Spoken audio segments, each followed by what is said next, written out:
Hello everyone and welcome to final round coverage of the 2014 Maple Hill Open. I'm Terry Miller, the disc golf guy, and I'm joined by AJ Risley. AJ, well, we're glad to have you, but it's a little bittersweet. What are you doing here helping us out? Well, as always, I just love commentating with you, Terry, and I love bringing the action to all the people out there, all my friends and family down in Southern California and San Diego. I know they enjoy it. Yeah, they do enjoy it. Unfortunately, though, you're here, and that means, as they say here at the Maple Hill events, you make the cut and you get paid. And this year I wasn't as fortunate. Okay, well that's all right. Well, we are glad to have you again. It's like I said, a little bit bittersweet. We're going to be catching up with the women's leader card in just a little bit, and we are going to then be able to follow them in for the rest of the round, and we will be able to crown our women's champion. We saw Paige Pierce start out with a 5-stroke lead this morning, and it looks like she was maintaining. You got any predictions for us today? Well, I mean, here at Maple Hill, anything is possible. I know how I attack the course is I try to survive through the first 7 or 8 holes, and then I just cruise through to the end, hopefully pick up a few birdies along the way.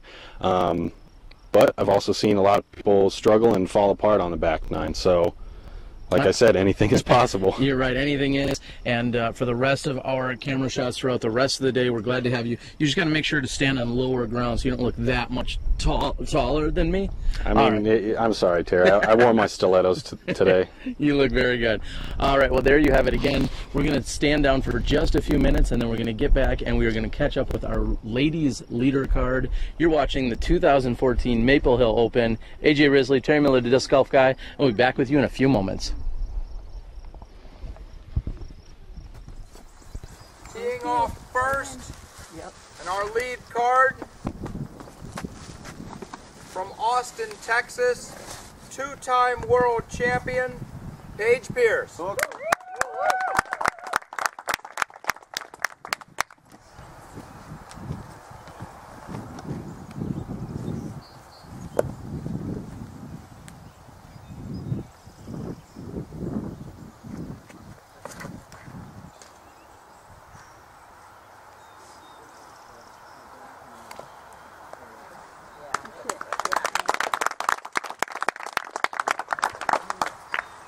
Teeing off second on our lead card from Madison, Tennessee, U.S. Women's Champion, Vibram Open Champion, Catrina Allen.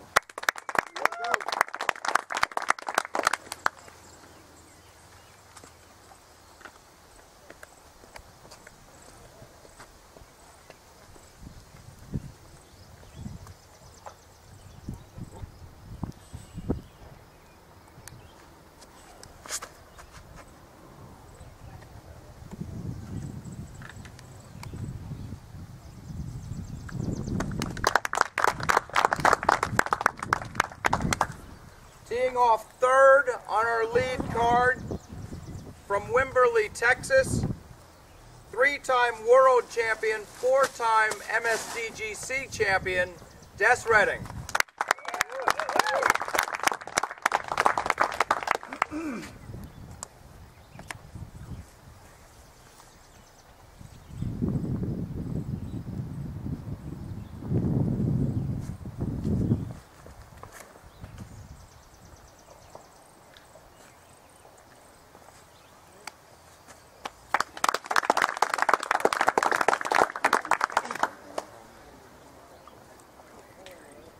Rounding out our lead card from Bend, Oregon, 3-time world champion, 2-time Vibram Open champion, Valarie Jenkins.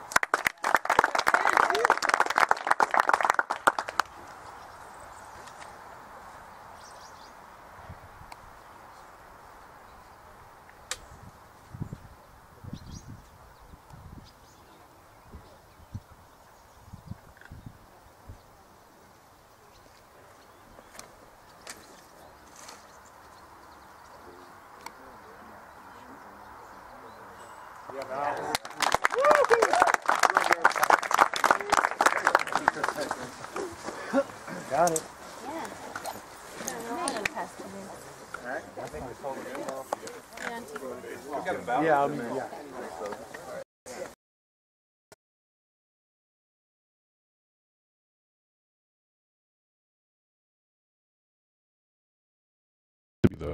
flower pot basket, I believe, instead of these cool little trapezoids they have on top of the Great Wall of China. There used to be some nice little flower boxes. I wonder why they got rid of those, AJ. I don't know. It was quite decorative. I enjoyed it. I don't think I got ever to see them in person, but they look nice from the videos. What are we looking at here, Terry? Well, it seems as if all 4 of our women have, in fact, teed off, and as you've seen throughout the rest of the week, this is a dog leg to the right, so really the women are just looking to get to a landing zone so that they'll be able to approach up to this basket. And although it's only 230 feet from the shorter tee down there, it still plays more like 300 feet almost uphill. Yeah, it's pretty steep uphill, and from experience, I know the footing down there is abysmal. Yeah, it has been. We've talked about that again for the last couple of days, that even the best shots may have a very awkward or precarious footing. Yeah. So it looks like, I think that was Paige Pierce that just threw. I think she misjudged that throw and threw into the pine trees on our left, her right. It's going to be a tricky up and down for 4.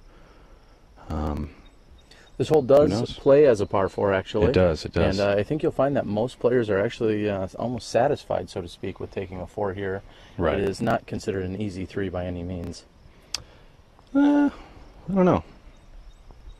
You're going to disagree with me right away. Here we are on our first hole. Okay, let me hear your logic, AJ, as to why you feel that this is an easy 3. Okay, here we go. I like to throw anhysers with mid-ranges, so it sets up perfect off the tee for me.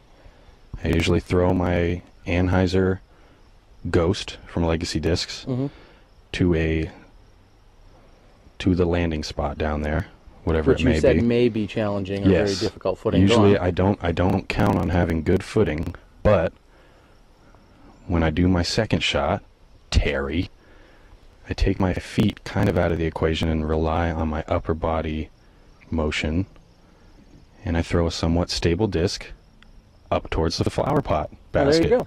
Okay, well, I guess I'll stand down to that. You're telling us you're ripped, and I'm okay with that. Yeah, I'll buy into that. I've got a big arm. What can I say? All right, let's get back to the real action. Sounds good.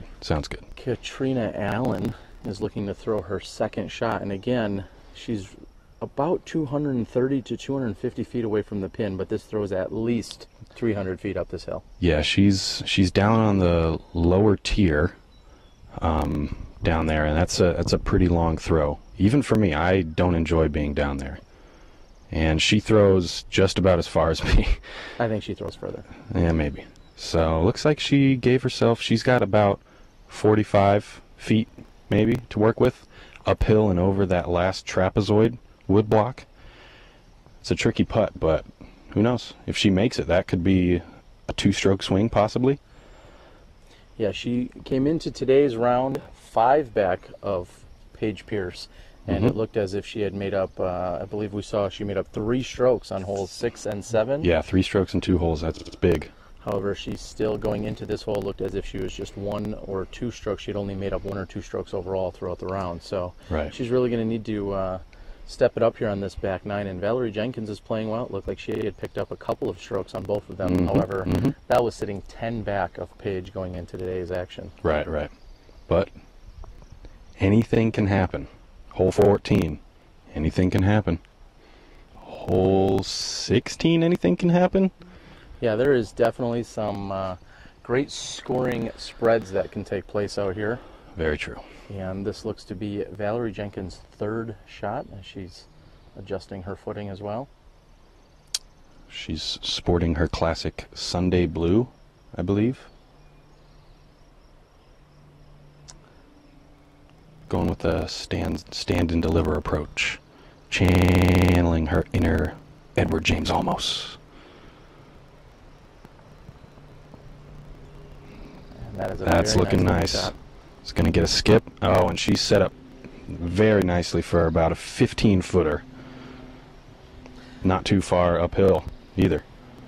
We have talked about extensively, actually, the weather that's been out here for these last few days. As everyone has said, we have seen extreme heat, to torrential downpours to ridiculous winds, and Yeah, today don't mind we me. have maybe found, we'll say, a happy medium amongst all of those. Yeah, this is a nice round, Terry. I mean, not only do the players who are playing today get paid with U.S. American dollars, I think they get a nice nice day of weather. Lucky. Bet you wish you were playing today. Like I said before, don't remind me. All right, we have Paige Pierce is off on our left, and she is going to be throwing from a guarded spot in the trees. We're just waiting on her to be able to approach up to us. She obviously has a very obstructed view from where she's at. And I doubt she's got a clean stance or a clean run up from in there. It's pretty tough.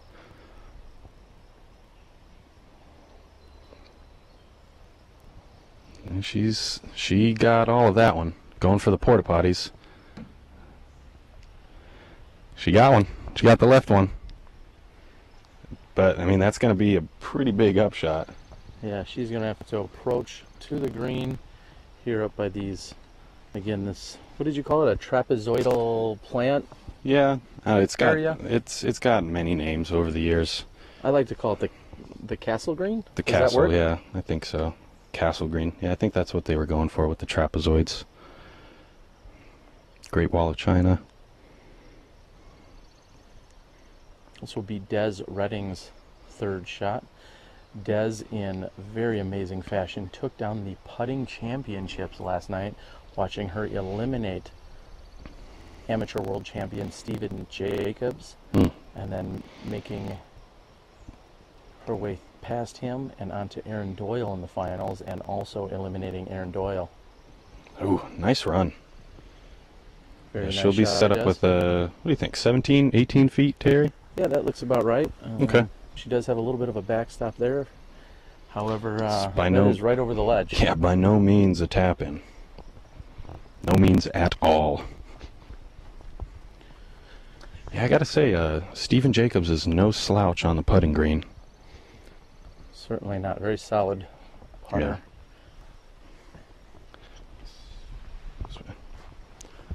You're going to move out of the way here so that you're up by the porta potties. Wonder if she gets relief from that porta potty.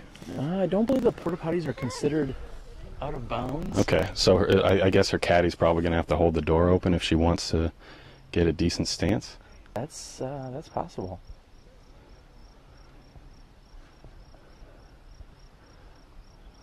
Well,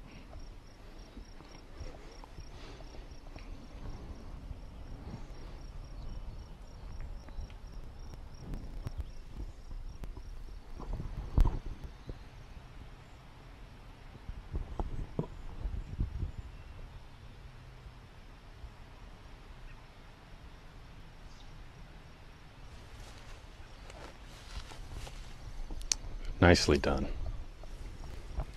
I'd like to congratulate both of us for refraining from any porta potty references or jokes at all during those throws. Yeah, I think our fans at home would say that we're number one for doing that. All right, setting in second place is Catrina Allen. She's currently number 2. It should be an easy 4 from there.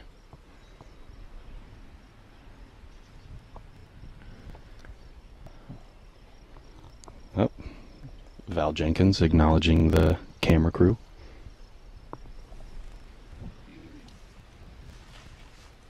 Looks as if Des Redding will be furthest away here. She will be first to putt.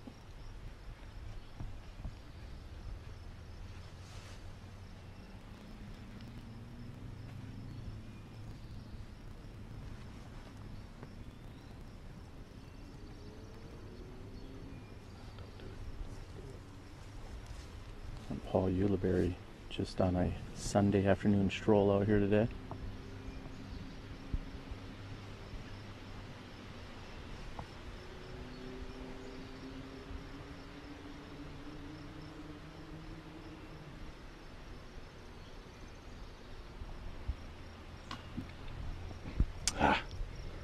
Just a bit short on that putt. Just a little low. It's, I gotta say, I mean, it's an intimidating putt, especially with the wind picking up.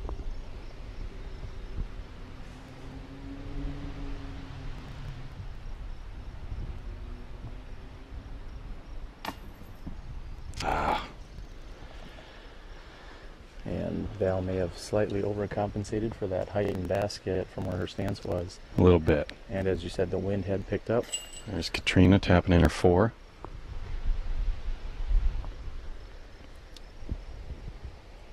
We will see the scoreboard change slightly. However, again, going into this hole, Paige Pierce sitting at plus 13, Catrina Allen at plus 17, Valarie Jenkins at plus 22, and Des Redding at plus 24.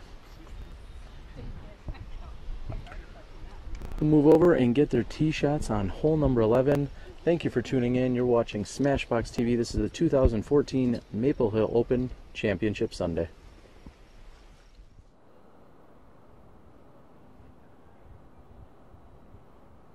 I'm AJ Risley, and this is The Gauge. With its reliable straight flight and its excessive amount of glide, the Gauge is perfect for players of all skill levels.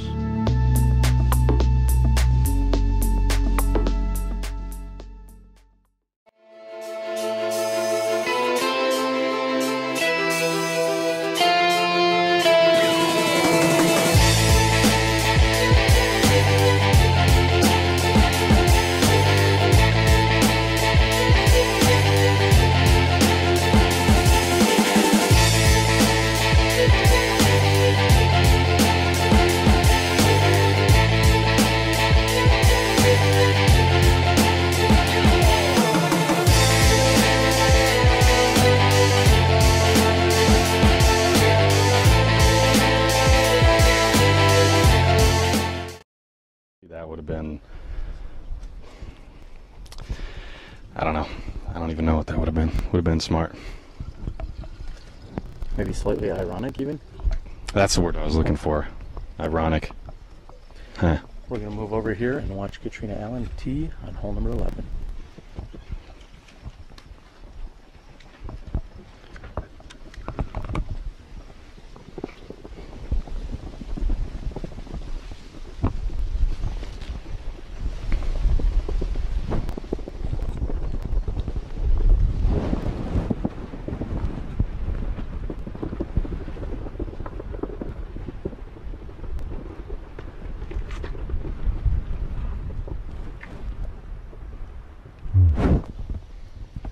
Catrina faced with a headwind here on hole number 11.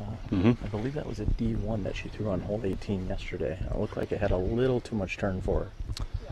Yeah, it's tough throwing downhill into a headwind sometimes. The disc can do a lot of different things. This is Paige Pierce here on hole number 11, measuring in at 780 feet. This is the second longest hole we find on this Maple Hill Gold Course.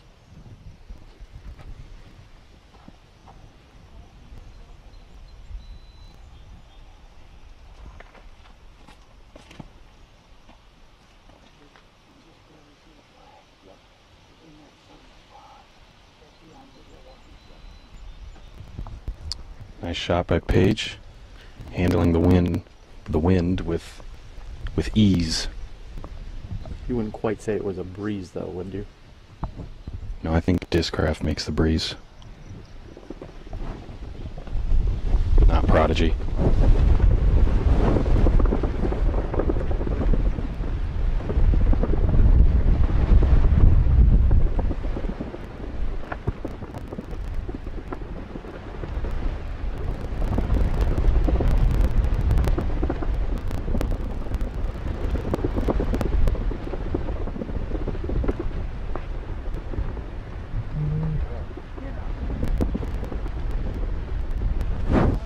And although Val's disc turned over, it did want to fight out at the end. However, just a little bit more stability was needed, I think, on that tee shot. Here is Des Redding, your three-time women's world champion.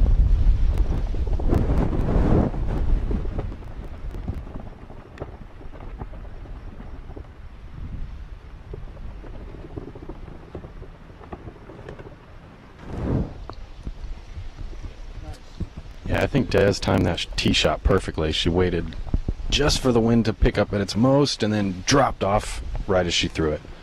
It's a nice straight shot.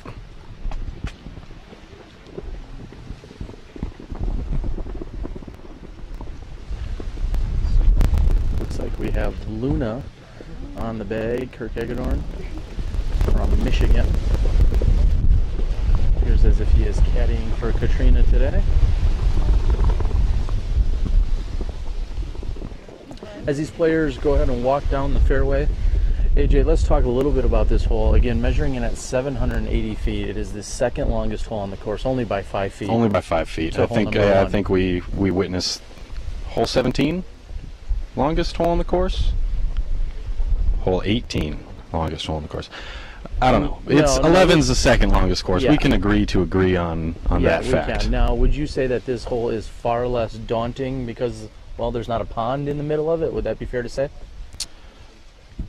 Well, that's the thing, Terry. The pine trees that are short of that nice little meadow that you want to land in, the pine trees in front of that, they almost act as a pond, because if you land short in there, you're almost guaranteed a 5 from there.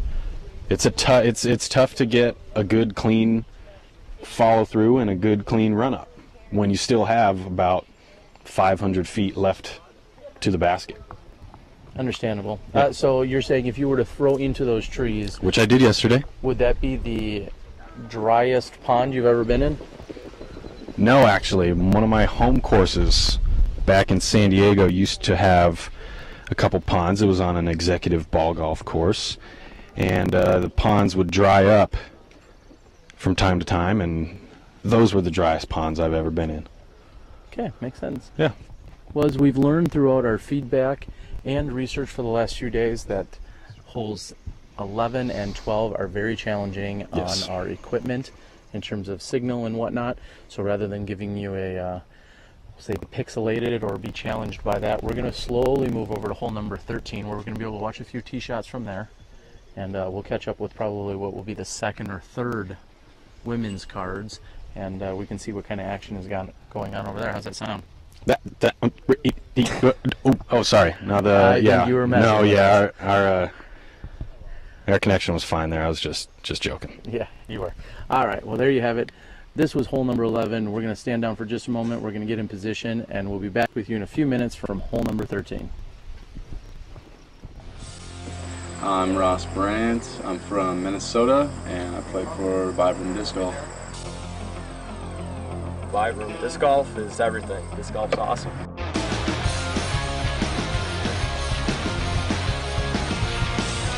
The discs are fantastic. They're the best driving putters I've ever The used. rubber's great. It lasts forever. They're really good putting putters. It's very consistent.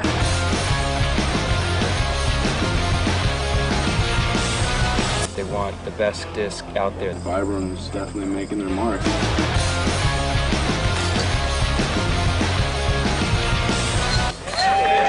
We're here, we're living in this wonderful moment, and we're looking forward.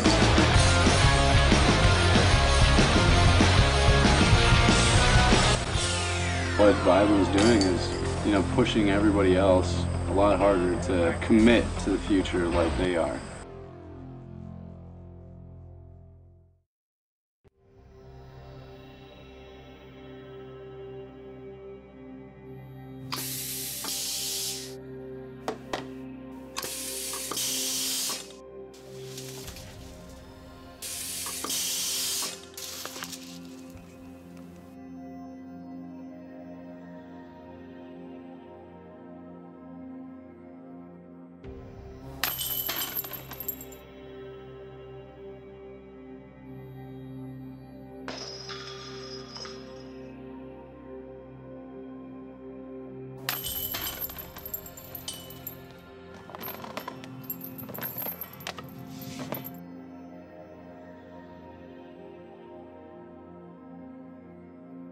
The Mach X by DGA, the evolution of disc golf.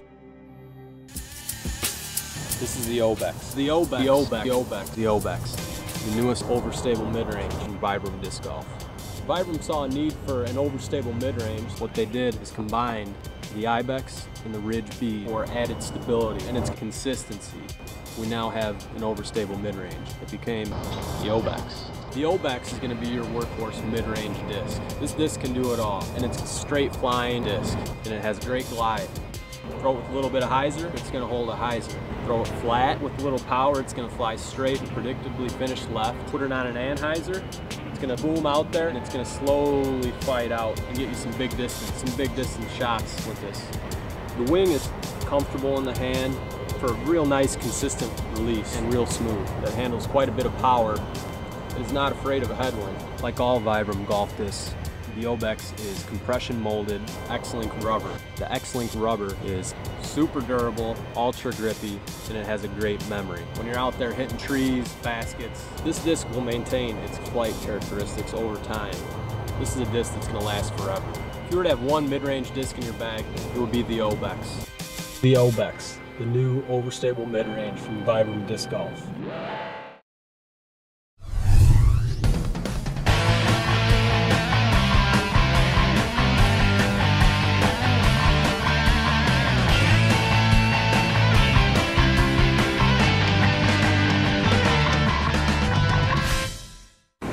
I'm the Disc Golf Guy, and this is my video blog. Today I had the amazing experience of visiting the Vibram factory to see how Vibram disc golf discs are produced. Let's catch up with Steve Dodge so he can explain the process. First we drop the rubber and all of the chemicals into the Banbury. After the Banbury mixes them up for 5 to 8 minutes, making sure all the rubber is fully homogenized. It comes out of the bottom of the Banbury where it's worked on the mill for the final homogenization. The next day, the material is ready to be extruded into biscuits. First we'll put it on the breakdown mill where we'll get it back up to temperature. Once it's warmed up, we'll send it across the conveyor belt to the feed mill. Once it's on the feed mill, we wait until it's at the right thickness. When it's the right thickness, we'll send the strips of rubber into the extruder. At the extruder, we chop the biscuits up into the designated weight. They check the weight of every 7th biscuit to make sure it's accurate. The biscuits get cooled down quickly in the water bath and then sent down so they're cool enough so that humans can touch them and load them onto the racks. It goes around this circular device, makes it cool enough so humans can put it on the racks. The biscuits are then weighed so that they will come out the right weight when they're out of the mold. The label is put into the mold. The biscuits are put on top of the label. The press closes. 10 minutes later, the press opens, and we've got ourselves a disc. AJ, we have moved over instead of the tee on 13. We're here on the approach shots on hole number 12. Hole number 12. Looks like we have Liz Dories throwing her second shot. What are these players trying to accomplish here with this second shot? Well, let's see. To the second shot, I'd say they're trying to attack that little window there, the little tunnel, and trying to get down as straight as possible. If they go off to the left, they got a little bit of trouble. They can afford to go to the right a little bit, but really they want to try and get in that little gap and go as straight as possible to the basket. All right, we're going to move ahead and help. Looks like Sarah Holcomb needs a little assistance in locating her lie. And she's found it. Yep. Prodigy has not yet installed the GPS devices on their disc. Hopefully they'll do that early next year.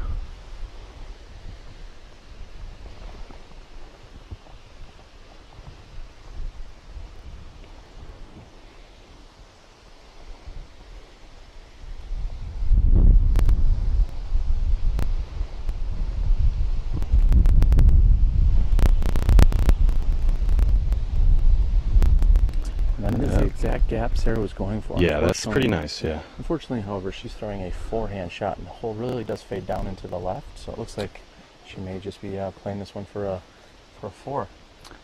Well, I don't know. I think the forehand shot makes a little more sense. Once they get to that gap, they're going to go a little bit to the right, actually.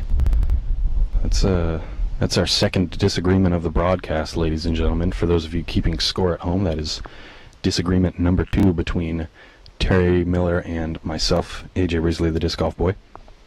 As we just saw Melody Bradley. Melody Bailey, yes. Oh, well, thank you for the It's correction. number 3. Yes, she threw a nice shot. She's setting up for a nice par 4 on hole 12. I think many just refer to her as Destroyer Girl. Yes. So that's why I seem to somehow have been mistaken on my last name pronunciation. Oh, Maybe it you're just so came out silly. weird.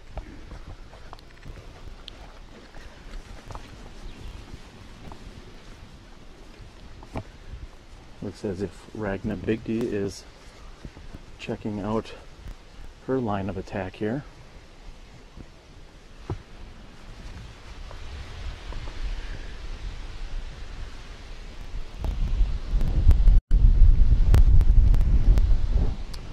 Yeah, she had a nice drive on this hole. I think she might have faded off just a little bit left, a little more left than she wanted, but she's still set up for a nice approach to the basket.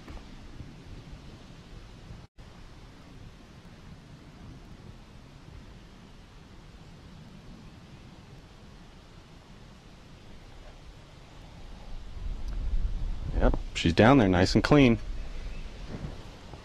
It's like a very nice shot. Mm-hmm. As these ladies move on to their next shots, we'd like to say happy birthday to one of our loyal supporters and followers, Rob Lee of Janesville, Wisconsin, celebrating a big birthday today. Happy birthday. We hope you're enjoying the coverage. Happy birthday to you. Happy birthday to you. Thanks for tuning in, Rob, and thanks for supporting everything with live disc golf broadcasting Happy and Smashbox birthday TV. to Rob. Maple Hill Open final day.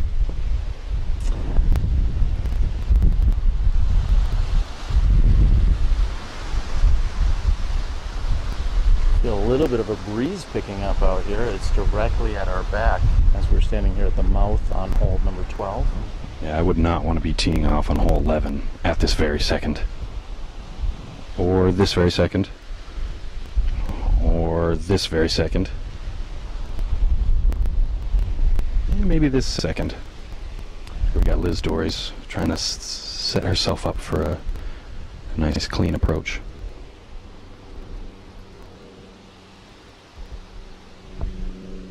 Looking good. Oh man. She got very sneaky on that shot. Sometimes that's what you need to do out here at the Maple Hill course. Definitely.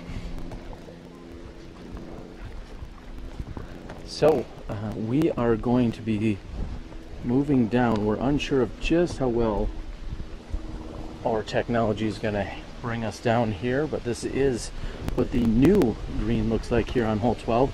This is actually a different position than that we saw last year. Isn't that true, AJ? Yes. This is a different elongated pin placement. We're actually standing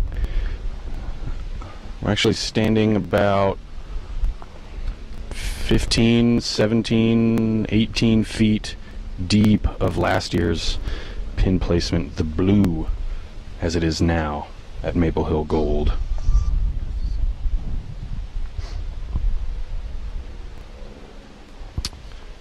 But I don't know. I still think hole 12 is one of the better holes out here at Maple Hill. As much as challenging as that approach is for your second and possibly third shots, I think it's still a very finely crafted hole.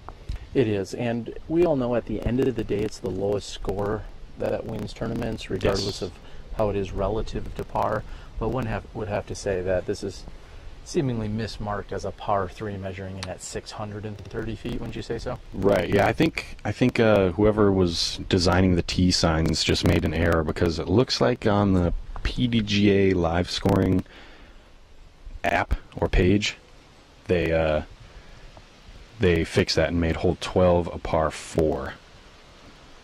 And again, which is nice. At the end of the day, it's the low score that wins, whether you're 99 under par or 200 over par, as long as you're the lowest cumulative score.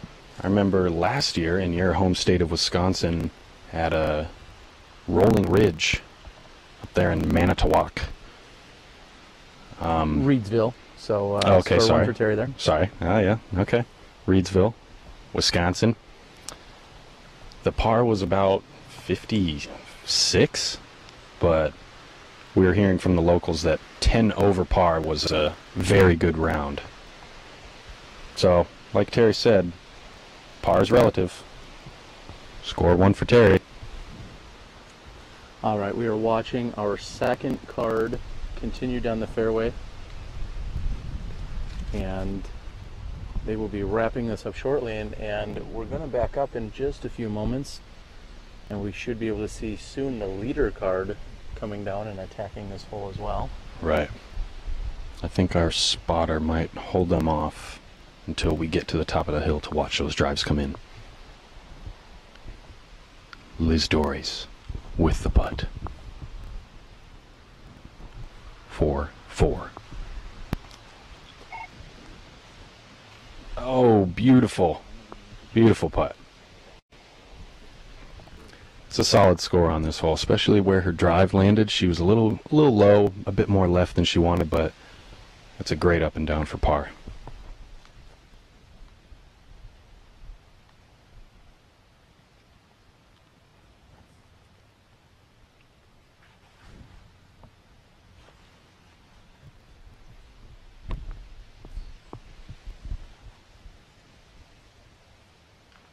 Oh, just off the rim for par. Looks like Melody might still have a little bit of a tester for bogey 5.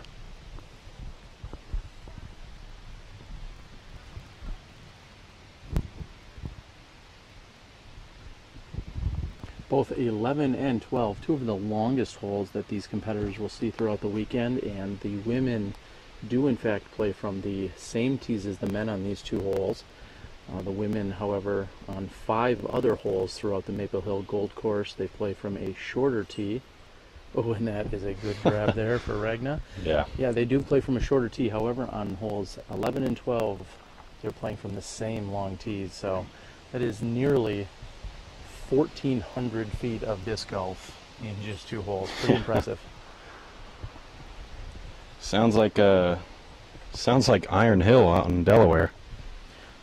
All right, this will be Melody, and we will be back with you in just a few moments. We're going to catch up with our leader card here on hole number 12. Not all fairways finish left, and we can't all throw with pro power. So Vibram has designed an understable distance driver that is perfect for beginners or advanced players looking for amazing anhyzer finishes. Introducing the Unlace from Vibram.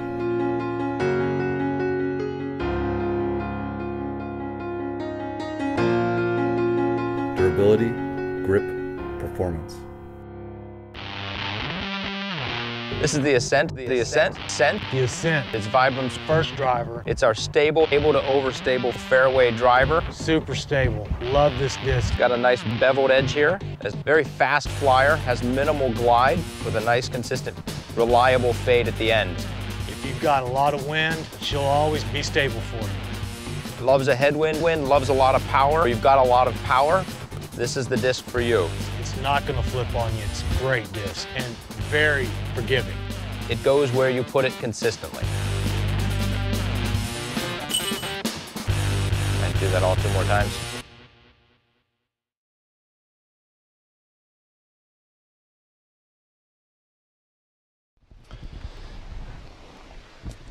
Yeah, I wonder how many times in the history of the sport of disc golf that Valarie Jenkins and women's leader card have been in the same sentence.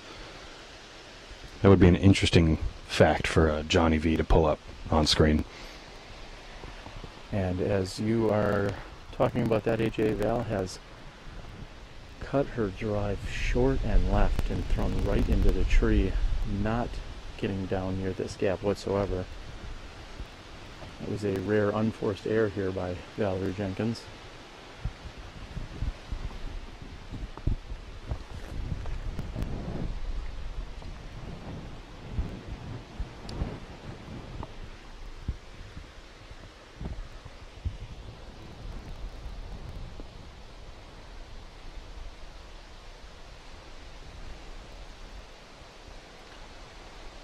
Looks like Catrina is going to have to go with a forehand to attack this green, and she's looking at both the grass as well as the trees, trying to determine exactly how she's going to do this. Yeah, it's kind of tricky out here on this hill on the back nine. The wind does tend to swirl. Sometimes you'll feel a headwind on 11, and you get up to 12, and it feels almost like it's a headwind, even though you're going in opposite directions. Looks like Catrina is down the path on the right. She got a favorable kick to the left. She might be able to get up and down for 4. She was looking for that disc to push a little more left before it hyzered out on her. And as you said, AJ, that's why she's on the right-hand side. Paige Pierce, looks like she has a very similar line. She's just 20 to 30 feet closer to the basket than what Catrina was. Again, we're going to be looking for a very similar shot out of Paige as what Catrina threw.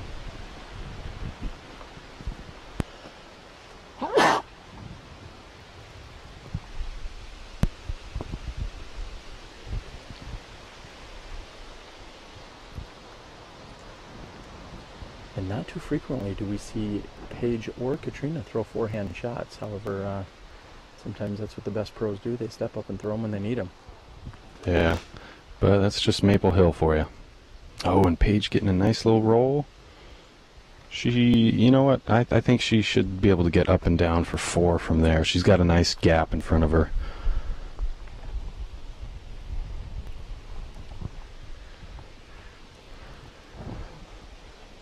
Both Pierce and Allen seemingly going back and forth shot for shot here, as Allen still is 4 behind Paige. Again, Paige starting with a 5-stroke lead today, and she was 10 ahead of Valarie Jenkins, which is exactly where it stands right now. Yeah, it looks like Paige might have picked up a pretty impressive birdie 3 on hole 11.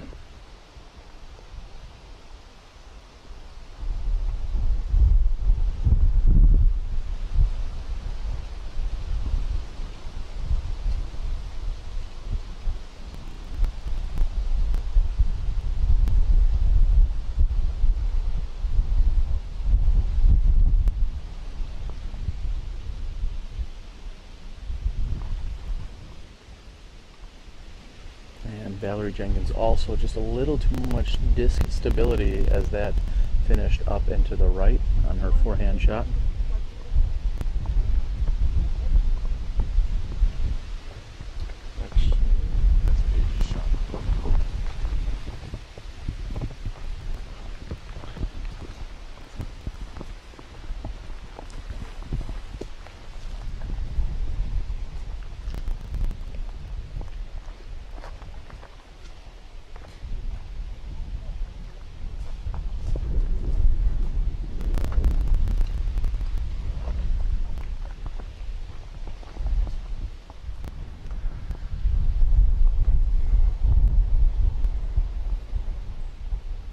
Looks like Paige will have a slight turnover. However, that's going to be very demanding, as the slope of the basket and the hill near the basket actually goes away from her. So this is going to be a very delicate shot. Yeah, it looks like she played it a little too delicate there. She ends up on the left side. She'll have a putt, but she might have a couple trees that she's going to have to meander through. And for those of you keeping track at home, I believe that was my 4th SAT word of the broadcast. Going for the high score today.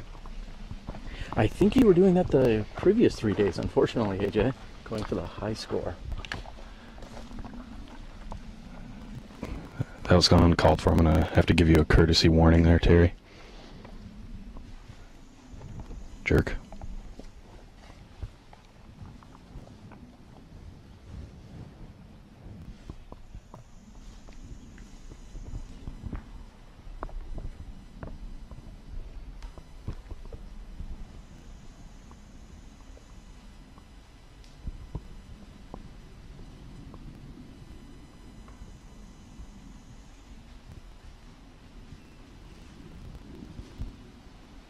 This will be Des Redding's 3rd shot of the hole.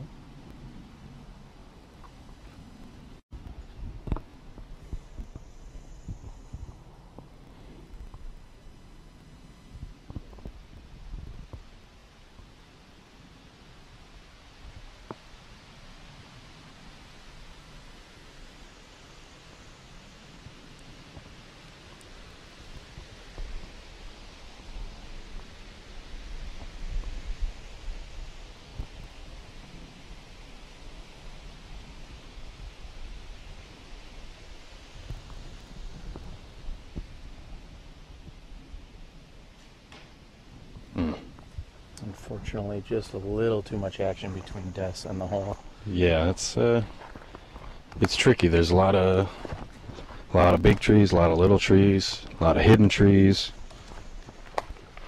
It's tough. The rough is tough.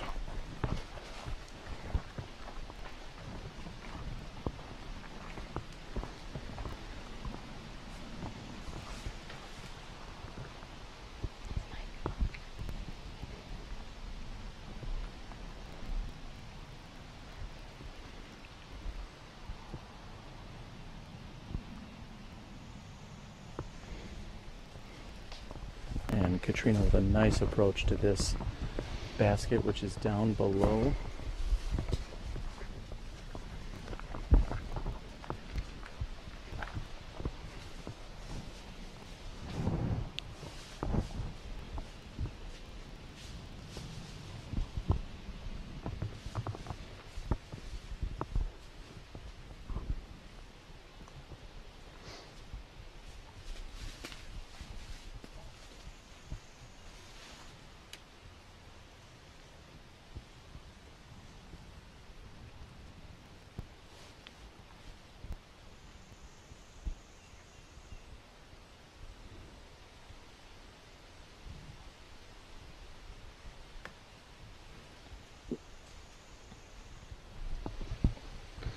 Nice approach by Des. That was not an easy stance or window to hit.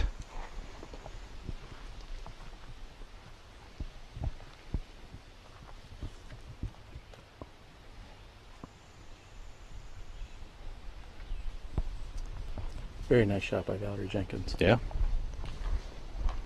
No disagreements there, Terry.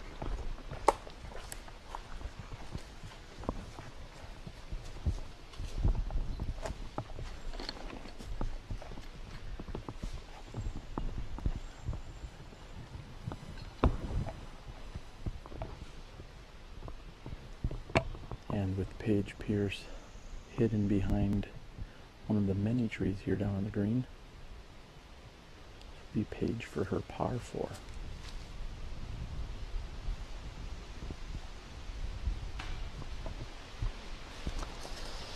Man, that could have been pretty big game changer there. That might have sealed the deal with about 6 holes left.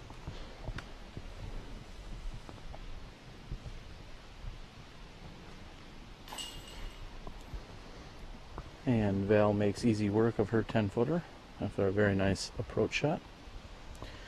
We hope that Ken Franks is out there and watching, as Val had thrown a quote-unquote patent pending shot on the previous throw. Hope that was one of the legal ones that he was taking in.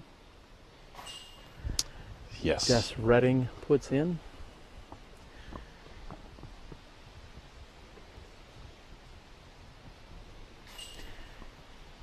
And Paige Pierce will tap in as well. So there you have it. That is hole number 12. These ladies are 2/3 of the way through their final round. For AJ Risley and Terry Miller, the Disc Golf, you're watching the 2014 Maple Hill Open. We'll be back with you in a few minutes.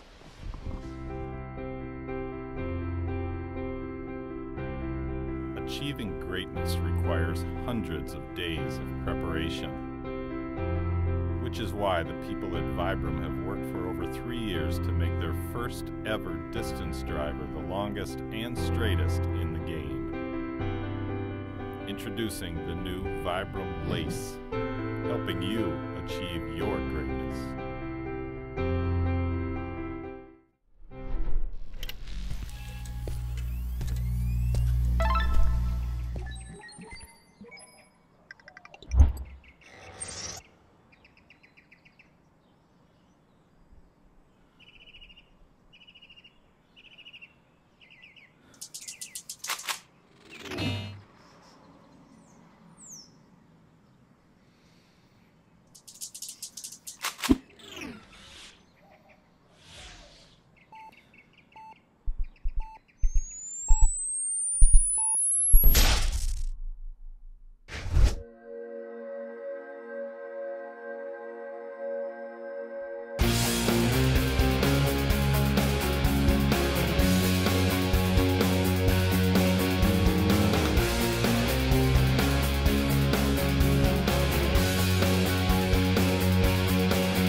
All right, we have moved over here to hole number 13. We are standing literally just feet behind the basket.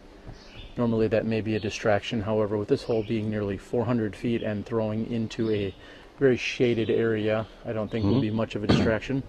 Maybe I can find a twig or a branch to hide behind. You think that will work for me, AJ? Be better than nothing. I'm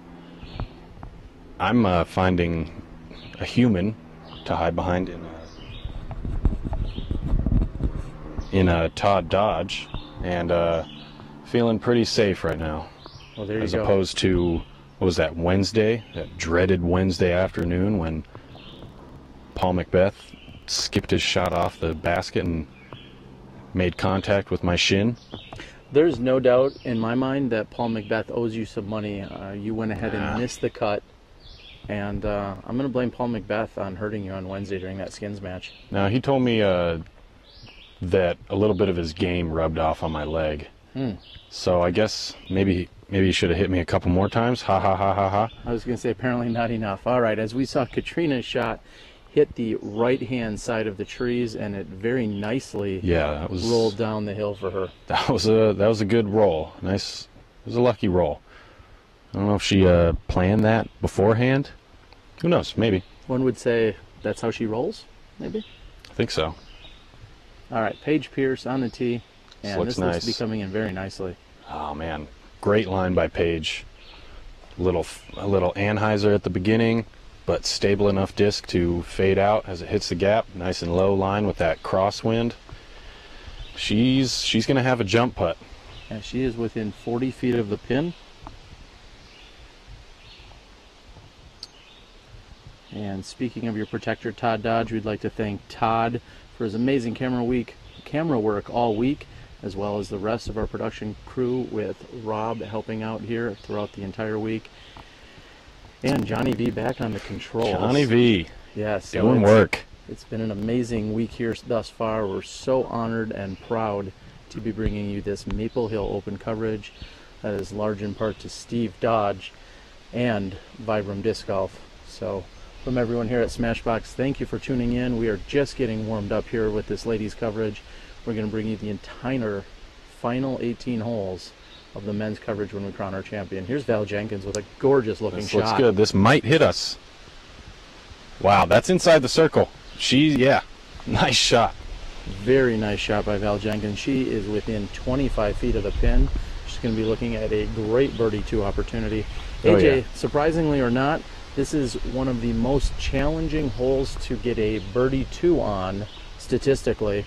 That's what I've been told. Some math whizzes told me that anyway. Maybe it was Steve. I'm not sure. Yeah, Steve is a whiz, and he's a whiz at math. I'd have to agree with you on that one, Terry. The hole 13 is kind of tricky. It's usually there's a pretty good crosswind or headwind or something, and that gap is just daunting. And then once you do hit that gap, you got some trees in the way, and then you got this little ditch that kind of makes the putt kind of tricky. It does. And we saw Des Redding's shot fade from left to right. She actually had hit in the similar area to where Catrina did. However, she did not get as good of a roll as Catrina did. Catrina is actually going to have a relatively easy approach shot here to the basket. Right. And should be able to get up and down for 3. And Des is going to have the, we'll say the most challenge to complete this hole. Right. Yeah. Sounds about right. Yeah, I gotta say, I'd say 13 is tough. I gotta say, hole 6 is probably the toughest hole on the course to get a birdie 2. Hopefully, we'll be able to cover that one later. Maybe see a couple 2s on there. That'd be nice.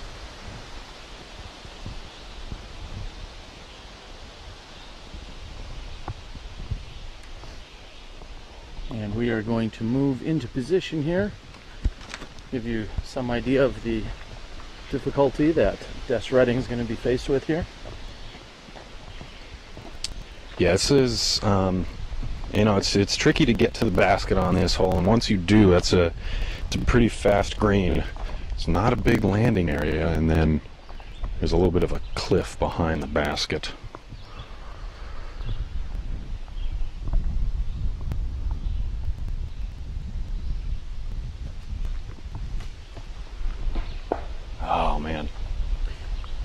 looked as if she had enough power to get right next to the basket. However, she hit one of these final trees that prevented her from getting there. We'll back up to Catrina Allen's shot. Catrina throwing a mid-range here. Looks like it. As you'll find with most of our top players, mid-range shots, albeit 400 feet or less, sometimes a mid-range shot is just simply the most controllable option for them. Yeah, definitely. When you start to throw through the woods, disking down to a mid-range is usually a pretty smart idea. And with this hole, yeah, I think it says the hole is about 400 feet, but you're going downhill quite a bit, so throwing a fairway driver on this shot could put you pretty far behind the basket if you get clean enough.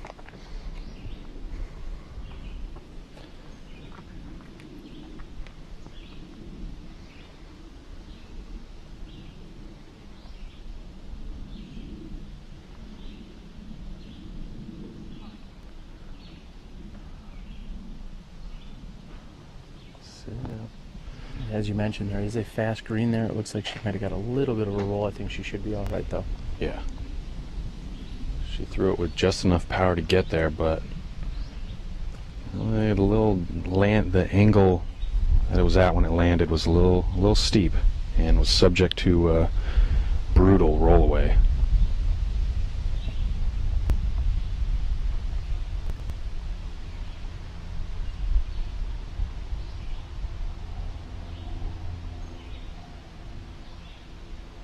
Paige Pierce with a 3-stroke lead can increase that by 1 with a putt here. And Paige will be settling for a par.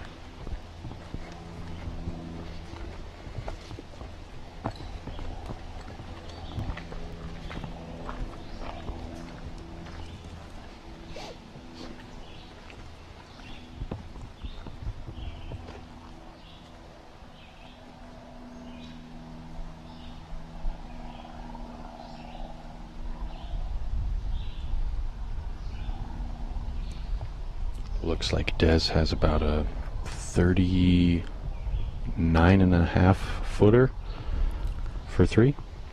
I'm going to call that 36 feet.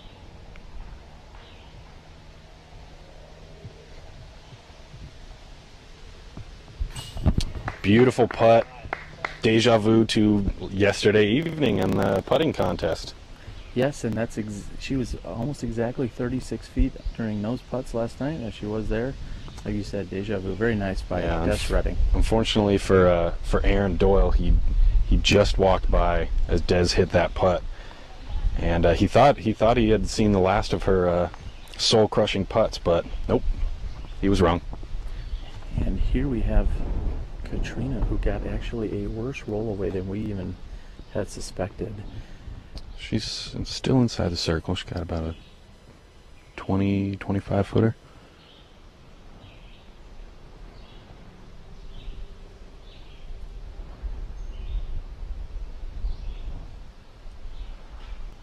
Oh, just a little short and left off the nubs.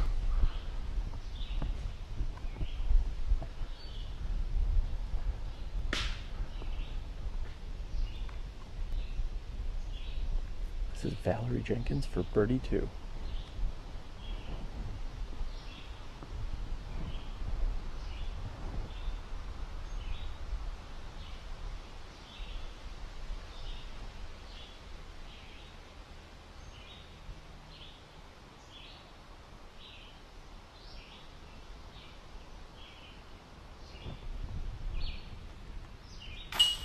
Great putt, great birdie. Right into the center of the chains. Valarie Jenkins rarely misses anything inside 30 feet. And as you saw right there, easy birdie 2. She's going to pick up 2 on Catrina and 1 on both Paige and Des Redding, and she's taking the tee. We're going to move over to beautiful hole number 14. They play from a slightly shorter tee. We'll get right behind the basket and give you the best possible vantage point. This is AJ Risley and Terry Miller, Disc Golf Guy. You're watching Smashbox TV. The Mach X's M-Link system takes basket performance to a new level, allowing for more outer chains without the excess weight.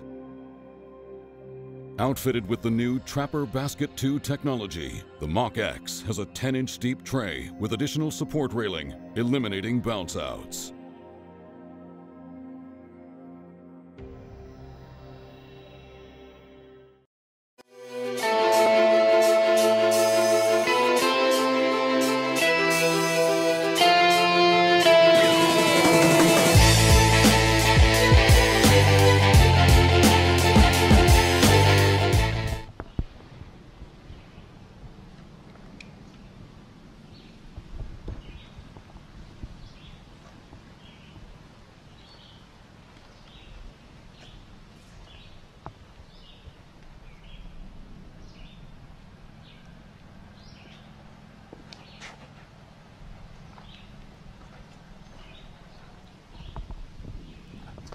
Nice play by Val.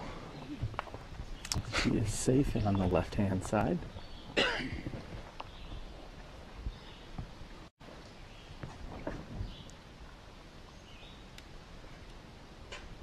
Next on the tee, Paige Pierce, 285 feet from tee to green. It's no easy 285 feet, Terry. That water's daunting.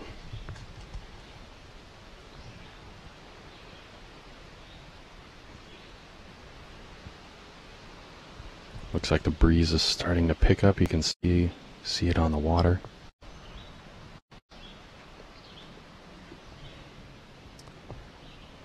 Paige opts to go super safe on that tee shot.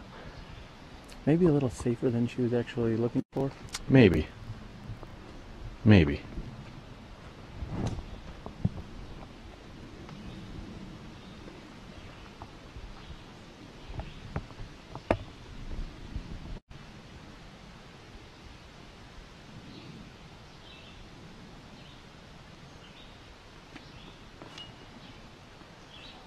Oh. Looks like Des kind of got a hold of that one.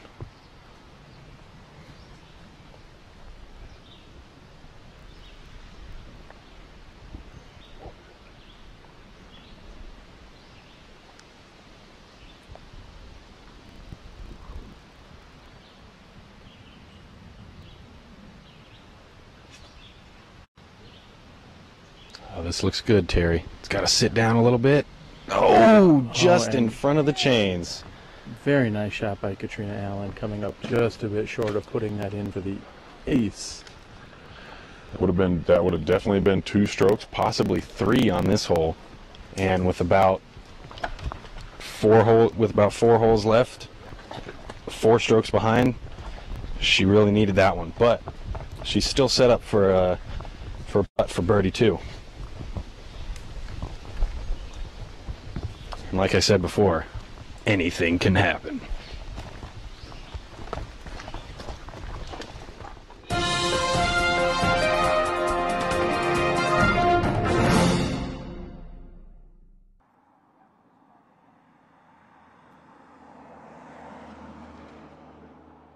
Daddy, why do they make tires out of rubber? Rubber offers the best combination of grip and durability, leading to the best golf discs on the market. Daddy, don't you mean tires?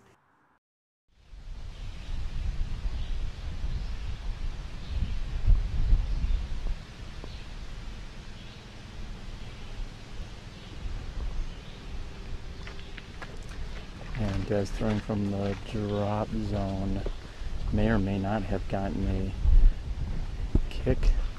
That would be a terrible break if this ended up out of bounds. And it looks like it might have. I don't even know what she hit coming in. Yeah, there was a small portion. A bottle cap, maybe, of the stump that she had hit, and it looks like it may have carried wide right and into the out of bounds. Our PDGA events manager, Michael Downs, had indicated as such.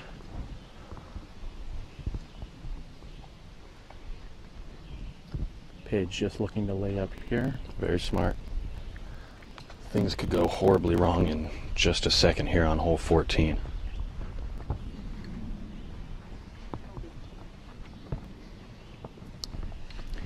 And Des quickly declares that she is in fact out of bounds. Looks as if Valarie Jenkins will be next to putt.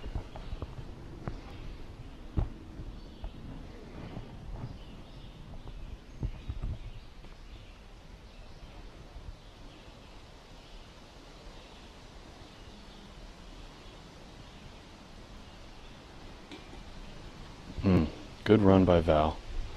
Good run. That's probably, that might be the most challenging putt, being on the left side of the basket on 14. Yeah, it's really daunting just knowing that the water is within 15 feet of the basket. So if you're not at the right angle, you could be looking at an extra stroke. Des Redding can bring her lie in up to 1 meter, which is approximately 3 feet. She's looking to do just that. And Des is left with approximately 26 feet to the pin.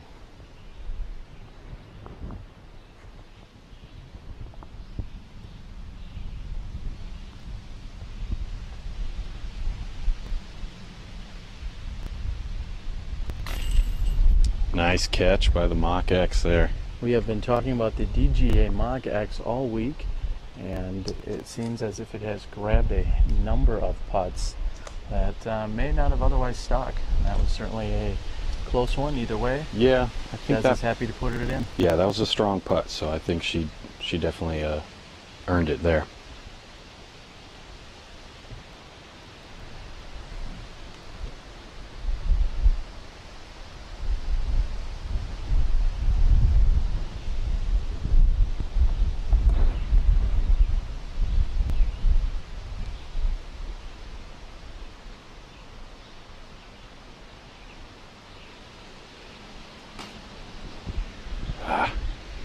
And a missed opportunity there by Catrina to pick up an extra stroke.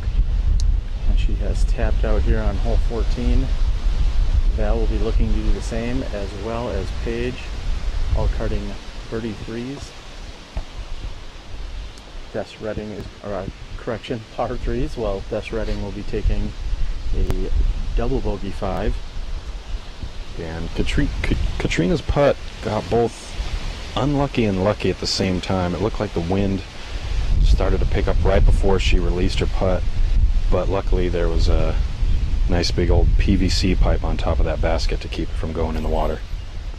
And in a very dainty fashion, not because she's female, but just with a little extra special touch, Val Jenkins has tapped in, as Paige has done the same.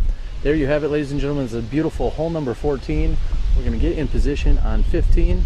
This is Smashbox TV with Terry Miller, the disc golf guy, and AJ Risley. Disc golf boy.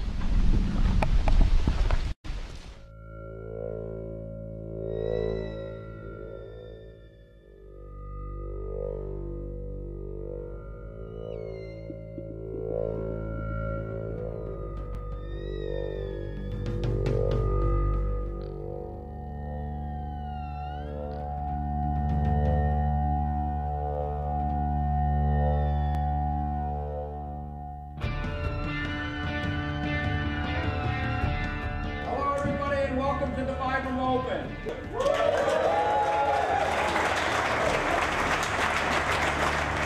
Disc golf has been around for 40 plus years. We've grown it, we've worked together, and we're at a point now where this sport is truly about to launch.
AJ, we have hustled over here to hole number 15. Hustling's putting it lightly, Terry. That I think we ripped through the rough there on hole 7. We handled it. We did, and we are glad to be here and in position on this hole measuring just a little over 300 feet. It is essentially dead straight. And we've got Valarie Jenkins, 3-time world champion, on the tee. 3-time world champ, Val Jenkins. Hole 15.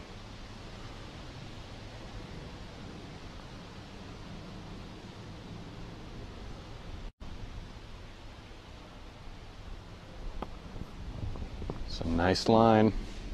And it got a few good skips. She might be just outside the circle, but she has a very wide open putt for a birdie too. Yesterday she had pulled it wide right and had to have a little bit more challenging up and down. Today she's going to be looking at a birdie putt. Everything's falling into place on Sunday. Paige Pierce on the tee, looks like.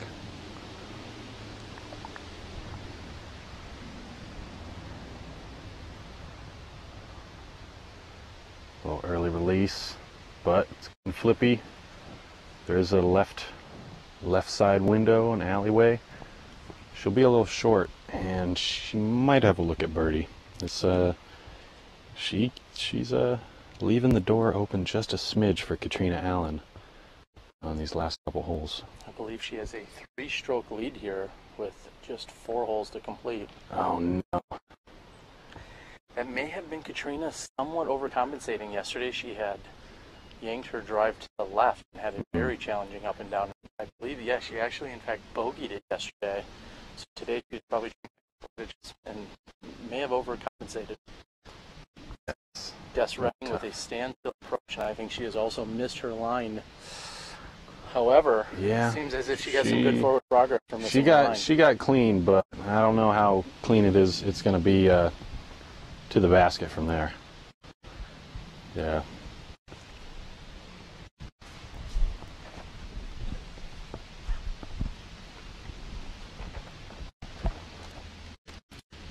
So like we mentioned before, we came from hole 14's basket to hole 15's basket, and usually players will take the pathway to the tee and then walk down the fairway to the basket. We decided to take a straight line through the trees and the brush to find ourselves behind hole 15's basket. Hopefully next round we'll be able to bring you that live step-by-step coverage. There's Katrina's second shot. It's as if she had a little bit too much Anheuser on that one. And yeah, just a little, but I think she needed it to get through that initial gap. And she's up on the green.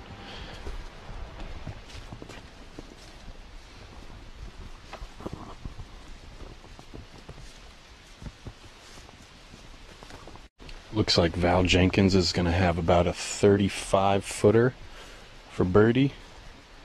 Paige Pierce with maybe a 45 to 50-footer for birdie.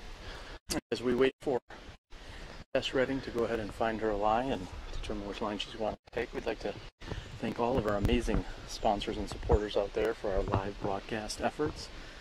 Again, being Vibram Disc Golf, as well as Miles Parkhill from Paragon, helping provide some aerial footage and action for the rest of the year, and also our good friends and huge supporters in Legacy Discs, Similar, California, just an amazing group of guys, and very excited to help bring you this live coverage for the entire 2014 season.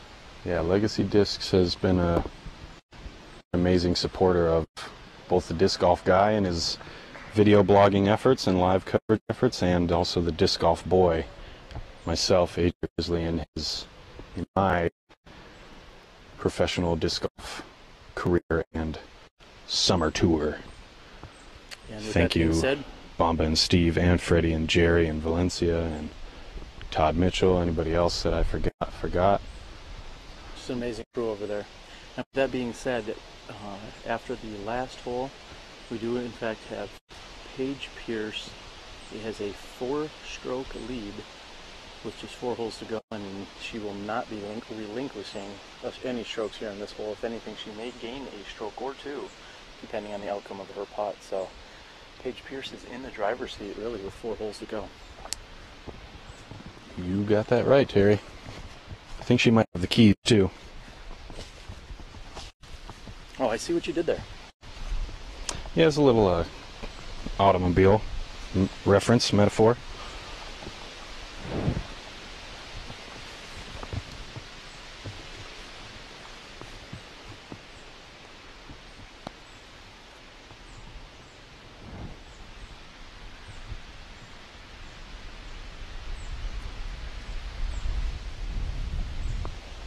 A little bit of wind here in the woods doesn't make this putt any easier.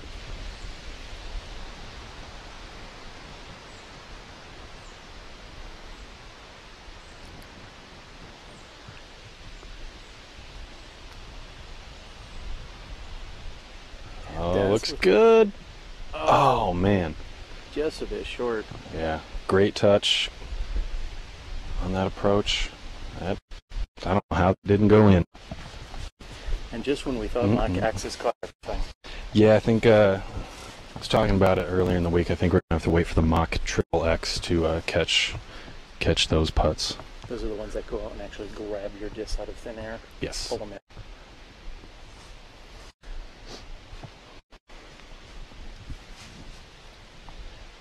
This is Paige Pierce for birdie 2.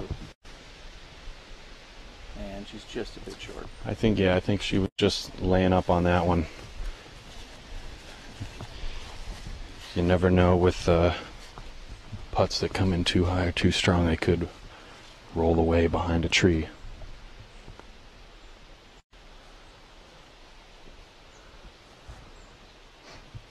Catrina with a solid approach from a challenging lie.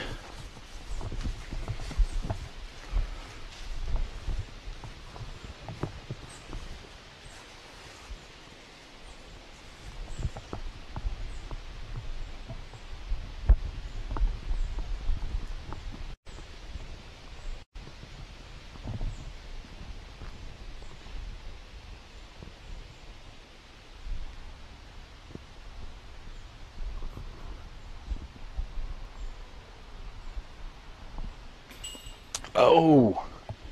And from 34 feet, Val's putt is in and barely comes back out. She needed, what would we say, just a joule of more energy? Would that have been enough to get up and in? I think so, maybe. Kilowatt or something?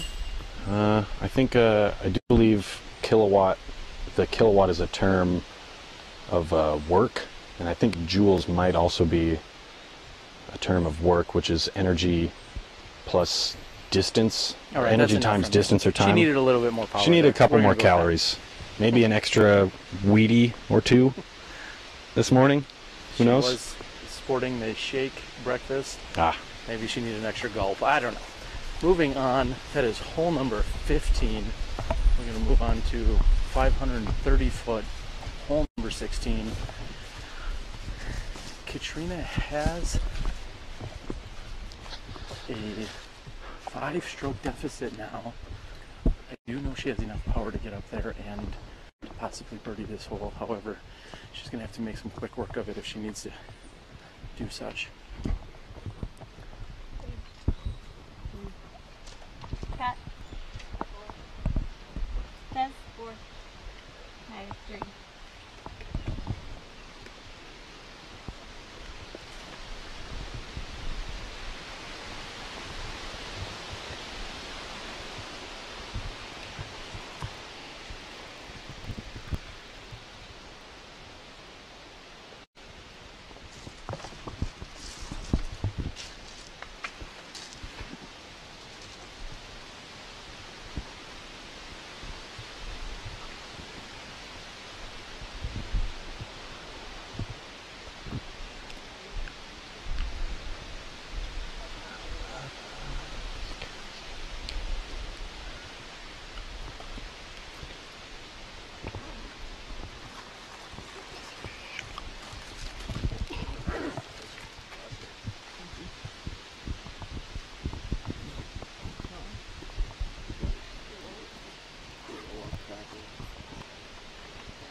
The reflex chain on the Mach X connects 3 separate strands of chain together at an angle, designed to redirect discs into the basket.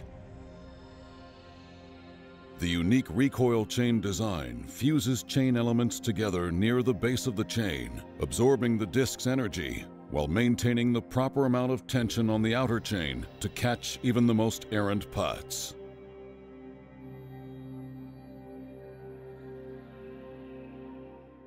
Steve Rico at Legacy Disc. I'm standing on the tee pad of hole 16.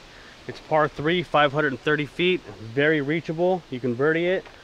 There's 2 gaps you can go through. What I'm trying to do is hit the right gap with something stable with a distance driver and have it flex back towards the green, give myself a putt.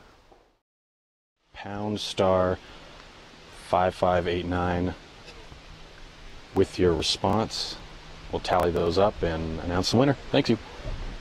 And as we said, Pierce now has a 5-stroke lead going into these final 3 holes. That is exactly where she started the day, with 5 strokes. She has a 9-stroke lead on second place Valarie Jenkins, who has gained 1 stroke today. And then, yes, Redding sitting at plus 30 for the tournament. So it's been a battle. They are almost good battle. 70 holes complete, I should say, through 69 holes, 68, 69 holes for the weekend. And we'll just say the best woman player of the weekend is going to come out on top here. What a grueling battle. Yeah, but it's not over yet. These last 3 holes could make or break your round here at Maple Hill. Yeah, so could the previous 69, so I completely understand what you're saying here. And, good point. We're going to get right to it. Yeah, it looks like the second card is tapping out their birdie putts.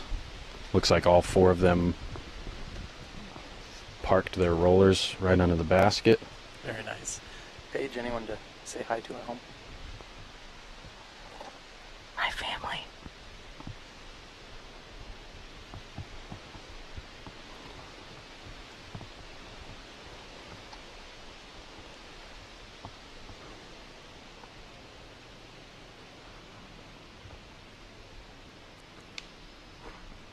Val Jenkins going for that right-hand gap, and she hits it. Happy birthday to my dad. And there you have it. Before teeing off, Paige gets in the happy birthday to her dad, one of her main caddies and biggest supporters.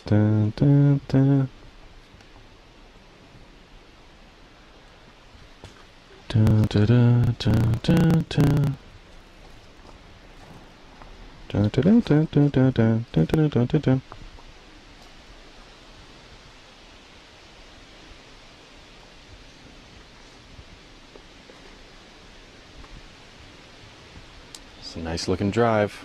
She hit the main gap on this hole. It's going to be down there for should be a pretty easy par. Catrina Allen on the tee.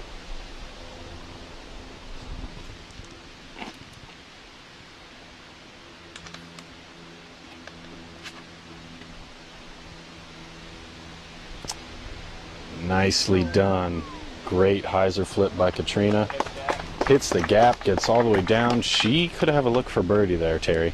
That was one of the single best drives we've seen here all week. Nice shot by Catrina Allen.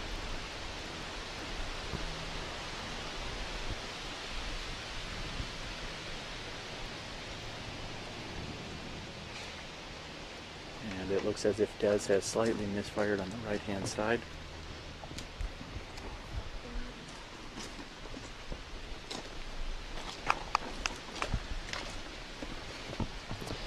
And for those of you who are playing along at home, if you are curious about Valarie Jenkins' choice of snack here on the 16th tee, it was in fact a fruit roll-up. Val, we gotta ask, what flavor of fruit roll-up do you prefer? This one's red and yellow. Red and yellow. Like lemon, I think.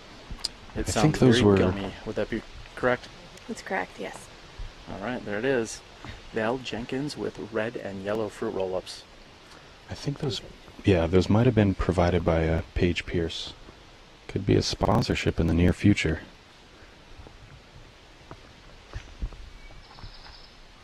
I did not know that Paige Pierce was in fact a fruit roll-up hustler.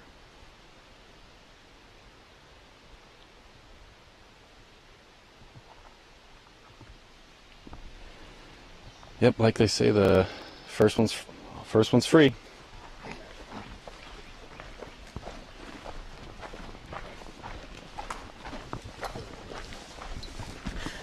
Speaking of fruit roll-ups, where have fruit by the foot gone? That's my question for you, AJ. You know what? I think they still exist. I just don't think, I think they've gone with a more subtle advertising approach. I think in the past they were just flaunting it too much.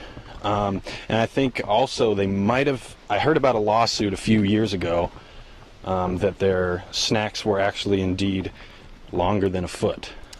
Oh, see, now if they were to come out a fruit by the meter, that would be perfect, because then disc golfers could actually use them to gauge their 1 meter relief anytime they go out of bounds. A multi-purpose fruit snack. That's innovative, Terry. Speaking of Innova, Des Redding throwing next.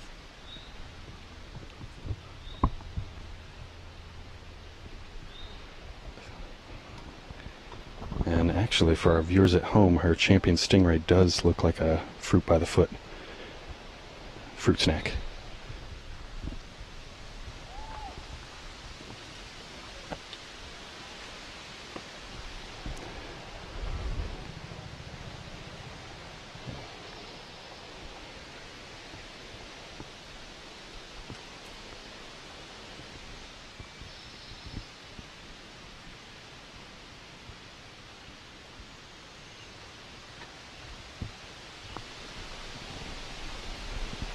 Wow, nicely done by Des Redding.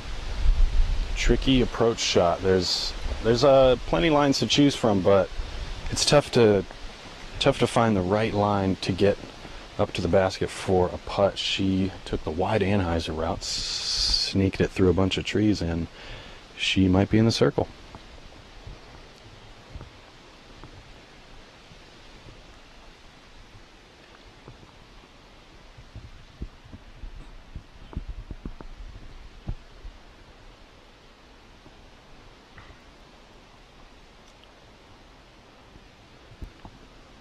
Val's coming in a little bit low, but a nice skip off the roots.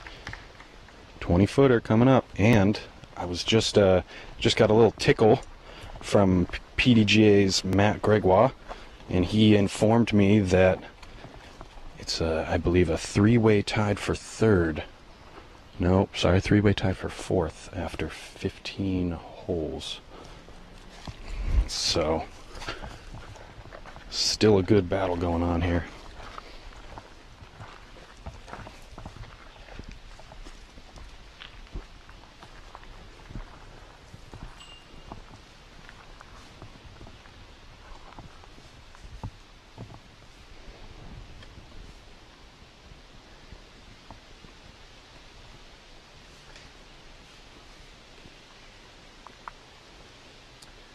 And a good approach by Paige. Looks like she's got maybe 25 feet left for her par. Kind of a tricky little spot to be in. I think Paige comes in about 5'3", 5'4" maybe. And that can sometimes present a few challenges when there are bushes and branches in between her and the basket. I think Catrina Allen found her lie, but there are plenty of little creeks and marshes on hole 16. She's trying to find her way to her disc up, and it looks like actually she's up near the basket. Yeah, it looks like Des Redding is right at the 10-meter circle.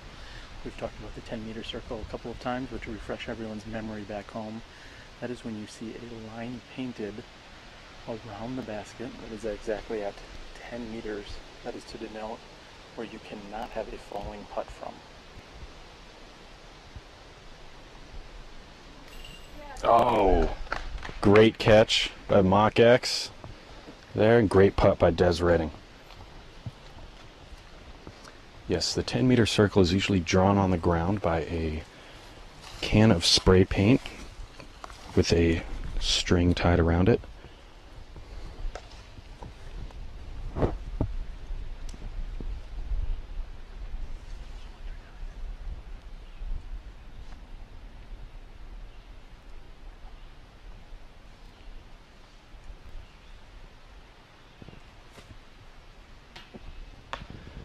coming up just a bit short on that birdie attempt is Catrina Allen. Yep, great line, just a hair short.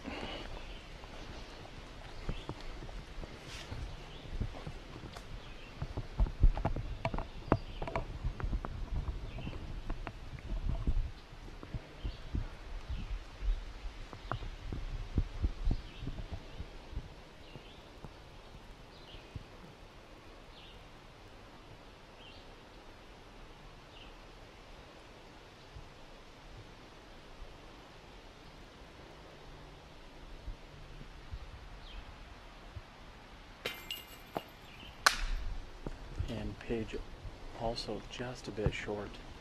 However, Paige for her par opportunity. Yep, that one was for 3. It's a little tricky lie there.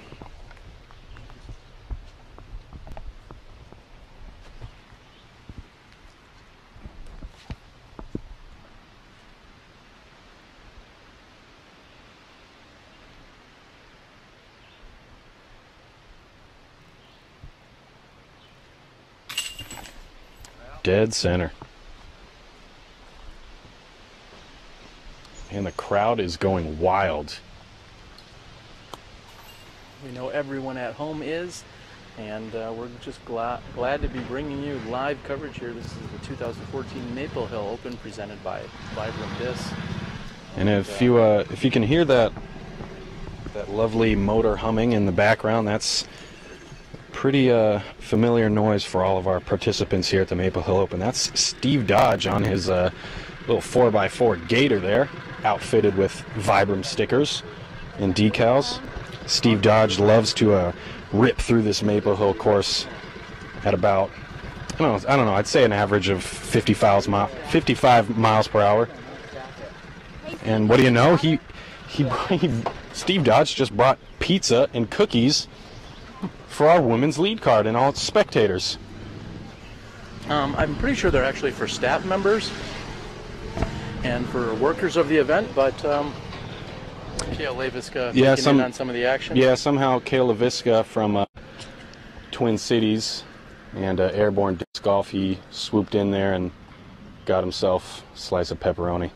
I don't see him with the cookie, though. I think he's on that gluten-free diet.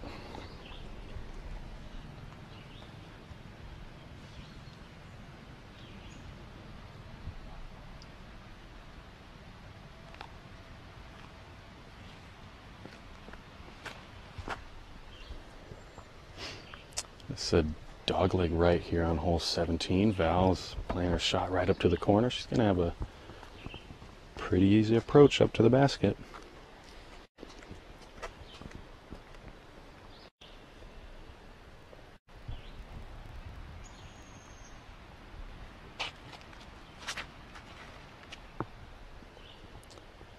Katrina's going to do the same. She's placed herself in a very nice position there to be able to attack the green from there. Yes, sir.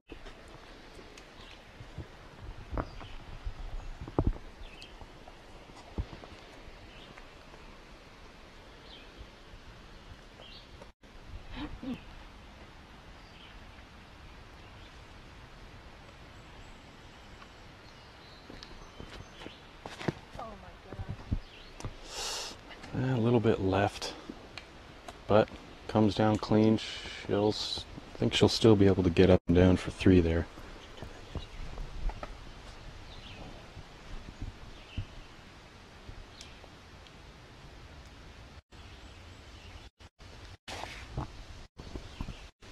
And Des making a slight correction from what I had experienced on Friday. She had brought it in a little too tight on the right-hand side. Today she's compensated and is on the left-hand side. Should have a good look here at the green. So, how's that pizza, Terry? Was it everything you wished for and more? Well, knowing that we were going to have a very long day out here today, figured I would get a little snack in when I could. And yeah, I'd have to say it was pretty good. Thanks to Steve Dodge and the amazing staff for trying to take care of all of its volunteers and workers out here at the Maple Hill Open.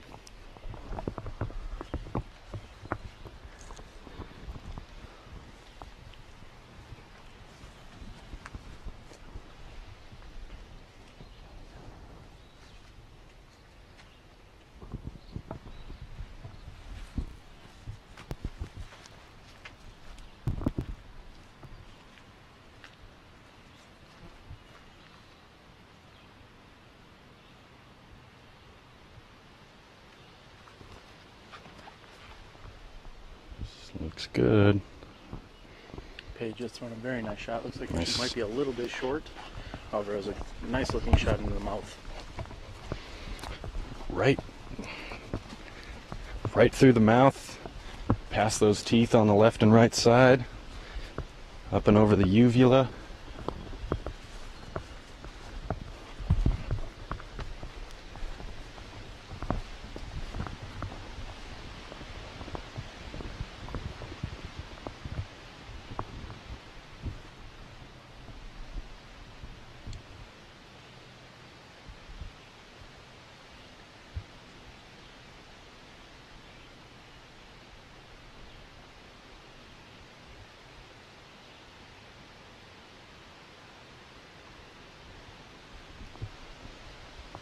Very nice looking shot by Valarie Jenkins. Nicely done.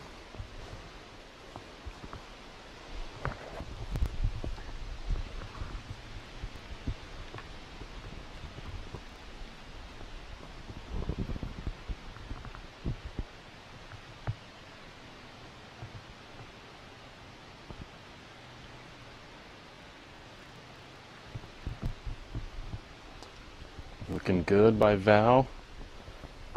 Sorry, Des. Duh. She might be a little deep of the basket. And maybe a touch left, yeah. But she's definitely gonna, looks like she'll be in the circle. And I think she can. AJ, that it might be a little easier for the players to be slightly deep rather than slightly short here on this basket because the athlete's putting back up the hill versus putting down the hill with a drop uphill off. putt. This will be Catrina Allen's second shot.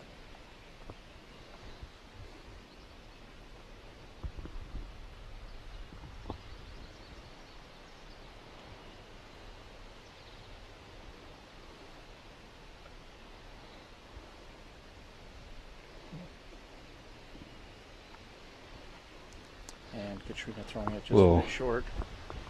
Yeah, a little low release on that one. Got a favorable skip though, and I think it looks like she'll still have a putt. I think Catrina has realized that she needs to be a little bit aggressive here on these last few holes. And she very quickly lays up. And unfortunately, it may have set in that there are not enough holes for her to catch Paige Pierce.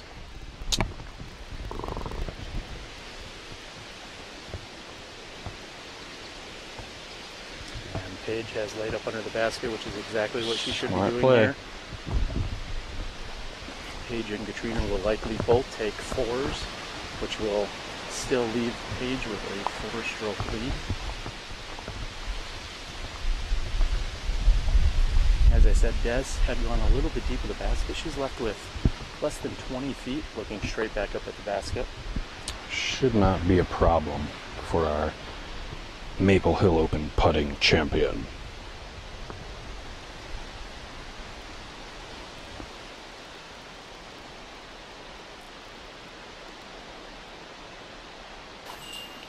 And she makes good. Bada bing, bada boom.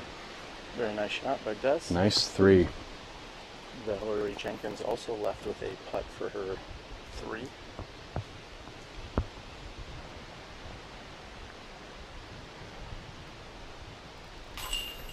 There we go, dead center. And there you have it. That is their 71st hole of the weekend. Just a few more throws before we'll be crowning our champion.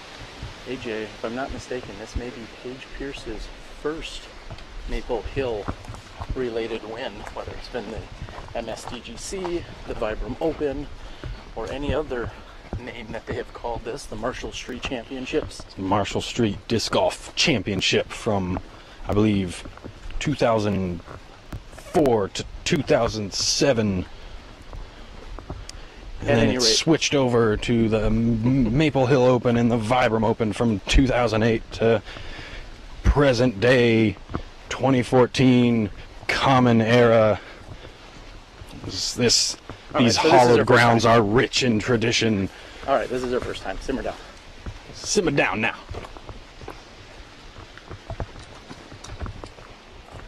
Hey guys, what's up? It's Patrick Blazik, Team DD, on hole 18 at Maple Hill. Par 4, 605 feet. Just trying to throw a big Anheuser here. Try and land safe out there in the middle in the open so I can have a good look for my upshot to get a 3, at worst a 4. Let's do it.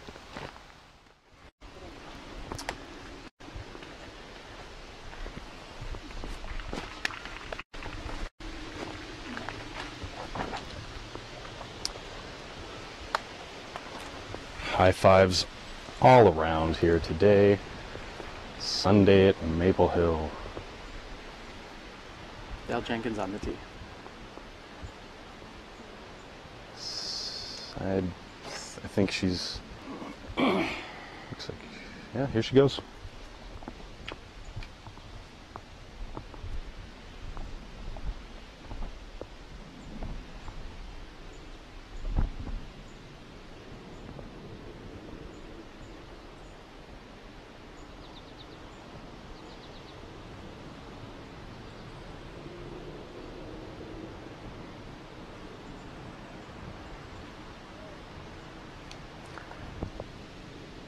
A little extra wind out there. And she comes up just short of the rock wall on the right-hand side. She is inbounds. She's discussed her strategy of laying up all week, so I'm confident we'll see that after it has her second shot. Here's Des Redding on the tee.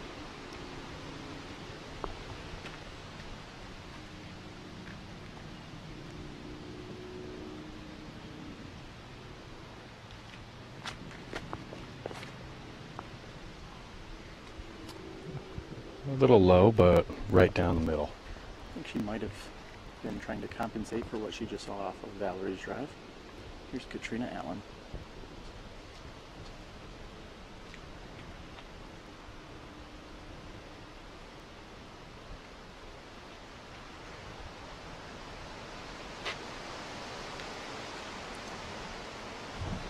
Gonna try to test the wind a little bit more.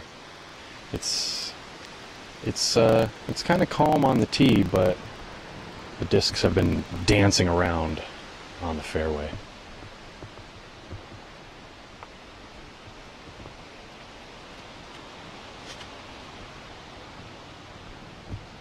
Nice drive, might fade off a little bit left. Oh, and hits the little Christmas tree out there. I think she'll still be able to get up and down for 3.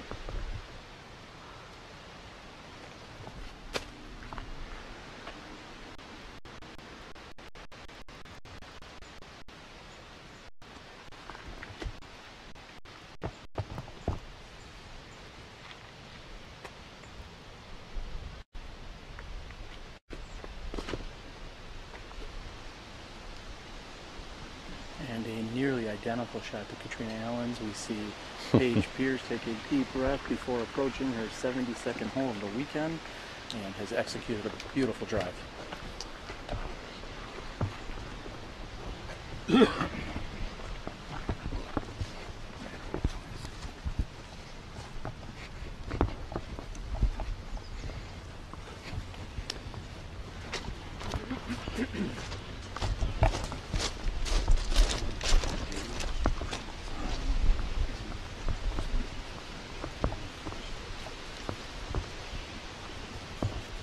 I'm sure this has been mentioned before, but just one of the many unique qualities of the Maple Hill property and the tournaments ran out here. The hole 18 has I think one of the most entertaining greens in the sport of disc golf, with a nice little gallery area.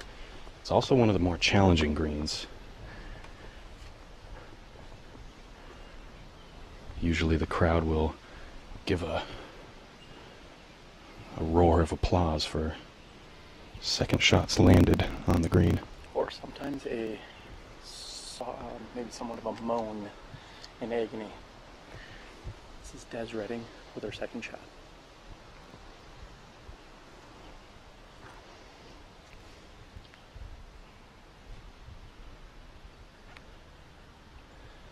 Looks like she's going for it. She might have it.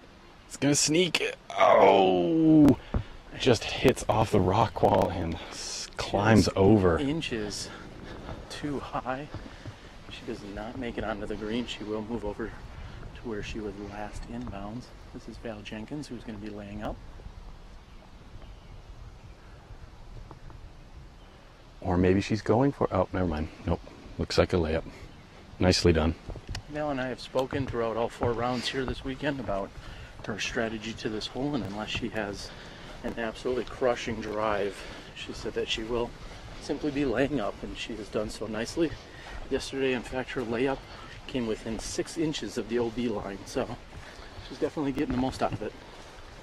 Well, well, well, don't you just get to talk to Valarie Jenkins as much as you want. This will be Catrina Allen for her second shot.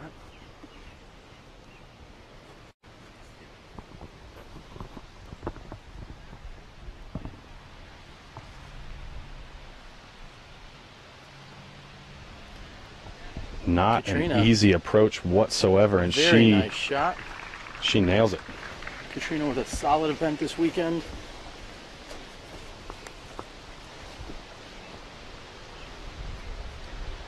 Looks like Paige is going to lay up. Paige making the smart champion play here, simply laying up. Paige knows that she can secure the victory simply by carding a 4, I believe, or 5 or 6 even, may still. I think your math is correct. Let's check in with Steve Dodge. Yep.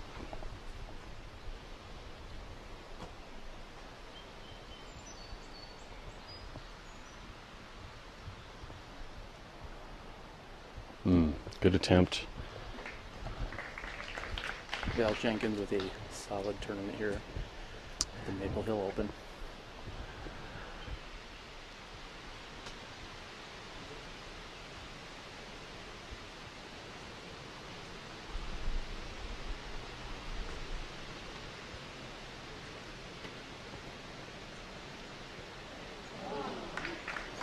And a run by Paige Pierce. Now with this Massachusetts crowd, it's hard to tell if their applause is sincere or sarcastic. I'm pretty sure everybody's rooting for the best disc golf here, AJ. Yeah, I don't know. I've still not figured it out.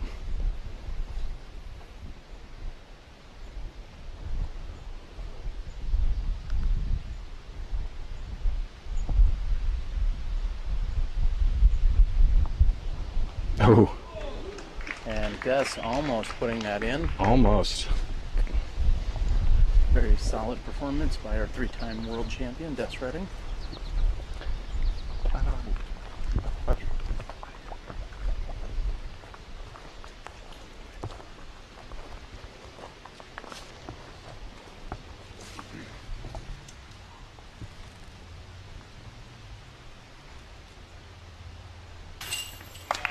Catrina Allen with a solid second place finish here at the Maple Hill Open. Congratulations, Catrina. This will be Valarie Jenkins for her par 4 and 3rd place.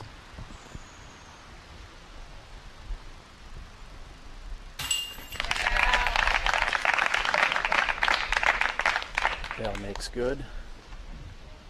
Des Redding battling it out for 4th place. There was some good shooting on the second card.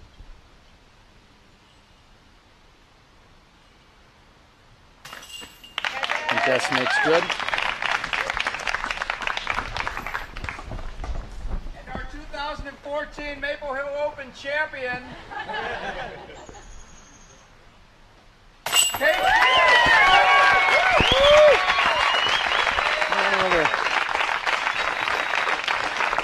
Paige Pierce. Let's get in front of the gallery so everybody can watch. Come on over this way a little bit so everyone can see. Paige, you've done it. You've had countless titles, and now you're the Maple Hill Open champion. How does it feel? Feels good. Yep. Any nerves on that last putt? I mean, Steve Dodge likes to put on the pressure when you're sitting on a 3 or 4 stroke lead to make your last 8-footer. Yeah, I mean, you know, everybody out here is betting on you. That's number 1. Number 2, I 3-putted on this hole yesterday, and then, so yeah, that was nervous. 10-footers even, sometimes you get nervous on. So tell us what it's like to come out here and to battle it out for 72 holes. You have teammates in Catrina and Sarah Holcomb, and then other amazing competitors in a Valarie Jenkins and a Des Redding. Tell us what it's like to come out on top of this field, which was a very large field at 25 women. Yeah, it feels really good. I've never won this tournament, and I feel it's one of my favorites in the country. And it's so beautiful, and just to, you know, be able to hit the lines and execute them makes you feel good about your woods game. And so that's something that I've struggled with, so it feels good to come out on top on a wooded course. 3 days of, we'll say, less than perfect weather. However, as Steve Dodge always does, he comes through on the final day to make sure he serves it up. Any parting shots you want to talk about maybe on this final round? Was there a shot or a place where you knew you had the victory? No, because anything can happen on hole 18. So I wanted to have at least 2 strokes going into 18. So I guess, yeah, that's it. That's fine. No, you're exactly right. We know that anything can happen out here. And when it was all said and done, you had 4 strokes to give. And Catrina came out here, took a solid par 3 to finish, and you still came out on top. Any parting shots? Anything you'd like to say to everyone at home or any of your loyal supporters or fans? Yeah, thanks to everybody that's watching, you guys for letting them watch, and whoever followed us in the gallery, my dad, happy birthday, my family, and Prodigy, Beater Brothers, and Twisted Fire. All right, we'll see it a little bit later, but now you get your very first jump in the pond. Are you looking forward to it? Yep. All right. Well, there you have it, ladies and gentlemen. This is your 2-time world champion, and now your 1-time Maple Hill Open champion, Paige Pierce. For AJ Risley, the Disc Golf Boy, and myself, Terry Miller, this is Smashbox TV, and we'll catch up with you shortly. Booyah!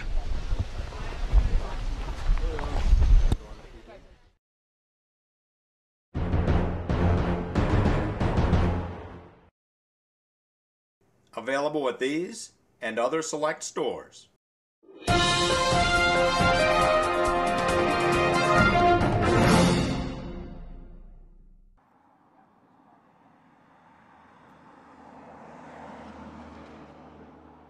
Daddy, why do they make tires out of rubber? Rubber offers the best combination of grip and durability, leading to the best golf discs on the market. Daddy, don't you mean tires?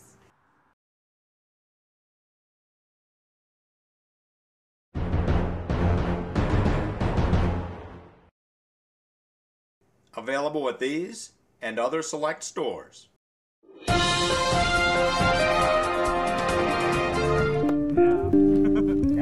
The most understable one there.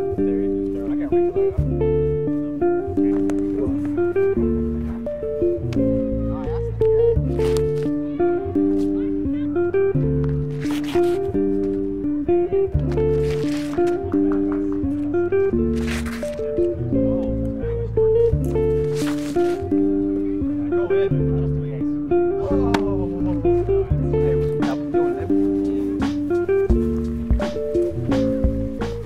What is like the thing that tells you the disc is done? When are you like, now this is ready? When he puts it in his bag. He says that. When he puts it in his bag, it's ready.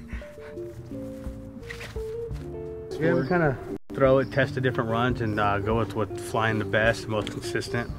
We can go up and down with different weights to change the flights and do different stuff as we're testing them. You know, different colors matter also. So. The weight's going to be more weight now. The weights are about 8 grams difference. We made and designed the mold to do a specific thing. So we're out there testing the mold, testing the plastics to make sure that's how we designed the disc so we can fly the way we want to.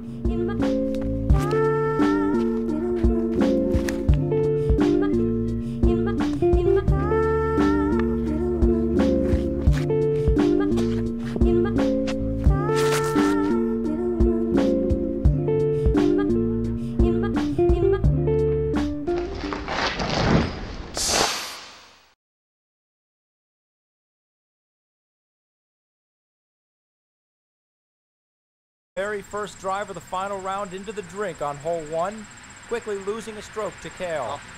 Cale then opened the lead up to 4 on hole 4 with this birdie putt. And that's when the wheels fell off for Cale. Losing 3 strokes on hole 5 as his drive hit the top of the wall. Losing another 2 strokes on hole 7, getting stuck in the woods. On hole 8, with Jeff and Cale tied for the lead, Jeff throws this strike. and takes the lead at the MSDGC for the first time. He continues to throw strikes, at one point birdieing 10 of 12 holes on this Maple Hill Airplanes course. But Cale continued to answer the challenge, especially when he hit this big birdie putt on hole 14. On hole 15, with Jeff in the woods, Cale applies the pressure by parking his drive. Jeff responds in kind, hitting his own big birdie putt. And on hole 16, Cale gets the kick of a lifetime. Flying a couple hundred feet to the right, he miraculously saves a bogey, gains the stroke back on hole 17, and sets himself up for this tourney-tying shot on the 72nd hole they played. Come on.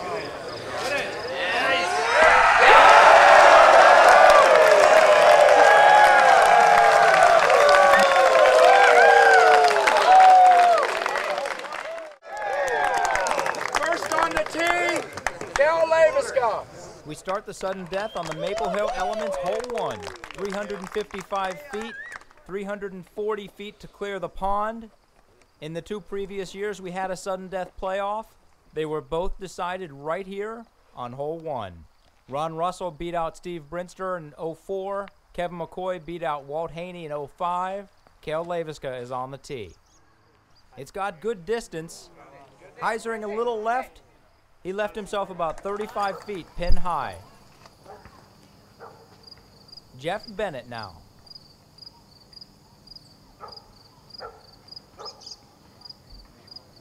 He puts it out left.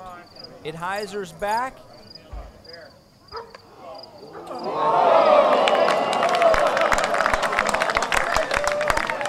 He's left with this putt for birdie.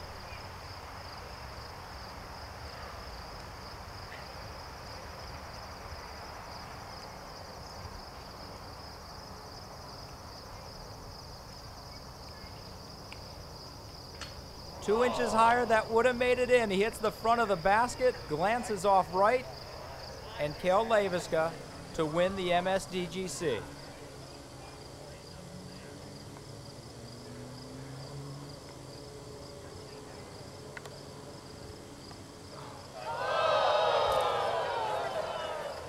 Off right. For the first time in MSDGC history, we go to a second hole in the MSDGC Sudden Death Playoff. There are 3 ways to play hole 2. You can throw a big left to right Annie, you can throw a big Heiser shot over top of the forest, or you can throw it straight through the thin gap. Cale on the tee, throws a huge Annie. Keeps fading right, past the pin. He's got 25 feet coming back for birdie. Oh, yeah.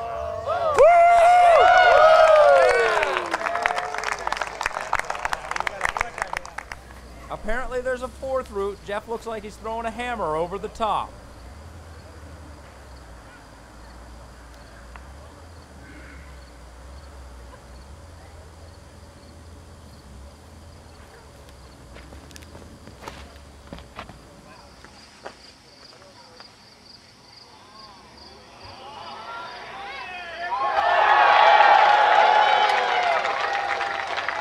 Pin high, 20 feet right. Jeff is all kinds of set up also. We go to Cale's birdie putt.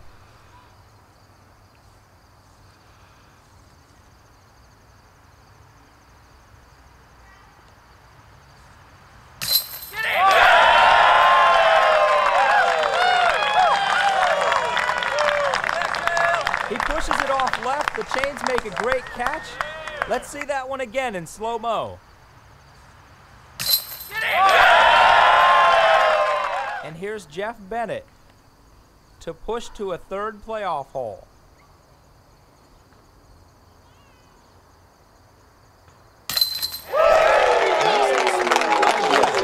We are going to the Airplanes.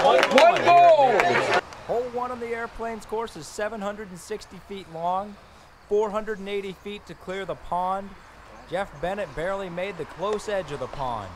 It will be fun to watch Jeff's reaction as Cale takes his drive on hole 1.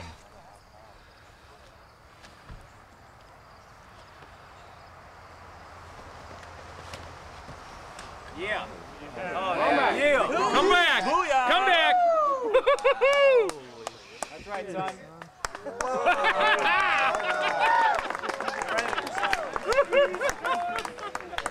Easily clears the pond. There is a lot of pressure on Jeff Bennett to come through right now. He's throwing a flick. His backhand went right in the drink. He's switching it up, trying to throw a flick 480 feet to clear the pond. Jeff Bennett's drive on hole 1.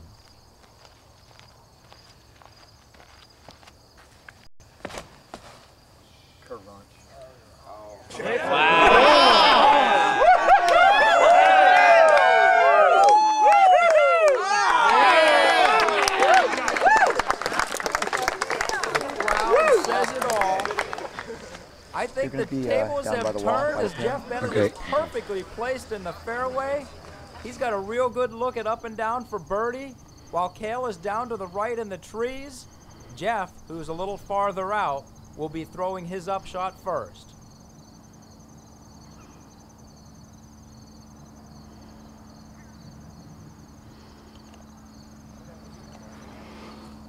Oh, hits a rock, stays in bounds.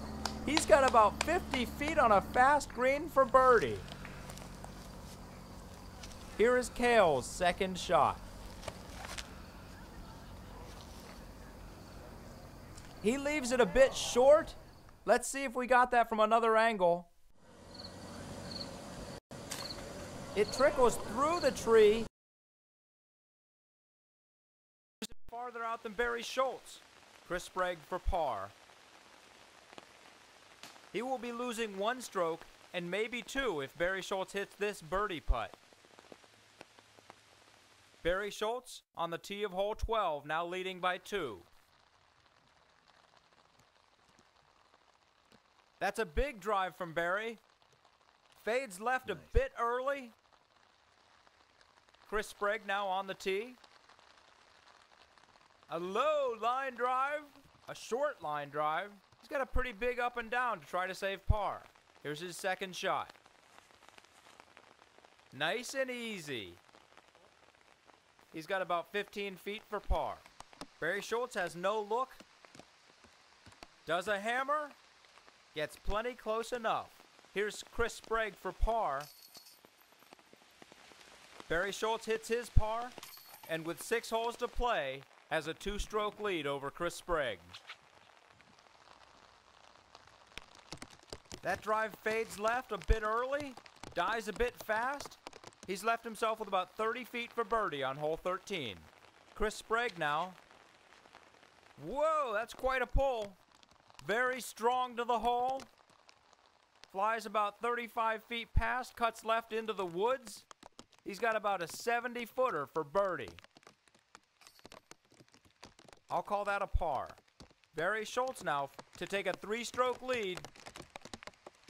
Off the top of the basket. Barry has missed an opportunity to grow the lead to 3. We go to hole 14. Barry Schultz leading by 2. It's a little low. Heiser's a little late. Barry is out of bounds on his drive on hole 14. This could be the most important drive of the tournament for Chris Sprague. With a birdie here, he could produce a 2-stroke swing and be tied with Barry Schultz with 4 to play.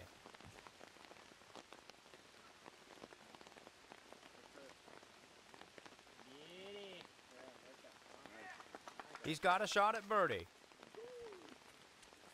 We go to Barry Schultz's 3rd shot, including the OB. All he can do is hammer out of the woods and make a run, and oh, very nice out for Barry Schultz. And here's Chris Sprague to tie for the lead.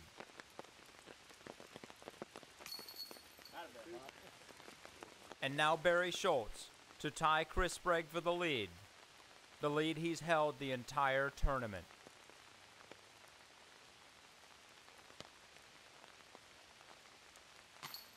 We have a new leader, folks.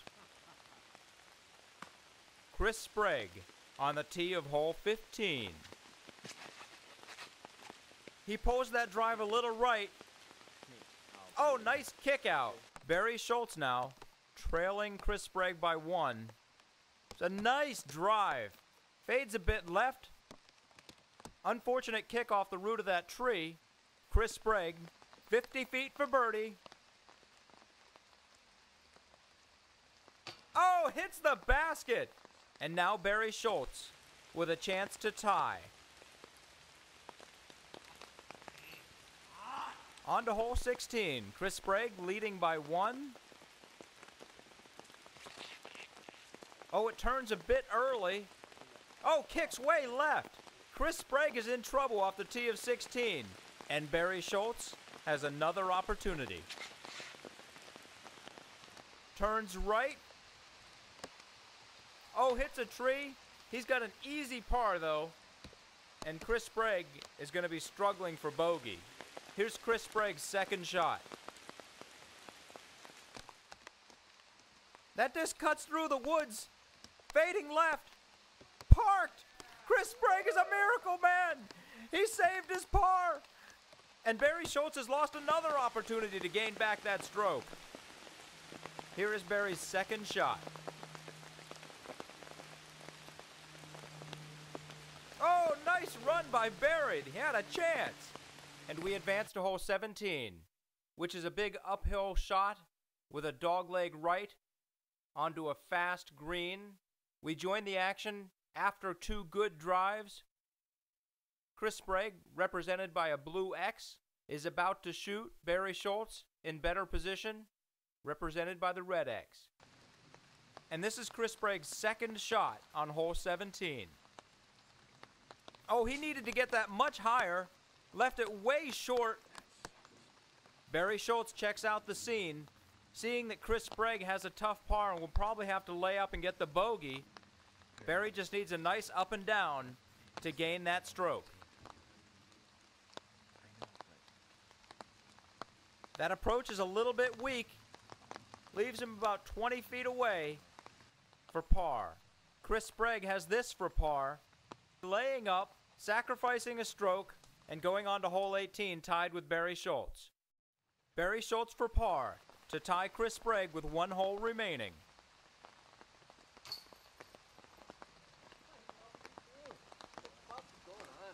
There's not much you can say on that. Barry missed a putt on holes 13, 14, 15. Chris Sprague made a miracle upshot on 16. And on 17, Barry Schultz missed another putt. We could be witnessing one of the largest upsets in disc golf history. Barry Schultz, 2005 Player of the Year, World's Champion, U.S. Open Champion. He trails by 1 with 1 hole remaining. Chris Sprague drives on hole 18. That is a nice drive by Chris Sprague. He's left himself with a good shot at the island green. And Barry Schultz launches a huge drive. He knows it's good, no need to watch. He sets himself up looking right at the island green. He might have a shot at birdie. And now Chris Sprague's second shot.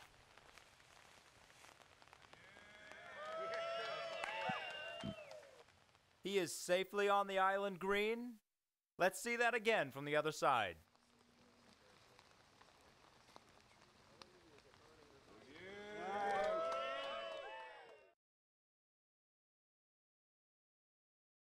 And we go to Barry Schultz. Second shot. Get in!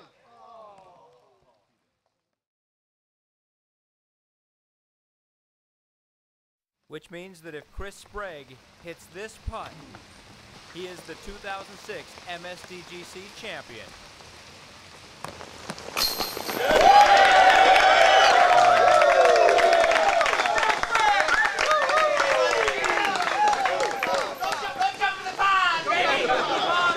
Jump in the pond, Chris. Play in the pond the whole day.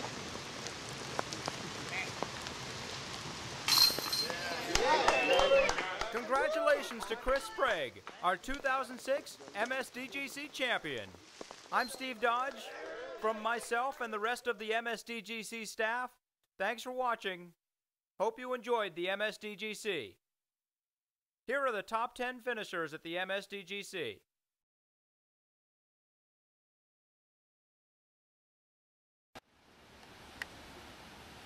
Big crush there.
Oh,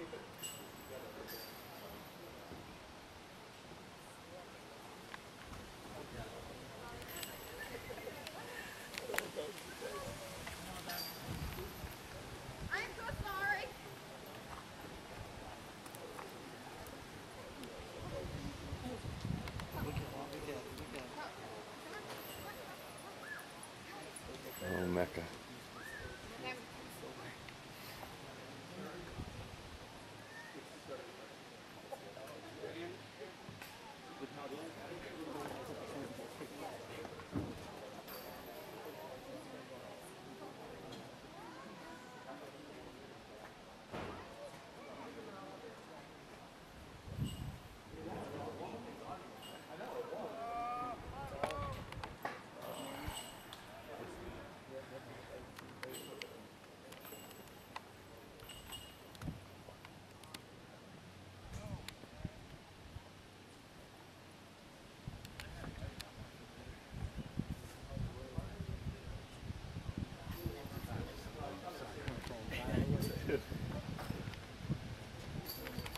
The ironic part is the dog's name is Karma. Is it? Yeah.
Don't put this on Facebook, bro.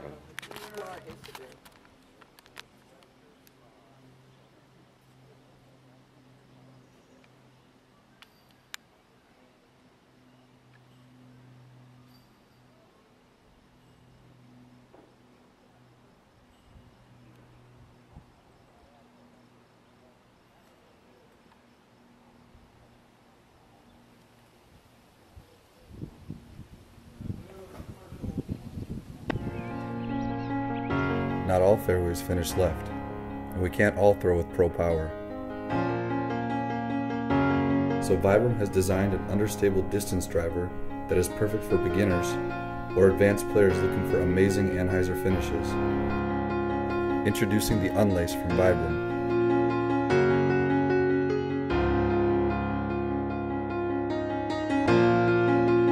Durability, grip, performance.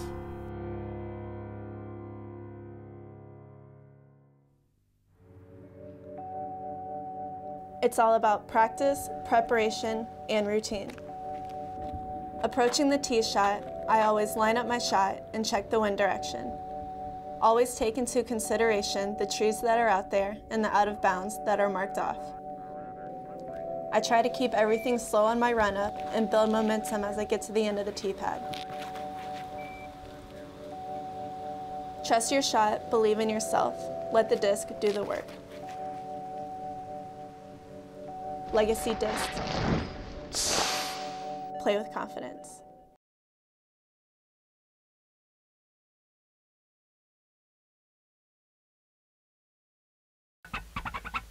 This new disc is the Ibex. Vibram's first mid-range. Very exciting disc. It's a very forgiving, straight flyer. If you don't have too much power, this thing's still gonna fly nice and straight for you. Great mid-range. Rides straight, great in tailwinds. Rides pure, straight, forward. It's got a traditional mid-range width. It's got smooth round edges to cut through the wind. The wing is a little smaller, so it's easier to hold onto it. And you feel like you have more accuracy right away. And it has a little bevel, so it increases the glide, so you don't have to throw it as hard for it to go as far. If you've got a lot of power, you're gonna love this disc. You're gonna love putting it up 50, 60 feet in the air and having it track off to the right and hold that track. Minimal fade at the end of its flight. A nice flat release, hard throw, it'll track straight at your target. Any upshots, the fairway is a little tighter and you need more accuracy and precision. This disc is definitely gonna be the one that you wanna go to just because it doesn't go left and right like other discs. So the Ibex is perfect for accuracy and precision. Can't get much better than that. This is a home run disc from Vibram.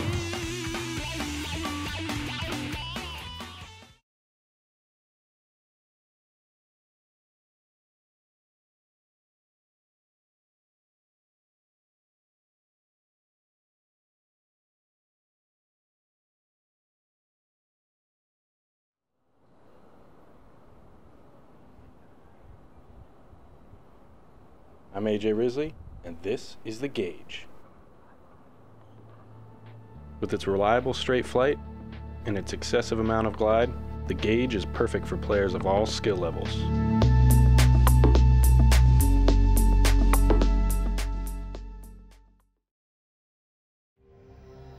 The Mach X features a unified chain assembly connecting both layers of chain to a single point. The soft outer chain slows the disc on impact, while the high-tension X-pattern inner chains stop all forward momentum, securing the putt.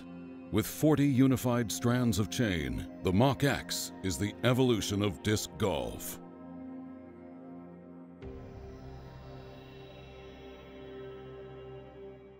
Buried under comics, where the walls are made of awesome. Located in Manchester, Connecticut. 860-643-7295.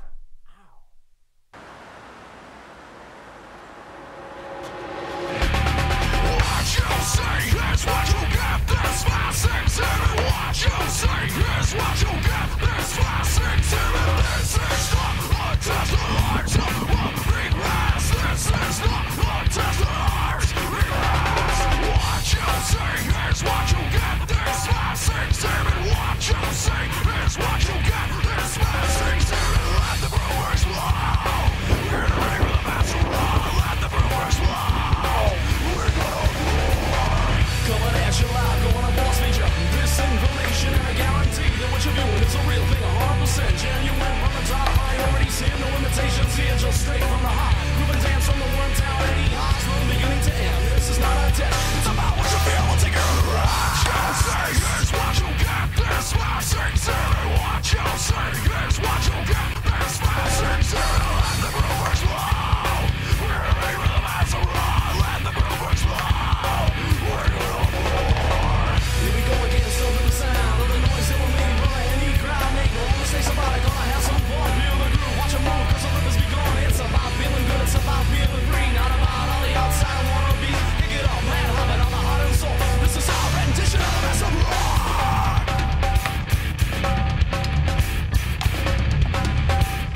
buried under calm. Oh! Oh! Woo! Hey! Get around it. Go in. Go in the hole. Oh! Wow. Get in the hole. Yeah! Yeah!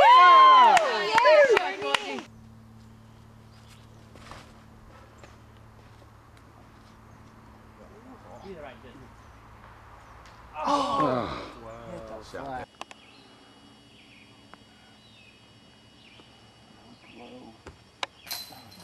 Nice. Good job.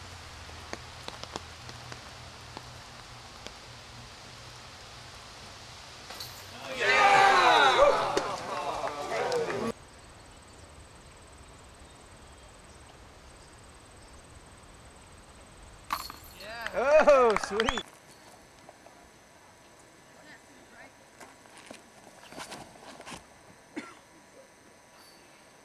Yeah. Why are you going down? Whoa!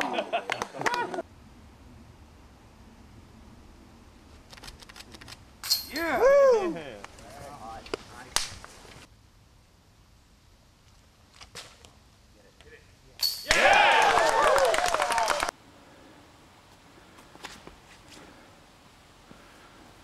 Go in. Hit it. Go in. Hit it.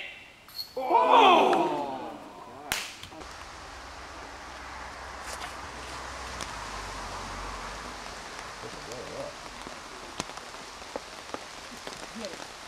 Oh!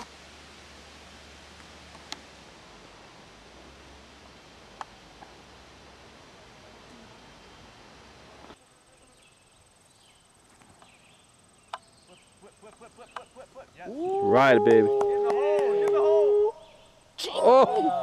Woo! Get it! Oh! Woo!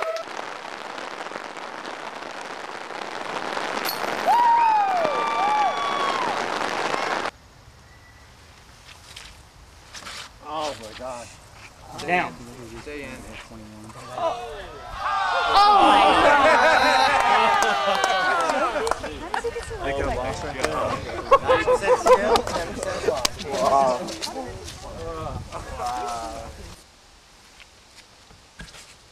There it is. That's it. Yep. All right. Yep. Go, Farm go. is trees. Boom. Yeah!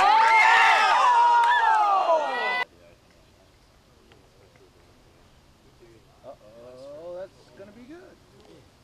Oh! Oh!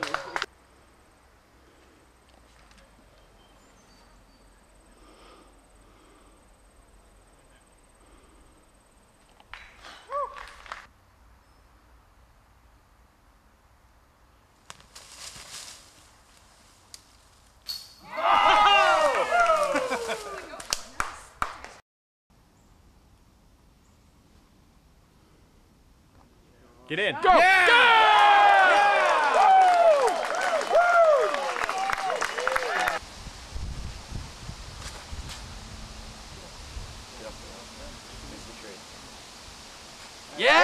Oh! Yeah!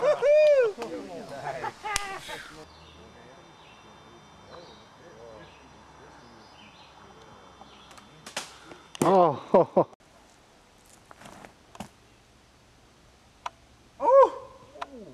Oh!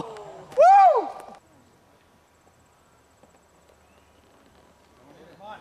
Hey!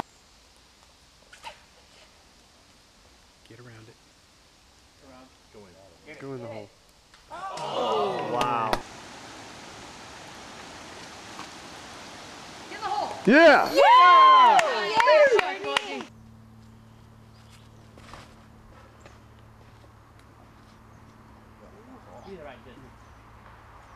Oh! Wow.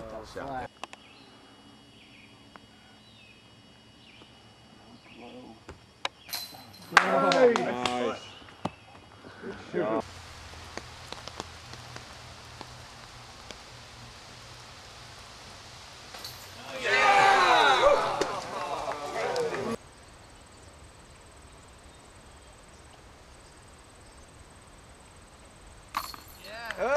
Sweet.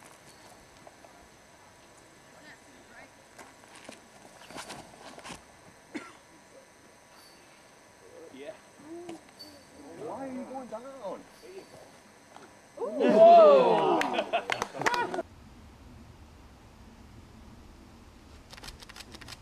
Yeah! Woo!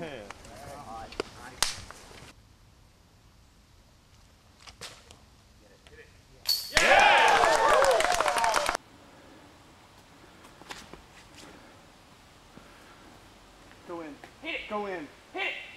Oh!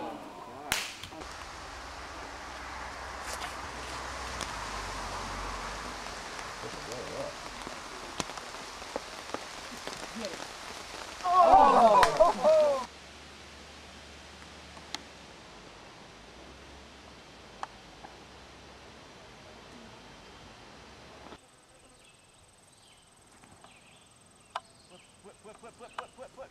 Right, baby. Oh! Woo! Get it!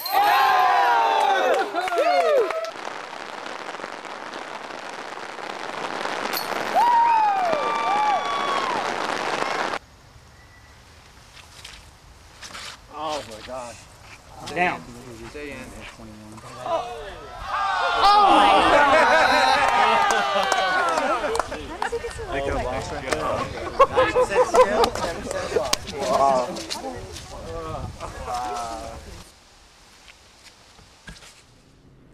Hello and welcome back everyone to our final round coverage here at the 2014 Maple Hill Open presented by Vibram Disc. I'm Terry Miller, the Disc Golf Guy, and I am joined by Miles Parkhill of Paragon Disc.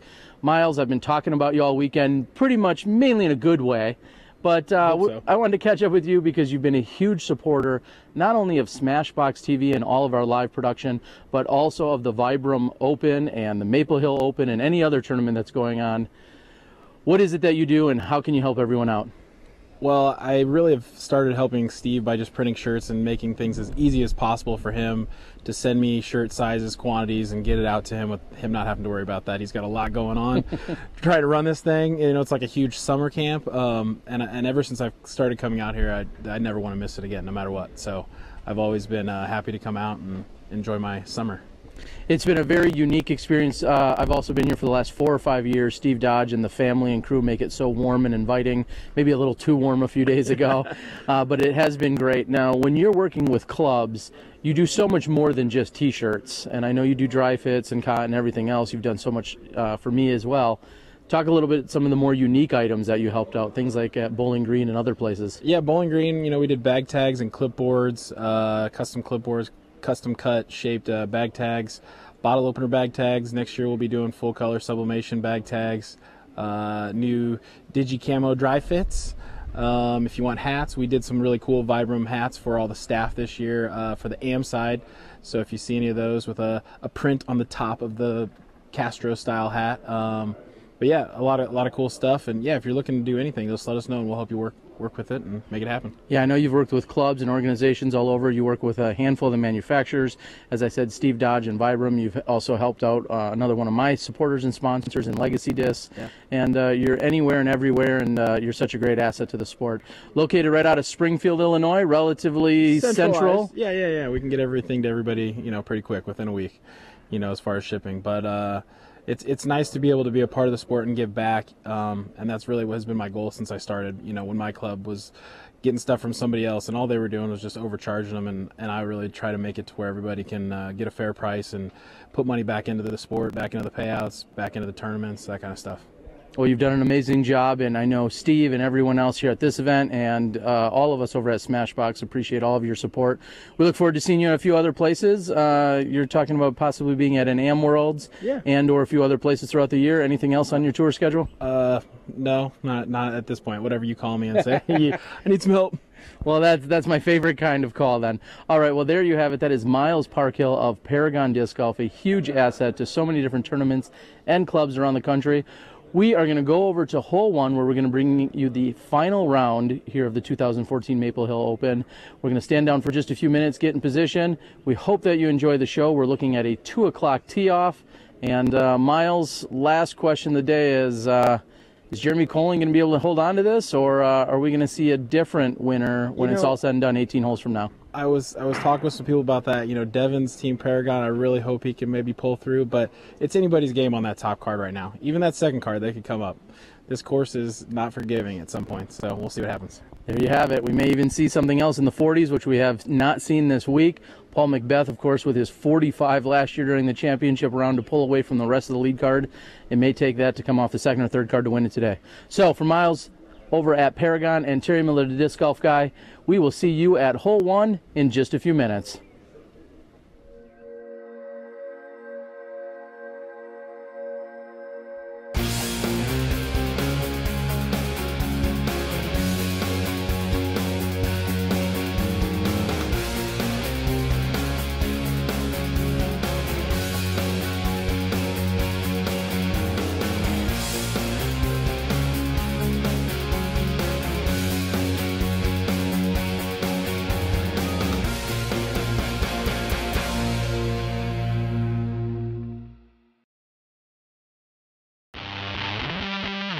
This is the Ascent. The Ascent. The Ascent. It's Vibram's first driver. It's our stable, able to overstable fairway driver. Super stable. Love this disc. Got a nice beveled edge here. It's a very fast flyer, has minimal glide with a nice, consistent, reliable fade at the end. If you've got a lot of wind, she'll always be stable for you. Loves a headwind, loves a lot of power. You've got a lot of power. This is the disc for you. It's not going to flip on you. It's a great disc and very forgiving. It goes where you put it consistently. And do that all 2 more times.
Yeah, Chris.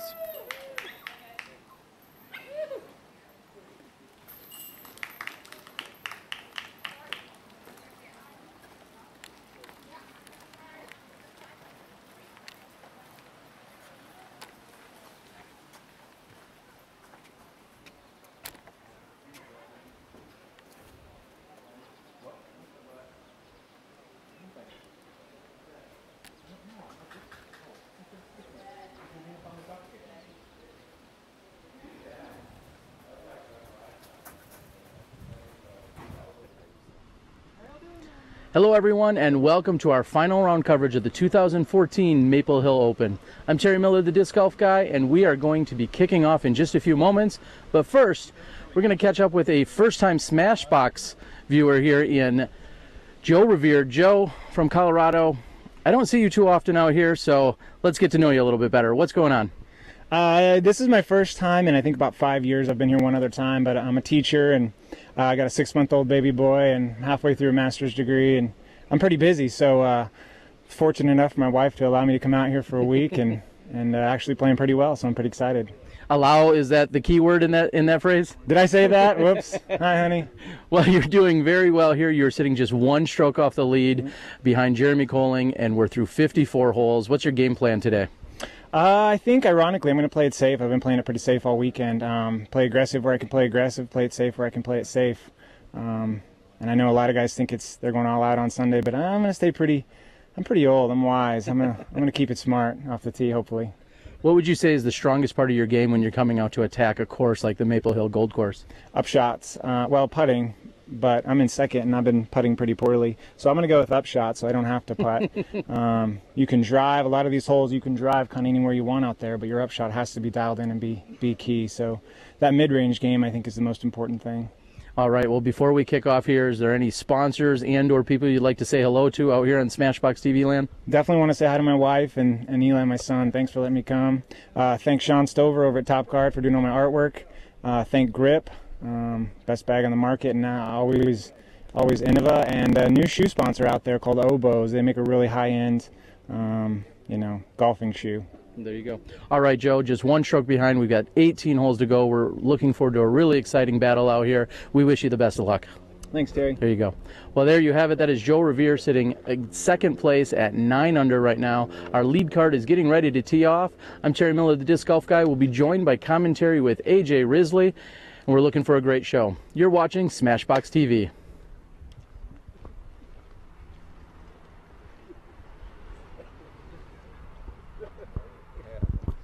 They had to have a sense of humor.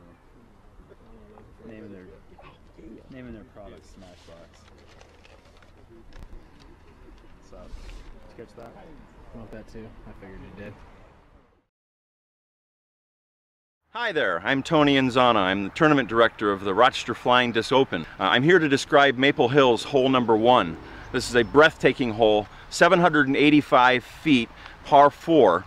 This hole requires 480 feet to clear the water, and then it channels down into an island green surrounded by OB. This is hole 1. This is the Vibram Soul. This is their new putter.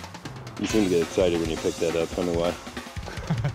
Because this is the new putter. This is the putting putter. It's Vibram's first traditional putting putter. Some of the players on our team asked for a putter that had more of a rounded shoulder and less of a flat top. The Soul is the answer to those players. This is for a pure putt. The putting characteristics are phenomenal. They go straight. It doesn't rise on you. It just stays flat, just above the basket where you want it. The Soul is a stable, comfortable flyer. You can put power on it, which it'll handle. The flight characteristics is phenomenal off the tee. It has great glide. Gave it a little bit of a beefy shoulder for extra durability. The wing is nice and small, so you can get your hands around it as well for accuracy and precision, just like the new Ibex. This thing is going to go in, and it's going to stay in, which is what I'm looking forward to.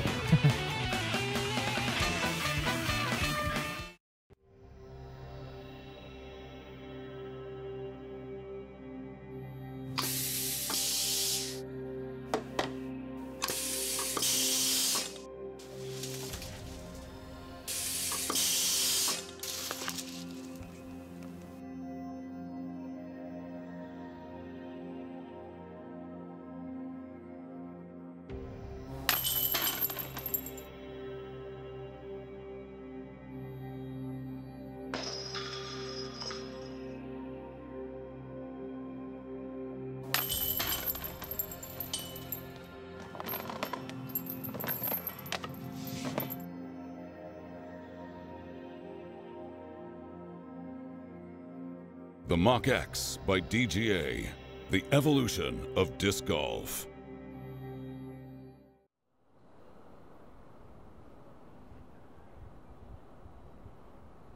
I'm AJ Risley, and this is the Gauge. With its reliable straight flight and its excessive amount of glide, the Gauge is perfect for players of all skill levels.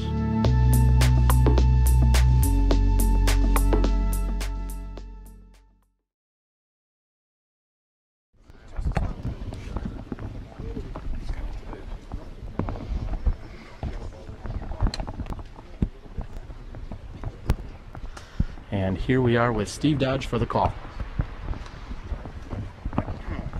Teeing off first on our lead card from Indian Trail, North Carolina, a PDGA Rookie of the Year, Jeremy Big Germ Koling. Yeah, boy! And Big Germ is excited and ready to go. Here it is, AJ.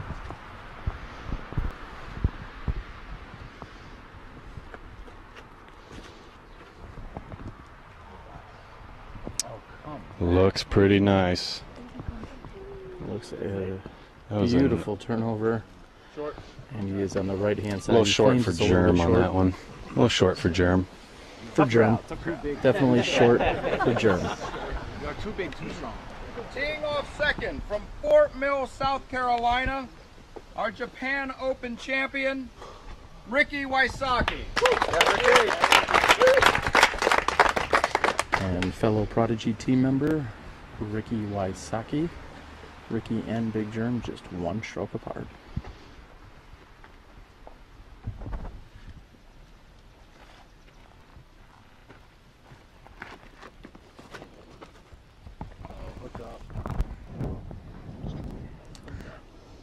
Ricky looking for a little more hyzer there.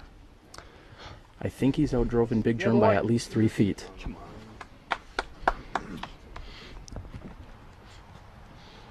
Teeing third on our lead card from Boulder, Colorado, a 4-time Colorado States champion, Joe Revere.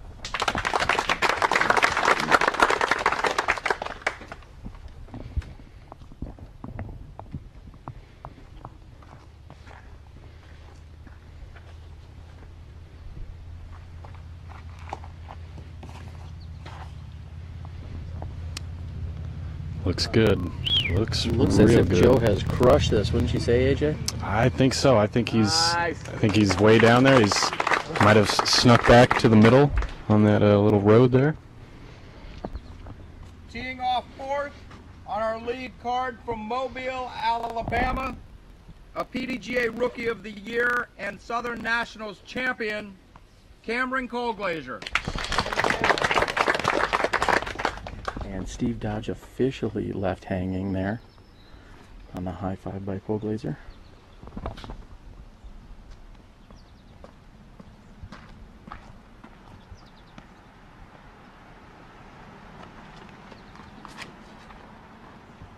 Placement.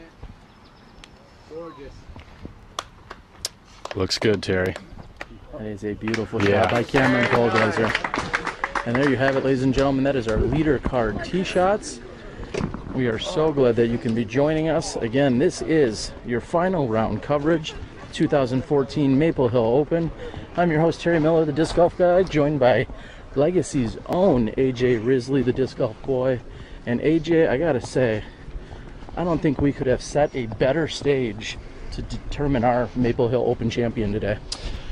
No, I think you're right, Terry. It's a beautiful day, gorgeous day, only a few clouds in the sky, and I think this is the perfect course to crown our Maple Hill Open champion. It would seem kind of odd if we determined our Maple Hill Open champion on any other course besides Maple Hill. I'd concur with that one.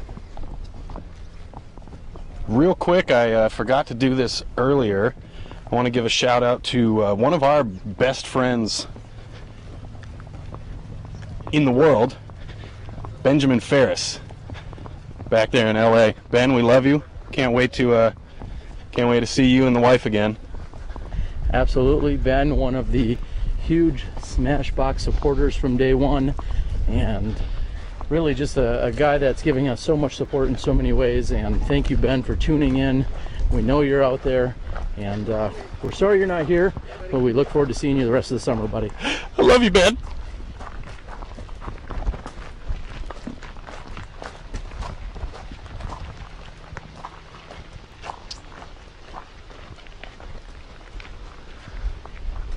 Here on our left is the infamous hole 1 pond that the players have to carry. Not a big problem for our lead card, but there's plenty of discs in there still. Yeah, it also was not a problem for our new quadcopter with aerial footage brought to you by Paragon. Not a problem carrying that Not at all whatsoever. However, the trees protecting the basket, well, that's another story.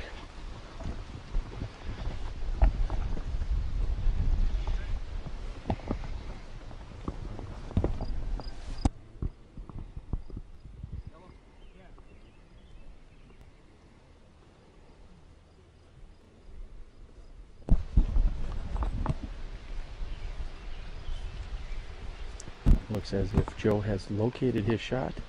As always, one of the biggest challenges out here on holes number 1 and 11, for instance, is having to navigate around the trees and those being in your stance or in your run-up when you're throwing your next shot. Yeah, we're up here. I don't know where Cam's at. All right. Looks like it's going to be Colorado Joe up first on the approach. Now, is that an official nickname by Joe, or is that a Smashbox trademark nickname? I think that's going to be a Smashbox original. If we look back in the history of nicknames, I don't think you're allowed to give yourself your own nickname. I think I beg to differ, as I've done so countless times. Looks like Joe's attacking the green. That might have been a little lucky there, but this rollaway that he's getting was a little unlucky. Well, he was headed for the out of bounds. However, it hit the rock wall short of the OB, and as you said, it did roll away. He should be able to get up and down and still card a par 4.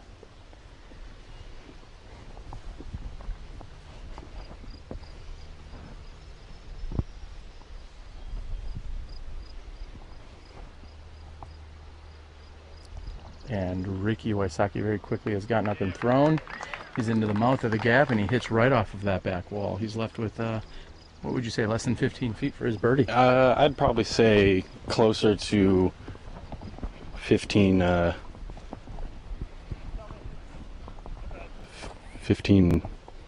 inches. Closer to 15 inches than 15 feet for his birdie.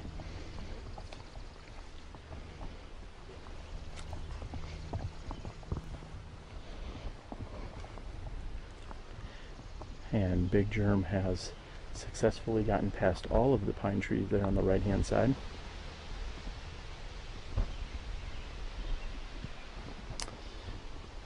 Yeah, it's hard to see off the tee, but there's a nice little open landing zone down there once you get about 600 feet off the tee. Having a long drive can certainly be rewarded out here, and he's within 8 feet. Cam Colglazier will be up to throw next.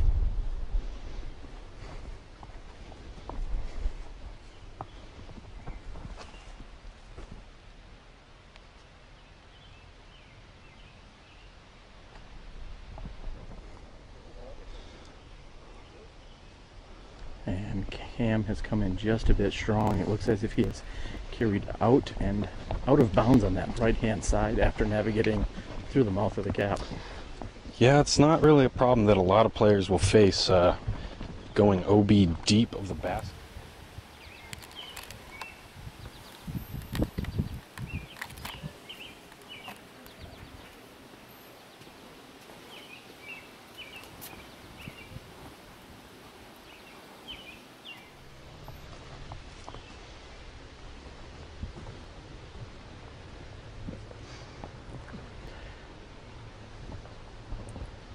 And for our viewers at home, including Ken the Tank Franks, we're going to Watch another attempted patent pending stance, so to speak.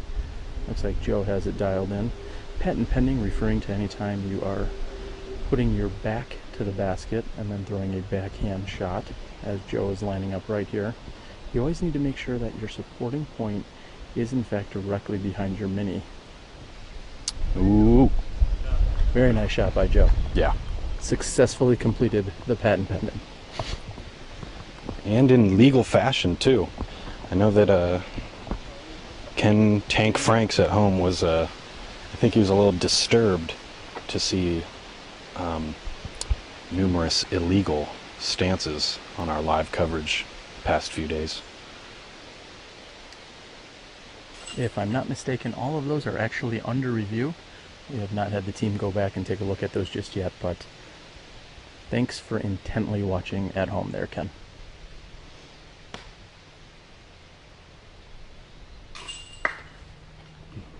Joe Revere tapping in his par 4.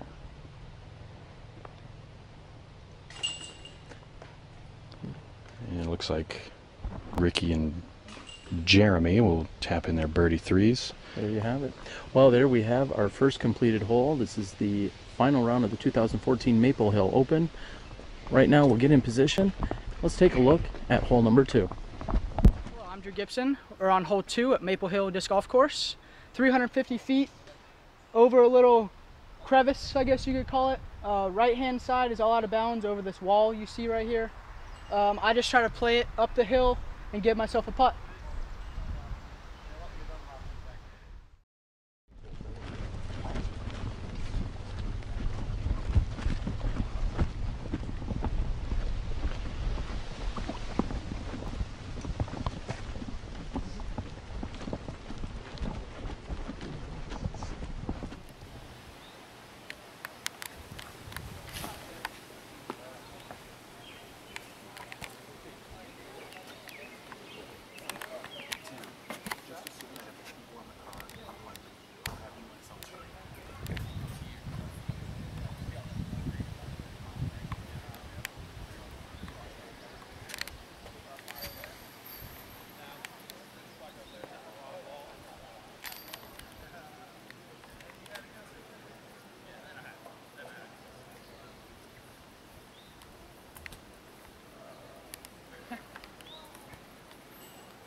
Here on hole number 2.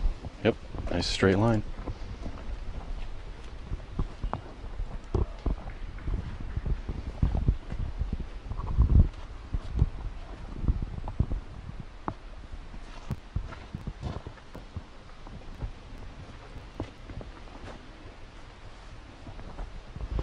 And Ricky Wysocki has put down the fairway driver and has thrown that shot with a mid-range. Very nice shot by Ricky Wysocki.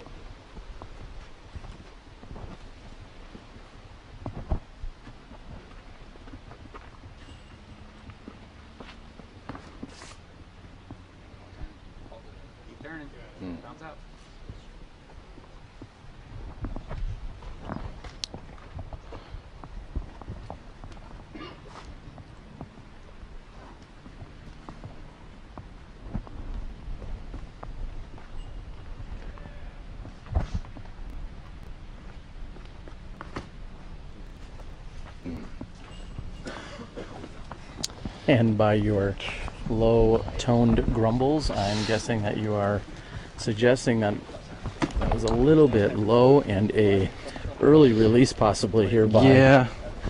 Yeah, it looks like Joe and Cam kind of released those a little early. I know this shot, it might look, you know, this gap might look kind of wide open on the tee, but it's kind of tricky to hit. This rock wall that's here on the right side is out of bounds, and you know, if you're trying to blast it up there, your disc can easily turn over and go OB, and that could cost you a couple strokes. Yeah, we have seen more than usual OB strokes off to the right-hand side. So I think all 4 players today just making certain if they were going to miss in any direction that they would miss slightly left rather than right.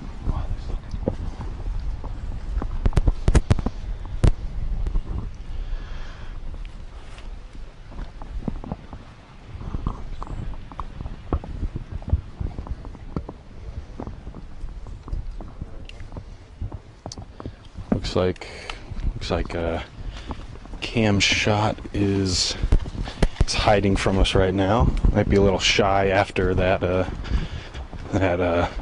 early release. In the meantime, we're going to move closer toward the basket.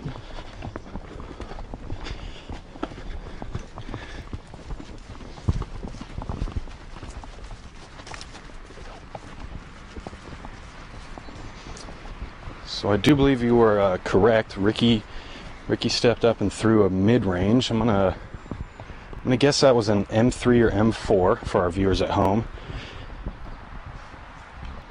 And I think Germ was throwing a D3 in the, I want to say 400S plastic.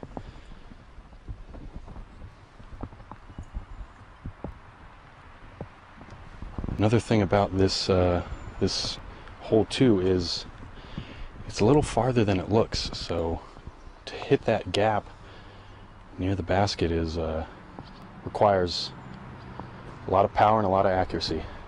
And a very nice forehand approach here by Cam Colglazier. He's going to be taking a par 3 with a tap in there. Joe Revere has found himself in the lowest part of this, we'll say gully or ditch, I guess depending on what part of the country you're from. Yes, I think we'll call it a crick for right now. Would you call it a crick or a creek? I'm going to go with crick. You'd be wrong. Alright, so we are here with Joe, who's also looking to throw a forehand approach. And that's not a real pleasant place to be, AJ. I'm guessing you were down there at some point this week? I don't think I wasn't as far in the trees as Joe, but yes, I did find myself under one of these trees here on the left-hand side. And Joe opts for a forehand roller. I think he really did not have much of a lane, and anytime you're going with a forehand roller uphill, that's generally going to be your last resort, and unfortunately he's just looking to get up and down and card a bogey 4 and move on at this point. Looks like that's what he's going to do. And I think looks like Big Germ is out, and I think he's just outside our 10-meter circle, so we might be seeing our first jump putt of the day here.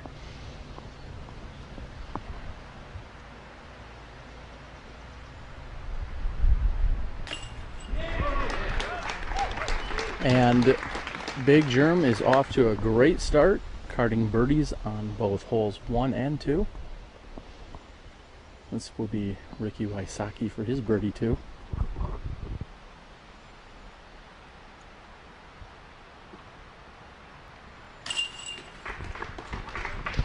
Ricky wastes no time and taps in that 15-footer. 16-footer? Yeah, we'll go with 16.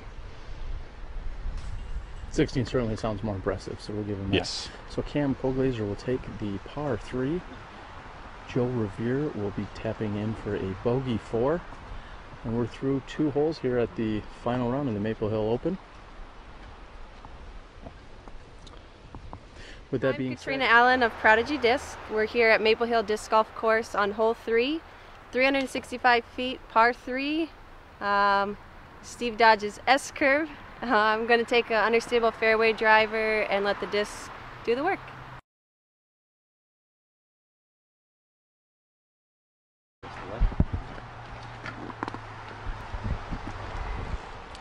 We are up here and on hole number 3 with Jeremy Koling on the tee.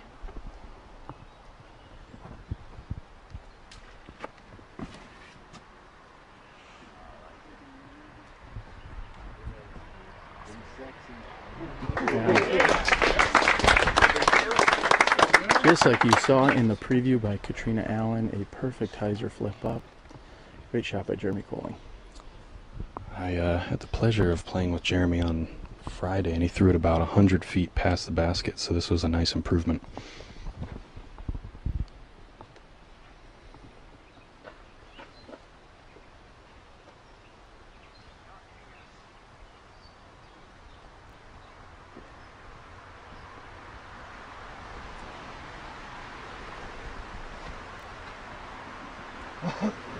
And not to be outdone, Ricky Wysocki has thrown an equally as beautiful shot.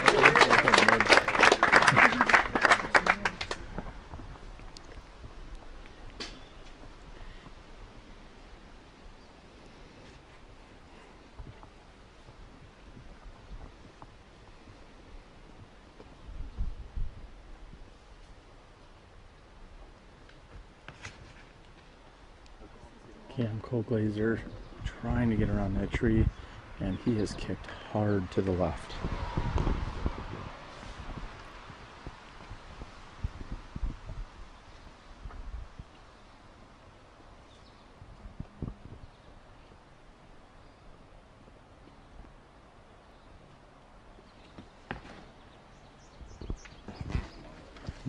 Joe shot is carrying right. He could use a little hyzer at the end.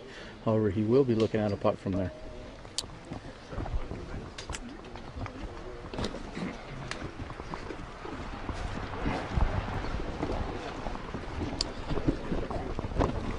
Sorry.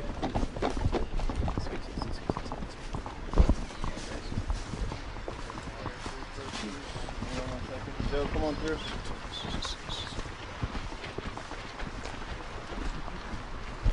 A little bit of a narrow tunnel that you need to navigate through, both the players gallery and all media.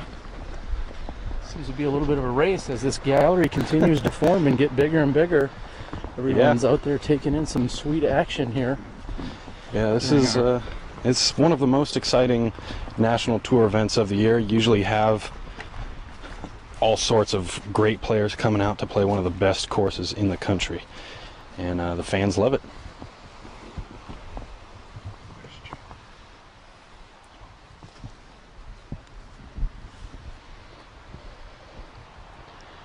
And here we have Cameron Colglazier. Looks like he's going to be setting up for a forehand shot. Cameron has a really solid forehand. I don't know if that got much farther past the initial vines trees, yeah, that it hit. Yeah, the left side of this fairway is somewhat unforgiving.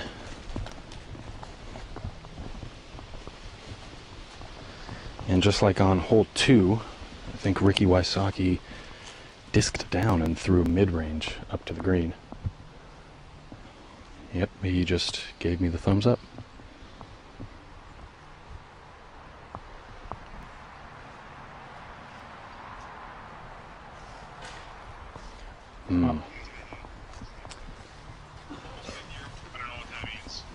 Cam finding a little more trouble on this very tight left side of the fairway on hole number 3. Looks like he'll still have a jump putt to save bogey. And Joe is on the right side of the fairway. He's going to have an uphill putt for his birdie. Might have a couple trees in the way though. Joe is trying to determine if he is in fact out. It looks as if he is. Joe is approximately 38, maybe 40 feet from the pin, which is very similar to the distance that Colglazier is. Solid. And a beautiful birdie putt by Joe Revere.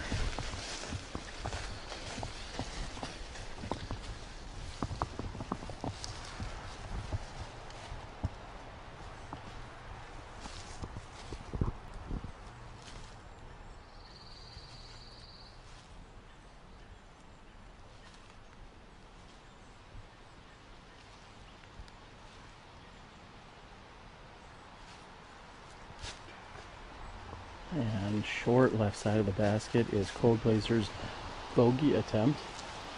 he's going to be giving up a few strokes to the field here, especially to his card mates, by carding a double bogey 5. We have Joe Revere in for birdie 2, and both Wysocki and Koling still have their birdie opportunities. Looks like it's going to be Wysocki next. Wysocki left with, let's say, approximately 22 to 25 feet.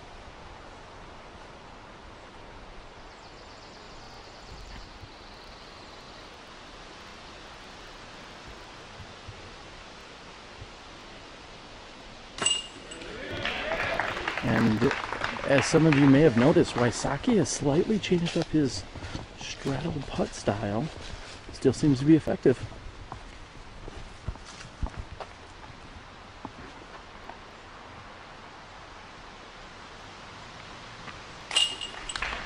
And in very bizarre fashion, it seems as if Koling may have picked up Wysocki's stepping straddle putt style. Before the round, I saw them over in one of the corners in between a couple pine trees talking.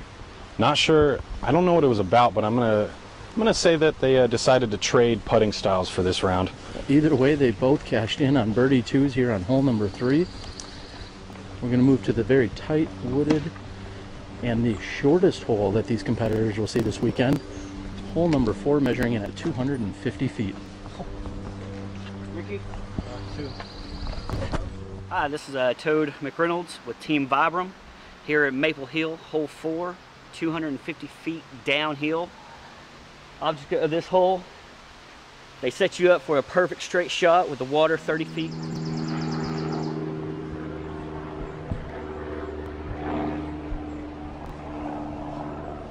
And Koling with a forehand, just looking for it to sit down, and it gets a kick to the right. Yeah, he's saying if it didn't hit a tree, that was definitely in the water.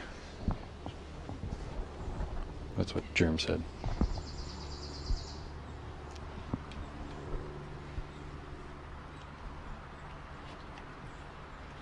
And with a very similar approach, we have Ricky Wysocki. Looks like he has done a very nice shot straight down the center of the fairway.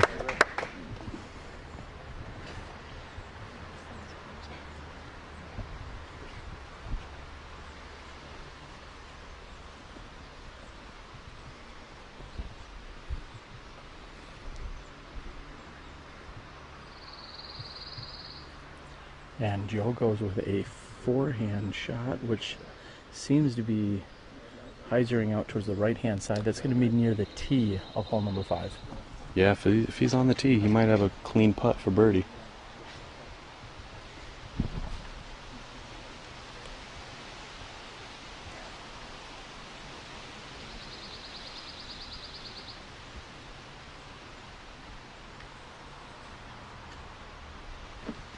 And Cameron throws straight up the middle with a backhand.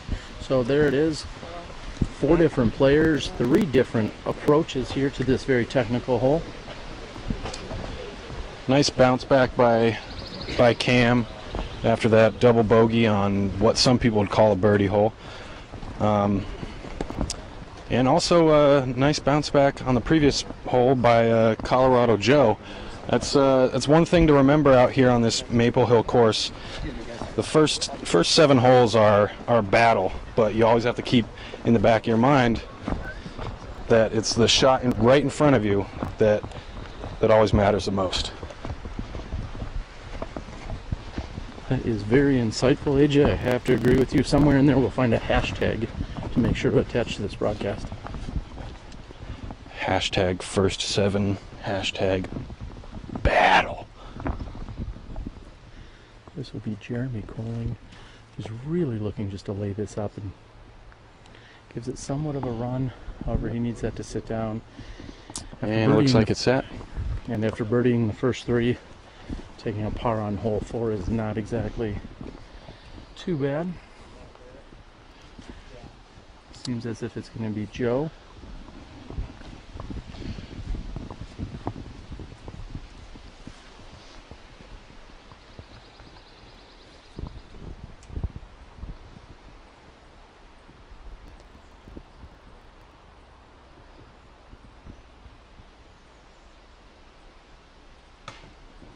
Just a little bit short on his 38-footer. Cameron Colglazier is left with less than 25 feet for his birdie opportunity.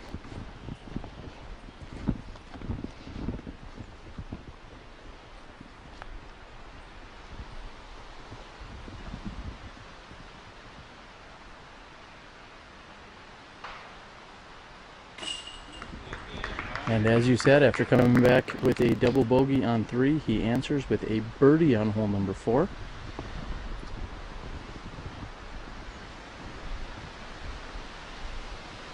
Ricky Wysocki 3 down, looking to tie this match up. Ooh. And a very unique stance, or a unique putt that almost came back out. Almost. We're going to move on behind the hole number 5. You're watching the 2014 Maple Hill Open. Oh boy. My name's Will Schustrick. I'm with Prodigy Disc. We're on hole number 5 at Maple Hill. There's 2 routes on this hole. The main route is a big anhyzer out over the water.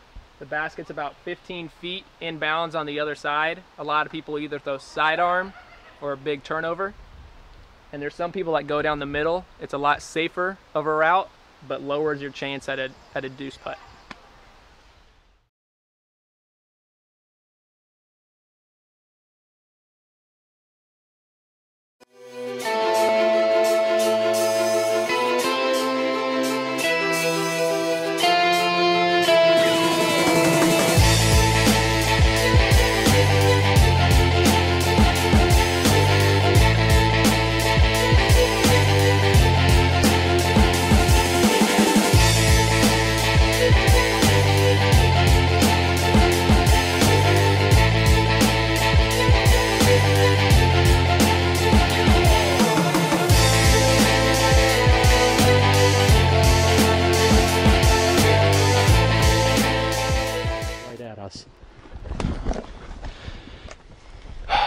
And Ricky has come within about 2 feet of us.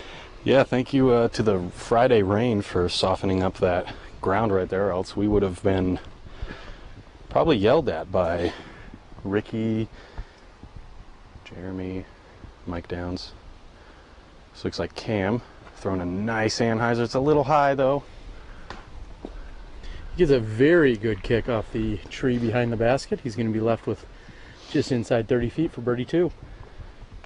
One of the numerous spectators out here taking comfort and protection in these lovely trees. Oh no, and Germ shot. His sidearm came up just short. Looks like he hit off the wall. A couple inches higher than that would have been an ace run, without a doubt.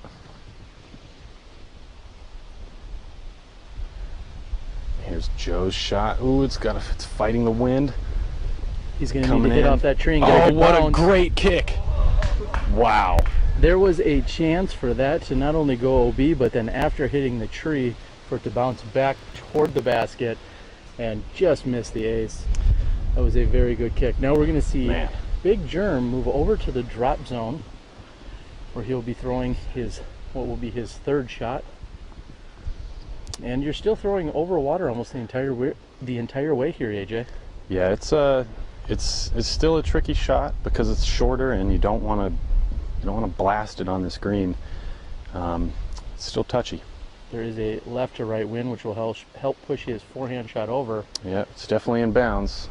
A little skip. He's going to be looking at about 37-footer through a couple trees with the water behind him. Yeah, that is definitely not exactly what he was trying to do to lay up after that drop zone shot. Yeah, can we just talk about Joe Revere's shot again? Yeah, we can. I believe we do have the microphones. Okay, and we got a little bit of time. It wow. really, yeah, came in high, hitting off the tree you're looking at right now. Hit that tree right there in the, a big one. I think if it was about an inch to the left, it would have been wet. And we also have some extra camera coverage taking place out here on the pond on hole number 5. Mm-hmm. That's just part of the amazing staff and crew. Again, besides our live broadcast coverage, Steve has cameramen and volunteers and supporters really throughout the entire property. Some are even anchored down out in the middle of a pond.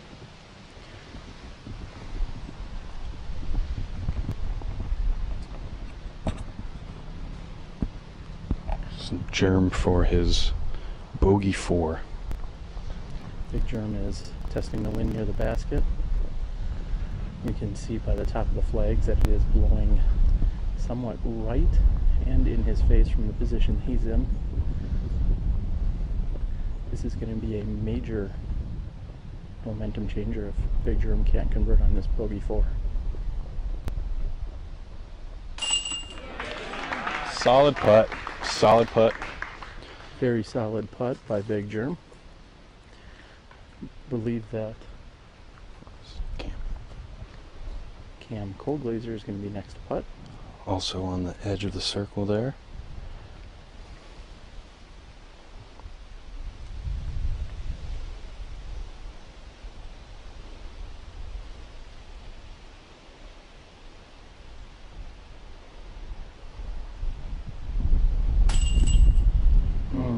High left chain.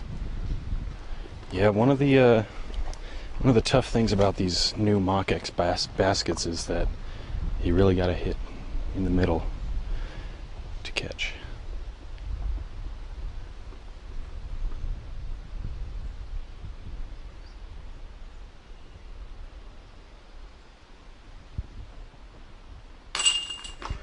And right in the middle is Ricky Wysocki. What do you know, it caught? Carting the birdie 2. And Joe will tap in for the birdie 2 as well. Cam. And he's going to look up at the tree and send some good vibes towards that tree's direction. I'm a little sad this will be the last time I will see hole 5 until next year. However, we are watching the Maple Hill Open 2014. Let's take a look at hole number 6. Hi, I'm Paige Pierce with Prodigy, and this is hole 6 at Maple Hill. It's 375 feet, par 3.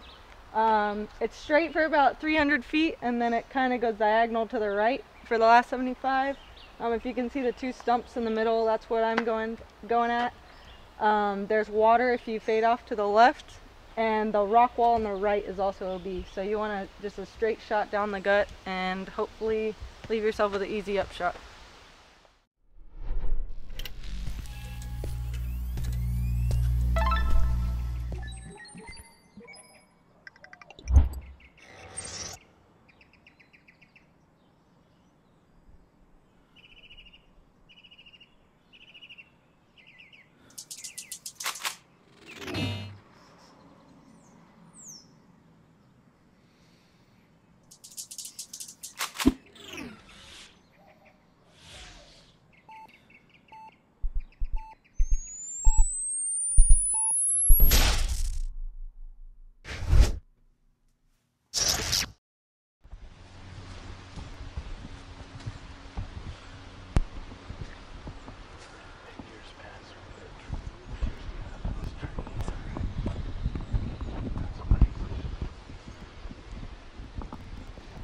And it looks as if our scoreboard has in fact been updated. We see Ricky Wysocki at 14 under, Koling at 12, Joe Revere at 10, and Colglazier at 6. Ricky Wysocki on the tee.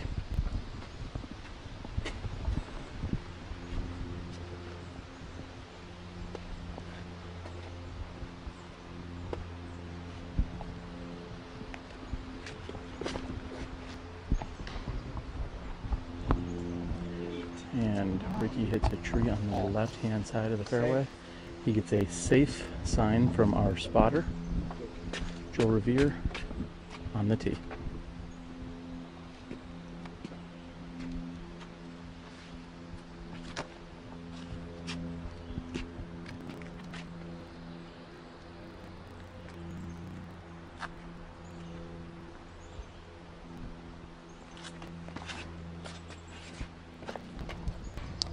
And Joe's head carried right and kicked him to the left-hand side of the fairway. Looks like he'll still be safe, but it's a tough up and down for 3 over there.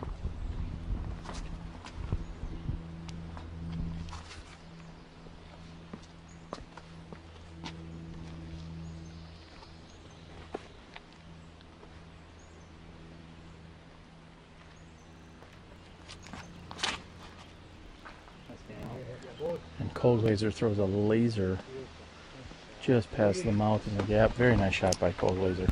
Yeah, looks like he might have got a kick to the right. Very fortunate.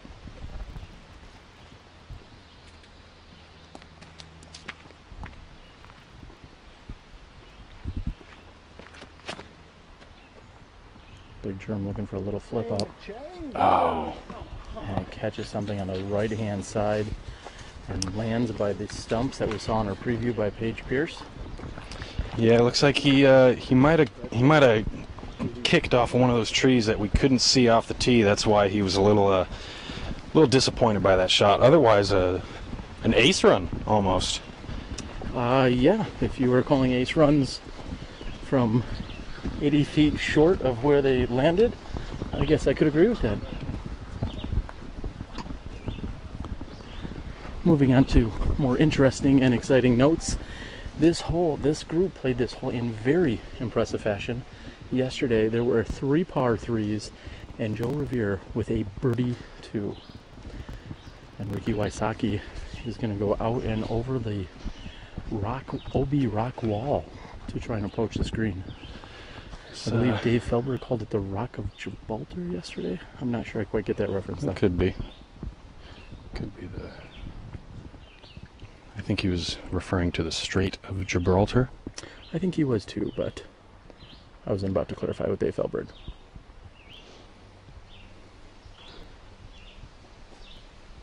It's a pretty high risk reward shot for Ricky Wysocki. Yeah. Oh man, and he almost puts it in for a birdie.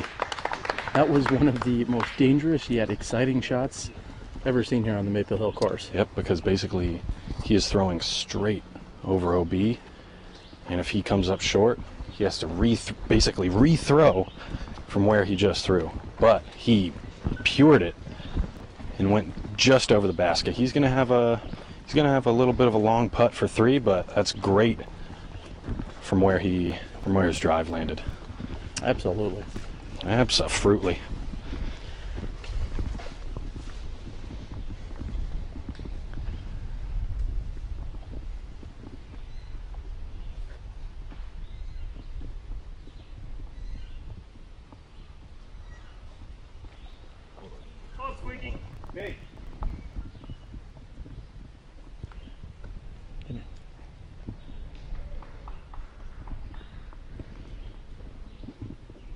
And a perfect shot by Jeremy Koling, placing himself just a few feet from the pin. I think we can go with a hashtag patience is a virtue on that shot there, Terry.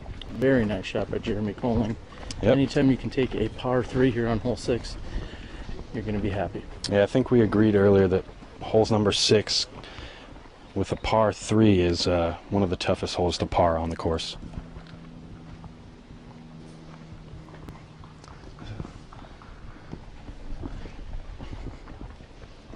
And with Joe's glow rock blending into the ground a little bit, it was tough to determine that he was actually right next to us. He's laid up for his, what will be bogey 4.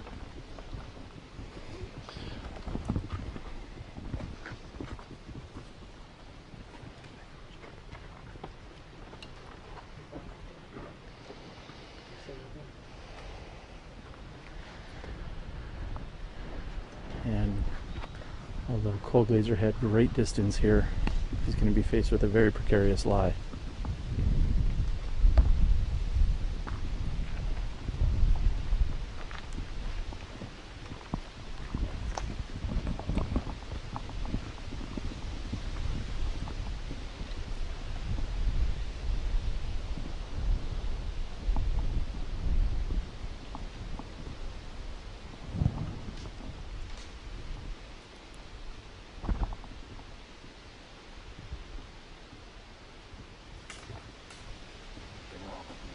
And Cam, with not a lot of room for his arm to move, is going to have to just settle for a par 3 here. Yeah, from where he was, I'd be happy with a nice 4.5 foot tap in. Looks like Ricky is going to be out. He's probably about 40 to 45 feet deep of the basket, going for his par 3. Ricky does have a lane at the basket here. He's going to be shooting through the 2 smaller trees.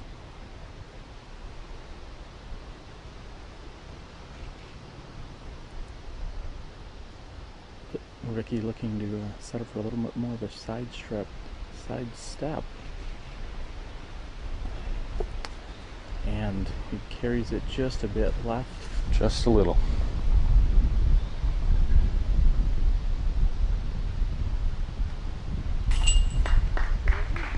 Koling with a very impressive 3. Ricky is in fact right next to this wall, which is considered OB, so he will be able to take a 3-foot relief, otherwise known as 1 meter in, from the OB line.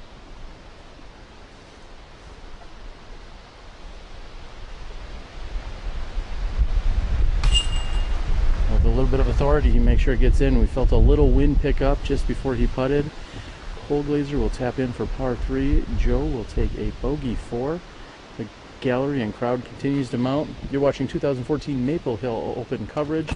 I'm Terry Miller, the Disc Golf Guy, joined by AJ Risley. Let's take a look at hole number 7. Hi, it's Naved Hasnain. This is hole 7, a 370-foot shot. Just trying to take it right up the middle with my Obex. Oh my God.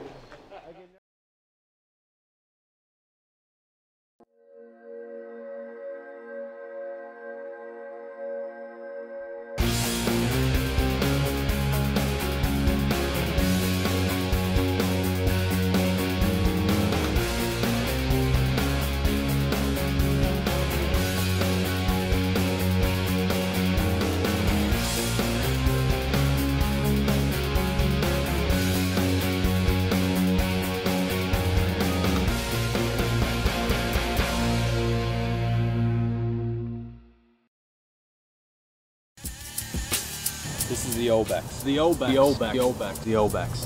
The newest overstable mid-range in Vibram disc golf. Vibram saw a need for an overstable mid-range. What they did is combined the Ibex and the Ridge B for added stability and its consistency.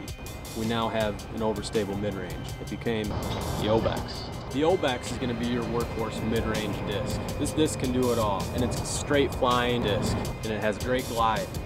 Throw it with a little bit of hyzer, it's going to hold a hyzer. Throw it flat with a little power, it's going to fly straight and predictably finish left. Put it on an anhyzer, it's going to boom out there and it's going to slowly fight out and get you some big distance shots with this. The wing is comfortable in the hand for a real nice consistent release and real smooth. That handles quite a bit of power and is not afraid of a headwind. Like all Vibram golf discs, the Obex is compression molded X-Link rubber. The X-Link rubber is super durable, ultra grippy, and it has a great memory. When you're out there hitting trees, baskets, this disc will maintain its flight characteristics over time. This is a disc that's going to last forever. If you were to have one mid-range disc in your bag, it would be the Obex. The Obex, the new overstable mid-range from Vibram Disc Golf.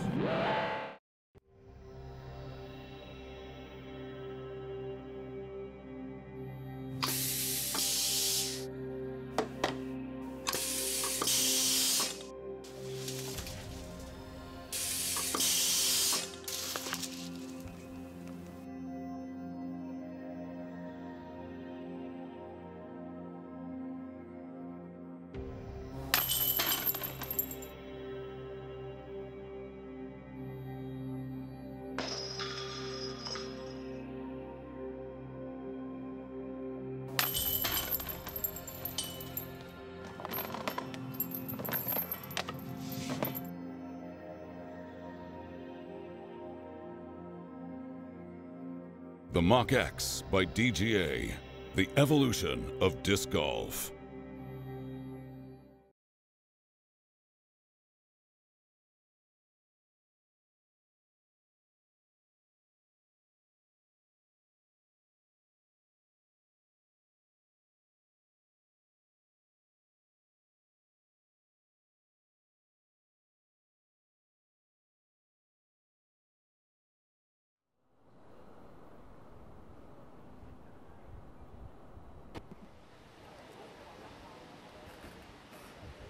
People come from far and wide, so it's not surprising.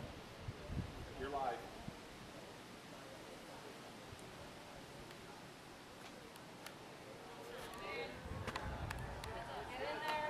Inbound.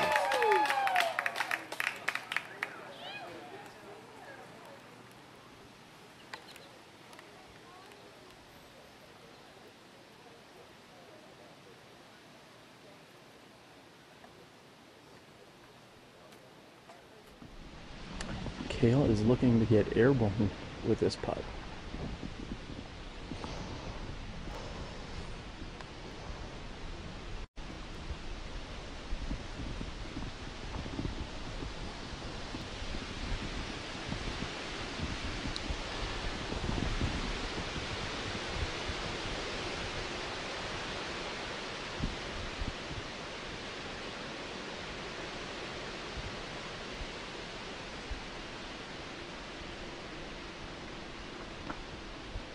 Yeah.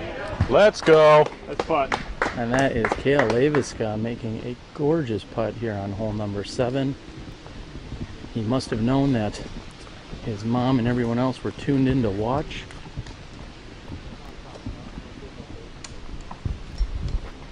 Hey. How's it going? It's good. This is Steve Brinster, who I believe is putting for par 3, as he's gone about 28 feet past the pin.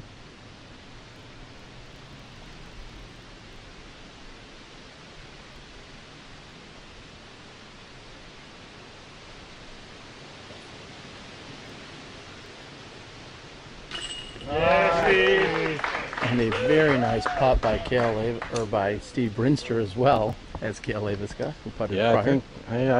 I still think Kale Leviska had a great putt. Steve's was pretty nice too. Good catch by the Mach X. And Devin taps in. That is your second card who are on the chase. We see 3 of the 4 players wearing championship red Sunday attire, and all of them are in the hunt. We're going to move backward down the fairway here on hole number 7. Go back to our leader card. Ricky Wysocki had taken a bogey on hole number 6. However, that was his first bogey of the round, and he has still yet to card a course par on this round. Yeah, Ricky Wysocki has all of the tricks in his bag, as does Jeremy Koling.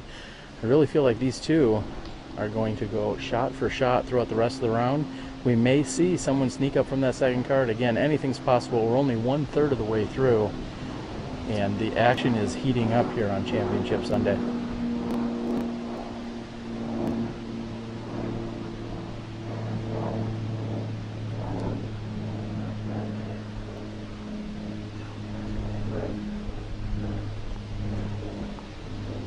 And we're just giving the clear and the okay to this leader card that is about to tee off.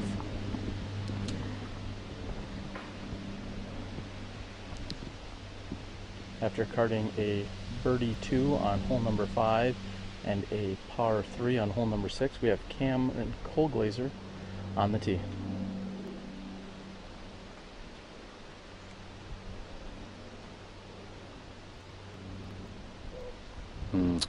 And looks like it's going off a little bit to the left side of the fairway.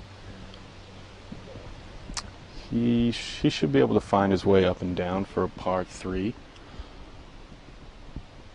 If Koling can get this to stand up straight, or maybe even turn over a little bit to his left on this forehand drive, he can very easily attack this pin. And he is coming straight at us. However, he's going on the inside. That was a good kick. That could have kicked a little far down. There's a little valley off here on the right side. It was a pretty fortunate kick. You might be able to give that a run at birdie.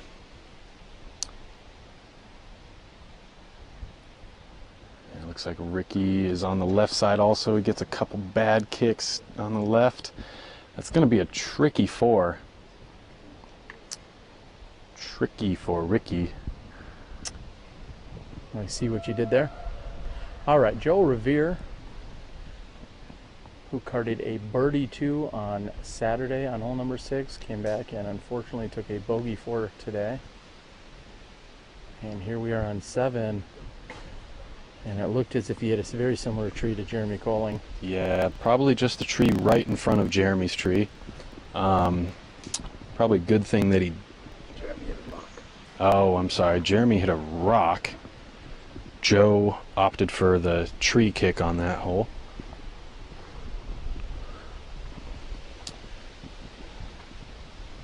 Just like to notify Terry, or my co-commentator, that I, in fact, just flicked a tick off the back of his shirt. Ticks are known for carrying Lyme disease, and I think... You very well may have just saved my life. I might have. Thank you for that. Yeah, a little known fact, Lyme disease is the cousin to lemon disease. Lemon disease is found only in the southern tip of New Zealand and is actually about 5 million times worse than Lyme disease.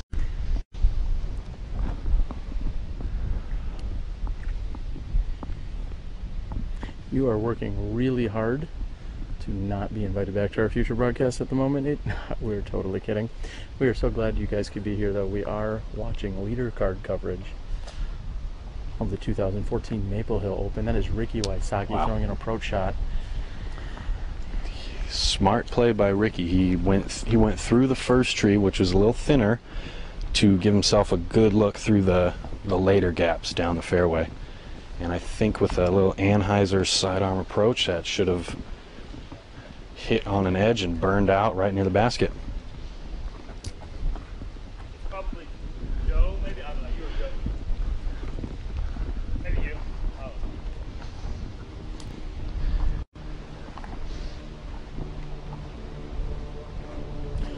Looks like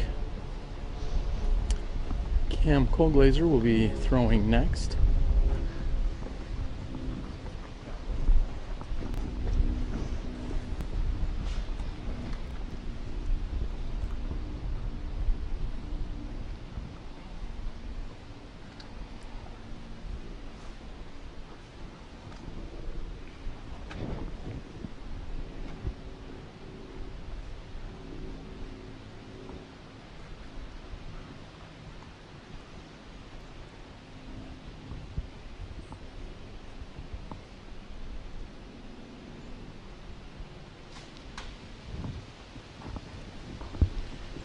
Cameron shot hit a tree guarding the right-hand side of the green and has kicked slightly down the hill. Yeah, it looked like it kicked him straight down, which is probably going to help him in the future. In the future of this hole.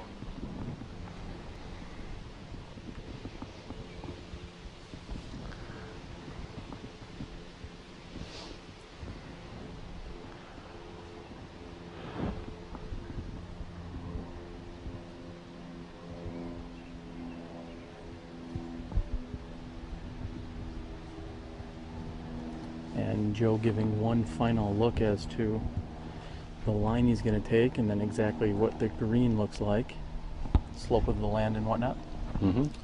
Hole 7 has one of the faster greens out here at Maple Hill. Not a whole lot of grass or soft dirt, and looks like Joe's shot almost got up there for a nice little tap-in birdie. He's gonna still have a circle putt though.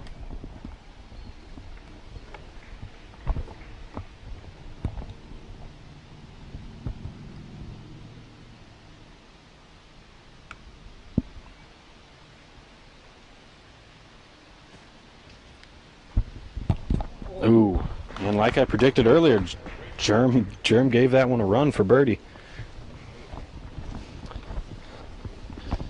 Comes up just a little bit left, but in his spin putting fashion, he is within 7 feet of the basket.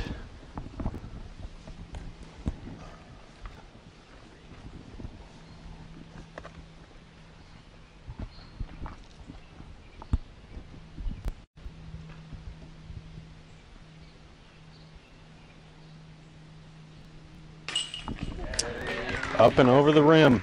Joe Revere saves par. Very nice putt by Joe. He's very nice.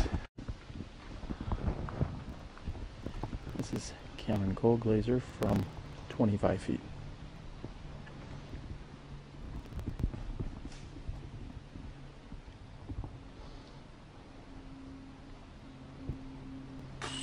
No problem.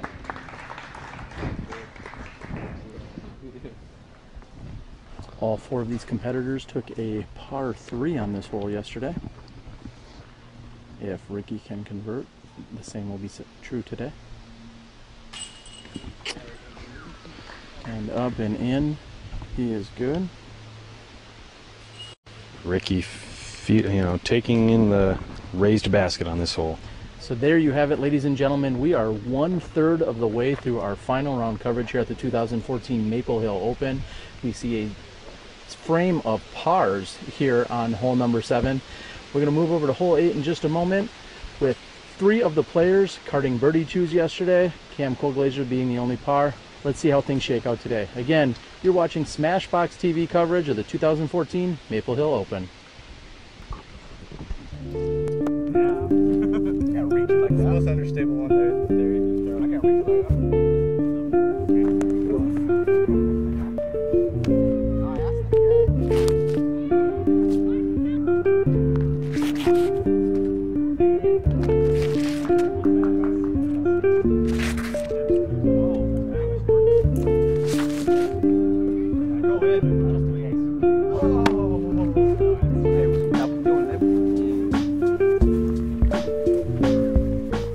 What is like the thing that tells you the disc is done? When you like, now this is ready? When he puts it in his bag. He says that? When he puts it in his bag, it's ready.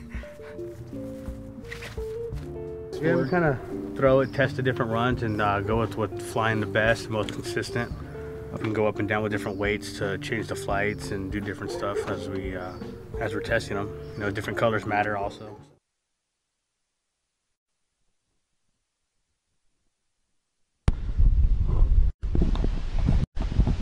Here we are, set up behind hole number 8. Looks like we have Cameron Colglazier still on the tee.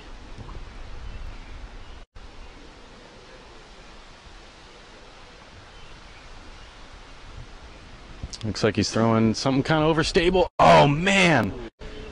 Wind brutal on the top side of that disc with a little bit of hyzer angle. That left to right wind is just going to be an elevator down to the water. Here's Germ's shot. Here's Big Germ coming over the water and just barely missing the flag. Yeah. And the gallery behind hole 8 loves it. I really thought that that Colglazier, had more than enough power, but like you said, that wind just pushed it down. Here's Ricky with a forehand shot as well. Yeah, looks like this one might get picked up a little bit. Oh, man! And really, after filtering through the tree, hitting a rock, and getting a roll, Ricky Wysocki is within 1 foot of the basket. Yeah, he's gonna have to, perfectly planned. Yeah, he's gonna have to watch his chin there when he goes to pick up his disc. He might hit the rim of the basket. This is Joe Revere. Oh, beautiful. Joe also throwing a nearly perfect shot, and Cam Colglazier is not loving hole 8. As I said, he was the only player of these 4 yesterday to not card the birdie 2. And pending his putt from the drop zone, he's going to be looking at possibly a penalty 4 and possibly relinquishing 2 strokes to the rest of his card mates here. Hey, this is Dutch Napier on hole 8, 320 feet.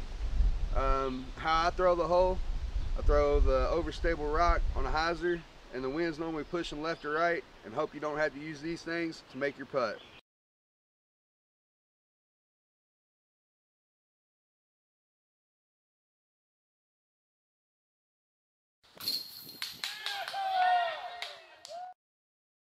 Looks like we got a little bit of deliberation here on the green. One of our best spotters here and a disc retriever at Maple Hill, Mark Valarie, says that it might be in bounds. Michael Downs is trying to look at it. Looks like he's in bounds, folks. It certainly looks as if he is on dry ground. I believe the water line. Just have a look at this. Yeah, he's got some sort of solid ground underneath his disc.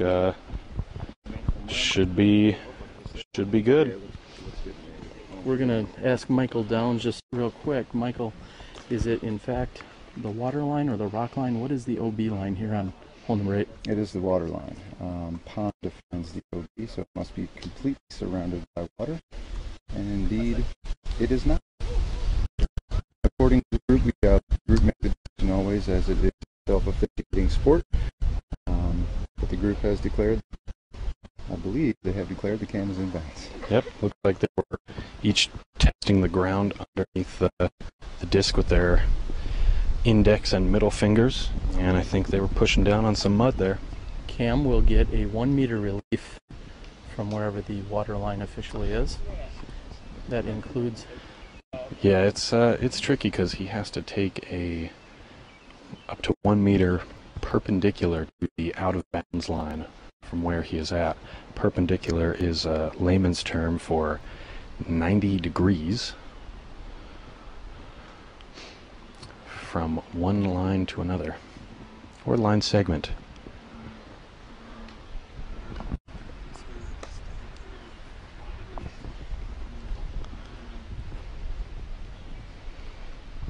As you can see, he's challenged from some very difficult footing here.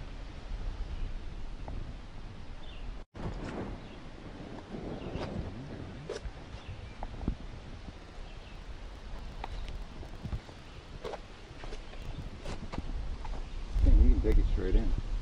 You can take it straight in. I know I can take it straight in. The tree. Okay. I don't say anything about that. Okay.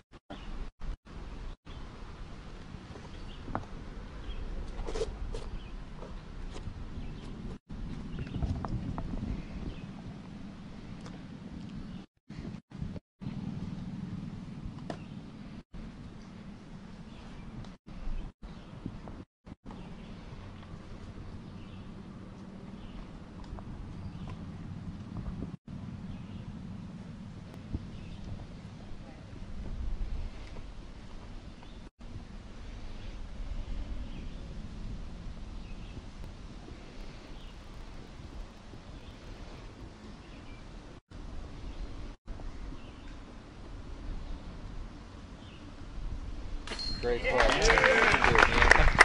And when it was all said and done, very worthwhile, as Cam will not relinquish any strokes to his card mates here, carding the birdie 2. Phenomenal effort and concentration there by Cameron Colglazier. Here's Koling for 2. No problem. Tough putt though from up there, downhill, water staring you straight in the face. Jeremy and Joe, you know, they're doing it. And here you have a star frame, otherwise known as birdies by everyone. That is your leader card action, folks. We're going to get into position. There may be a slight back up here on hole 9. We'll get into position. You're watching Smashbox TV with AJ Risley and Terry Miller. My name's Aaron Doyle. We're on hole 9, 420 feet, par 4. What you want to do is throw a drive up here on the crest of the hill and then throw down and get the easy birdie.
We are back and we are at the top of hole number 9.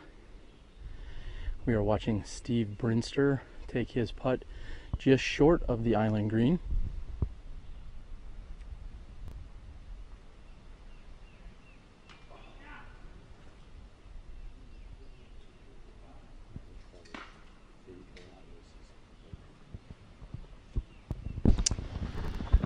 that was Steve Brinster's putt for 3. Yep. Although this is marked as a par 3 on the scorecard, it might be marked as a par 4 on the tee sign, and it really should be a par 4. There was some deliberation about that last year. I know on the tee sign and on the scorecard it was marked as a par 3, but really we did not see a whole lot of 2s, and we saw a lot more 4s. So yeah, it is absolutely a challenging hole. We've talked about it quite extensively this weekend, and we're excited to see what our leader card can do. Yeah.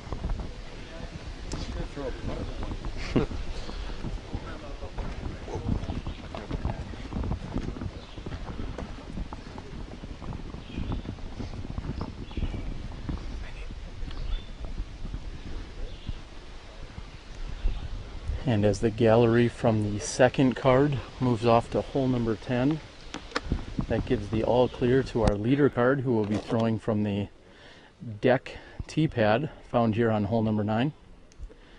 And we're going to have the exact same order as we had on the last hole, which means Cameron Colglazier will be first to throw after all 4 competitors took birdie 2s.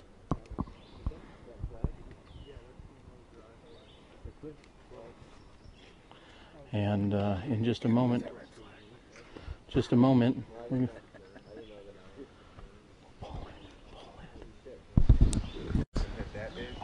I think this little flag that we're seeing here is used by the spotter to tell the players on the tee that there are still players on the fairway or on the green. So our spotter gets rid of that red flag, and looks like we'll be seeing some drives here in a few seconds. As we said, Cameron Colglazier will be first to tee after cutting the birdie 2. I'm now joined by a guest we had yesterday, and we'd like to catch up with him a little bit more after watching Cameron's gorgeous shot come through. A nearly perfect drive by Cameron Colglazier. I'm joined by our course super pro and super Dave Jackson. Dave, what's going on out here?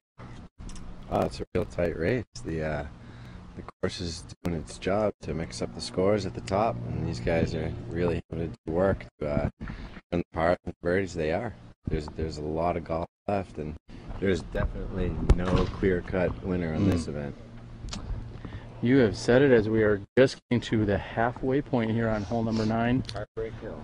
Heartbreak Hill is the name here. Yep, looks like that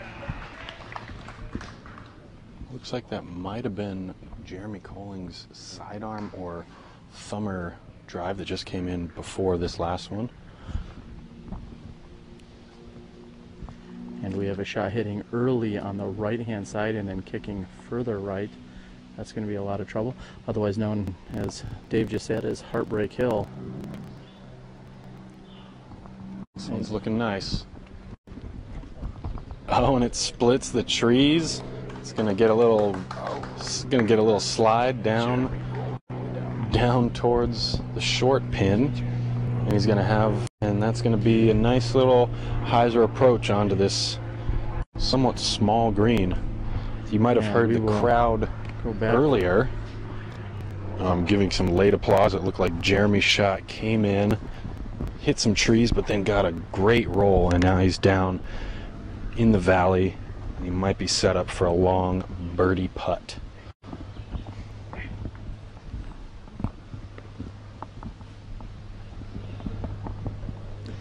And as we continue to watch some of these shots here on Heartbreak Hill, as you said, what does it feel like being the course super stud here? What does it feel like to have all of these top players come here and navigate around your course, and how you watch them both struggle and succeed? Well, it's a dream come true, to be honest, to have been included from the very first day that we started to dig the earth around here and put this course together. It's been a real honor, really, to be part of this whole happening. You know, couldn't be much better of a job, to be honest. Doing things for people that I care about, and trying to kick things up to the very, very best that I can.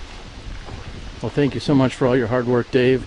We know that you have provided an amazing facility for not only casual play, but also for one of the favorite events here on the PDGA National Tour.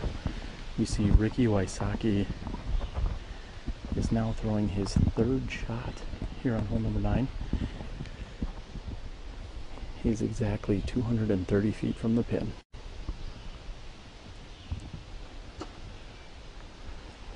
It looks like he's giving this one a run.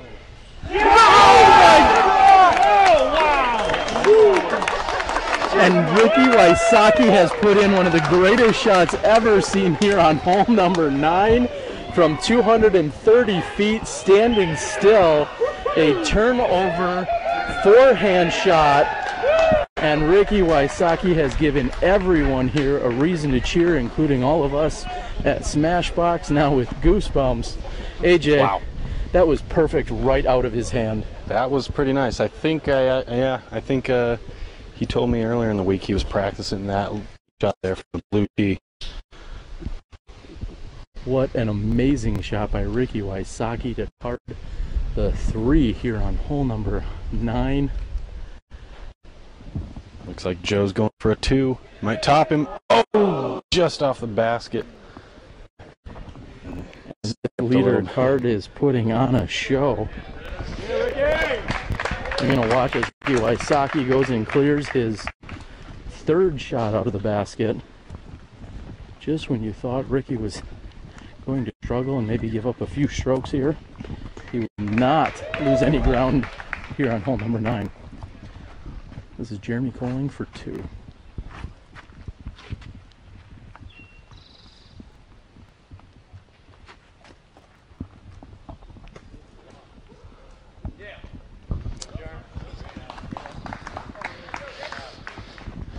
Jeremy asking Ricky to clear his disc out of the basket before he threw. This is Cameron Colglazier also shooting for a 2. Cameron with a near perfect drive. Yeah, it's got potential. Oh. And again, these guys are looking to make up some ground or pull ahead with some of these amazing shots featured here on hole number 9.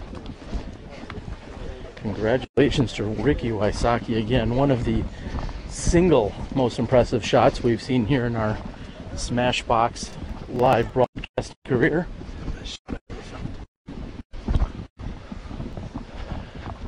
And Joe Revere's going to have a little bit of work to do after hitting off the top of the basket. Important element is that the gallery and crowd is going to need to stand still and quiet down so Joe can have his concentration.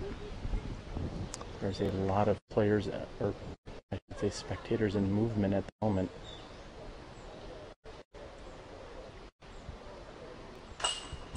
Nice putt, nice concentration. Joe said he was a solid putter and playing well this week, and we got to agree with it there. Yeah, I played with him on Thursday for the opening round, and he was making some soft putts for sure.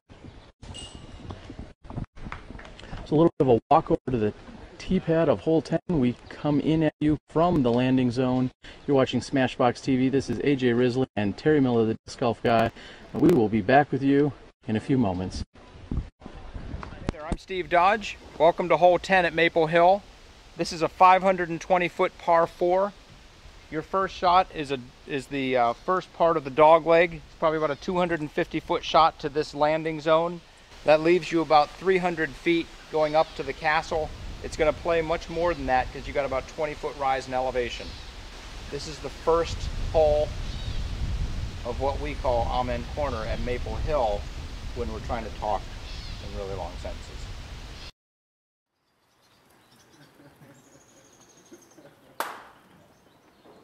Oh God, I'm an asshole. Oh, that's so much fun.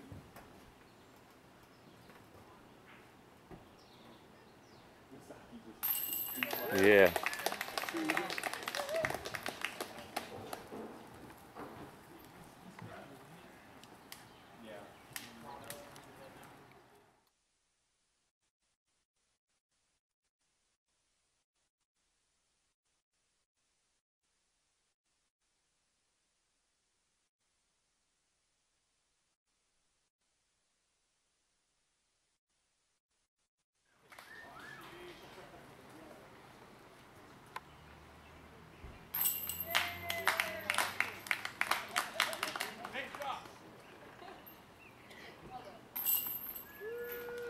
Yeah, Greg.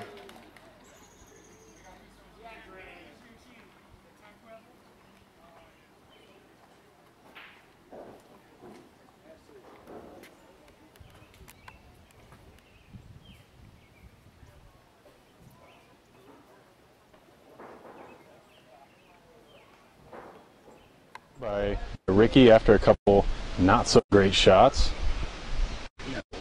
That was pretty nice. I'd have to say that is one of the nicest single shots that we can see here on hole number 10's tee. Jeremy Koling throwing a nice simple forehand right onto the landing zone. Yep, taking the inside sidearm hyzer route to try and get himself up the hill a little bit more. Oh no. And Ricky was looking to go inside as well, and unfortunately had kicked off of a tree and carried down into his left. Yeah, let's see if he can throw that one in for two, just like he did about 4 minutes ago. Joe's got a nice shot, needs to roll out. Oh, and he's set up nice for a good shot up to the birdie 3. Looks like the wind's picked up a little bit on hole 10. Again, thank you everyone that is tuned in to Smashbox TV. We see the chat boards have lit up a little bit. We got some newcomers and some new viewers. Please go out and share and like, tweet, Instagram, Tinder, whatever it is you need Tell to your do. mama. Tell your mama about the broadcast. Tell your daddy about the broadcast. Tell your brother, sister, cousins about the broadcast. All of those people and all of your disc golf friends. Yeah, disc golf friends too. If there are a few hundred people, we know that could easily triple or more within a matter of minutes. Please go out and share the broadcast with anyone and everyone. If any of you know someone that does know Beyonce, please put her on high alert.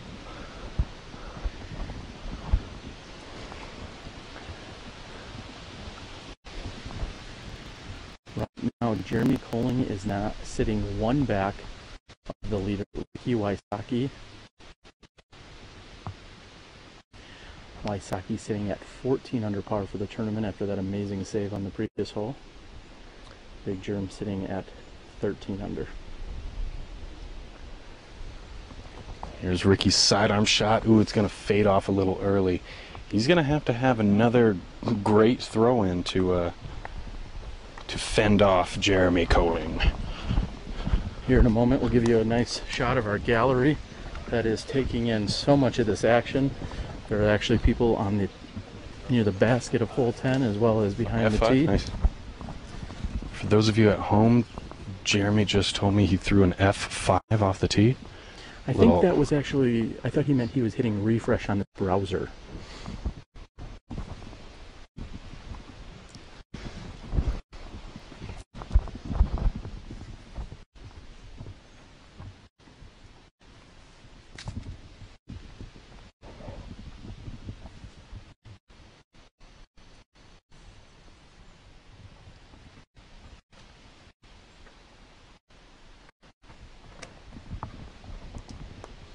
Great shot by Cam. He's going to try to get in that little cubby hole right there on the left side. He'll have a nice little turbo putt to the basket. Terry, I think we need to hit refresh on this live broadcast. I'm the one making the jokes around here, not you. Thank you. Soon enough, your microphone batteries will magically be dead. Don't worry about it, AJ.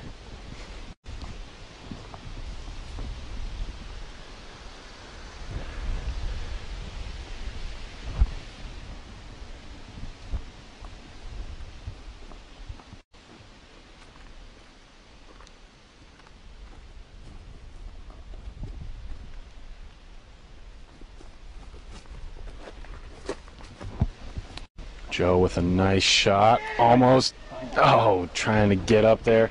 Gotta say, this approach on hole 10 is pretty deceiving. It's very far uphill. It's often a good play to try to overpower your disc just to get it up there.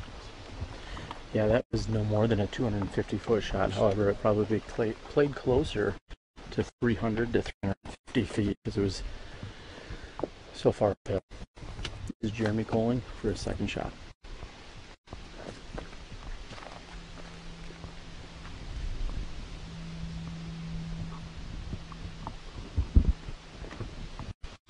Jeremy taking a page from the Ricky Wysocki School of Golf. He looks over to his left, sees the short tee on hole 10. It's about 230 feet and uses that to gauge the distance up the hill. And throws a perfect shot, pretty much.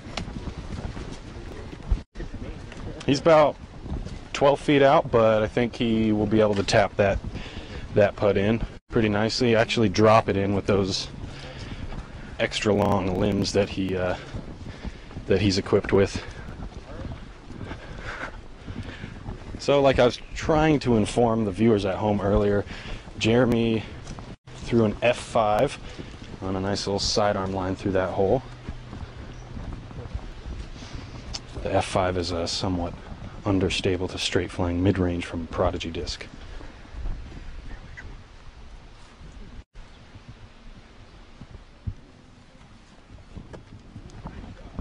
And Ricky jump putts up to the top of this castle mound-like green. Yep. Here we get a better look at this hole 10 basket. Used to have some nice little flower pots up there. And while we're here, we of course would like to thank some of our Vibram related and Maple Hill Open sponsors, Flash Flight,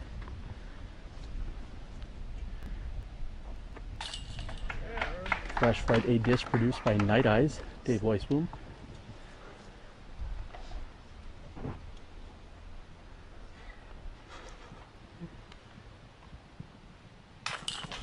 Nice touch on the turbo putt by Joe Revere, giving us a little chuckle as he gets ready to throw it.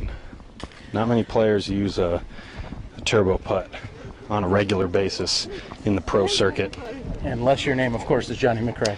Right, but Johnny McRae is not he is not your average golfer. We are going to move over here to hole number 11. We will watch these leaders tee off on hole 11, and we will take a short equipment break before moving over to catch some action on both holes 12 and 13. We hope that you're enjoying the coverage. This is Smashbox TV and your final round coverage of the 2014 Maple Hill Open. Hi, I'm Paul Uliberry. I'm with Team Prodigy. I'm here in Maple Hill Disc Golf Course. We're on hole 11. It's a par 4, 780 feet. I believe this is the second longest hole on the course. The play here is to try and get as far down past the first set of pines as possible into the opening so you have an easy approach to the basket.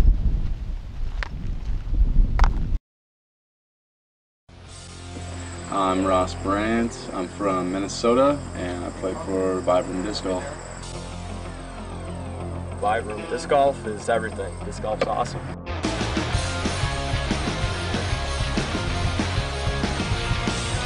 The discs are fantastic. They're the best driving putters I've ever used. The rubber's great. It lasts forever. They're really good putting putters. It's very consistent.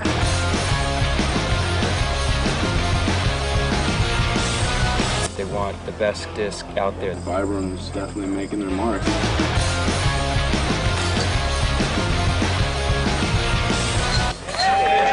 We're here, we're living in this wonderful moment, and we're looking forward.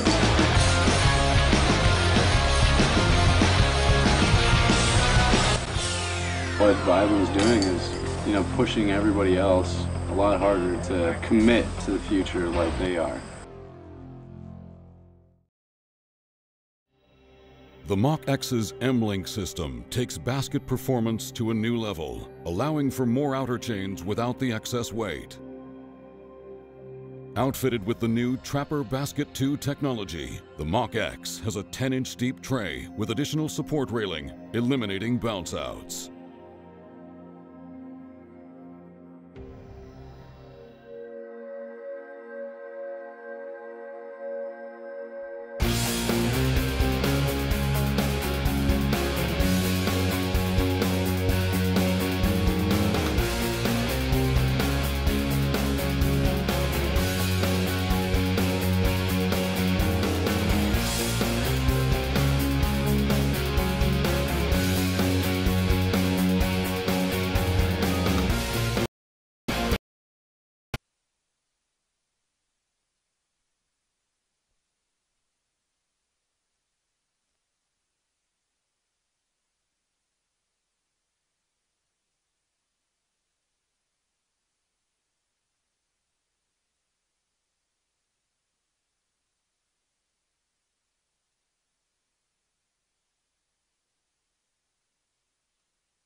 I'm Ross Brandt. I'm from Minnesota, and I play for Vibram Disc Golf.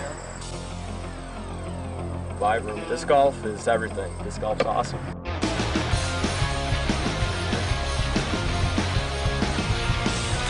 The discs are fantastic. They're the best driving putters I've ever used. The rubber's great. It lasts forever. They're really good putting putters. It's very consistent.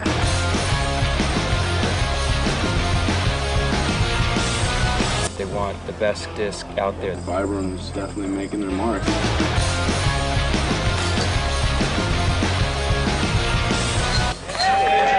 We're here, we're living in this wonderful moment, and we're looking forward. Hello and welcome back, everyone. We are enjoying 2014 Maple Hill Open coverage. In the meantime, though, I am joined by our champion, Paige Pierce. Paige, you brought home your first Maple Hill Open title. How's it feel? It feels really good, yeah. Now, we're out here watching the men's action, the leader card coverage. You have 3 of your teammates, I believe, here on this leader card. Mm-hmm. It's probably tough to root for one over the other, or no? I'm rooting for Jeremy. Oh, wow. He's my world doubles partner. So. World doubles partner, that does make sense. What have you been thinking as these guys have been out here playing? Have you seen it all? Yeah, I mean, Joe and Ricky and Jeremy too have hit huge putts, and like it kind of shows you why there's such a big score separation. They're hitting 70 footers and we're laying them up, and you know, they just navigate through the woods really well. Was your teammate Ricky Wysocki, was that one of the nicest throw-ins you've ever seen? Yeah, it was really good. He hit an early tree, and then, well, you guys saw it. Anyways, the crowd went crazy. It was awesome. All right, well, we are a little more than halfway through. We're excited to be here. Again, congratulations on your championship. Thank you. And we're going to go ahead and get back to the action. Thank you.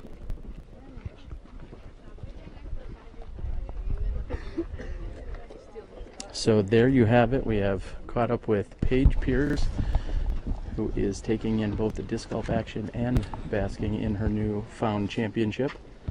Congratulations to Paige. Here's Cameron Colglazier.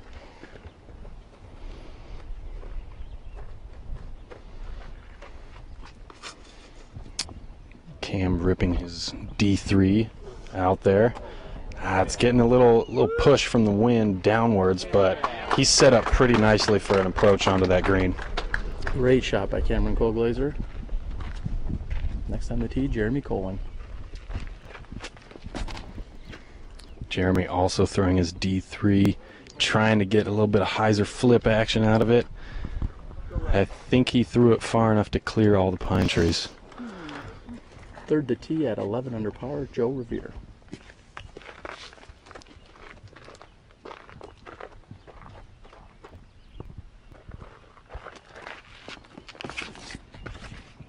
Joe hyzer flipping a Star Destroyer out there.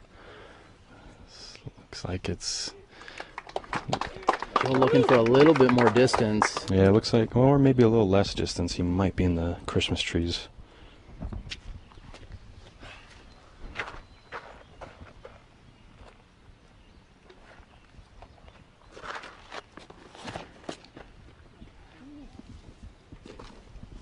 Ricky Wysocki hanging out wide and right, playing the straight hyzer. I think Ricky would have aced the short basket. And that is very nice. Again, we have Jeremy Koling at 14 under, tied with Ricky Wysocki. Joe Revere sitting at 11 under, and Cameron Colglazier with an upside down 8 under as the leaderboard takes off. We've learned from experience that this is a weak area in our signal and broadcasting, so we are going to go ahead and stand down for just a few moments, take a short commercial break. We're going to catch up with some of the action found on both holes 12 and 13. For AJ Risley, the disc golf boy, and Terry Miller, the disc golf guy, we are watching Smashbox TV, and we'll be back with you in just a few moments.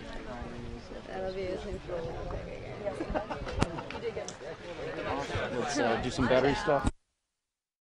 This is the Vibram Soul. This is their new putter. You seem to get excited when you pick that up. Tell me why. Because this is the new putter. This is the putting putter. It's Vibram's first traditional putting putter. Some of the players on our team asked for a putter that had more of a rounded shoulder and less of a flat top. The Soul is the answer to those players. This is for a pure putt. The putting characteristics are phenomenal. They go straight, it doesn't rise on you, it just stays flat, just above the basket where you want it. The sole is a stable, comfortable flyer. You can put power on it, which it'll handle. The flight characteristics is phenomenal off the tee. It has great glide. Gave it a little bit of a beefy shoulder for extra durability. The wing is nice and small, so you can get your hands around it as well for accuracy and precision, just like the new Ibex. This thing is going to go in and it's going to stay in, which is what I'm looking forward to.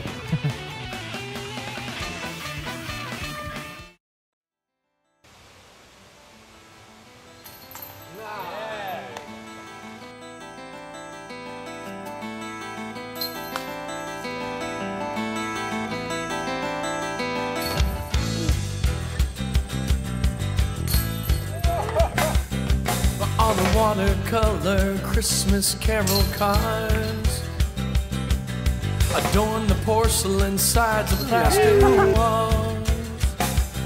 Well, I watch you paint my dreams and how speak your name a bit too loud, chase the silence down my empty heart.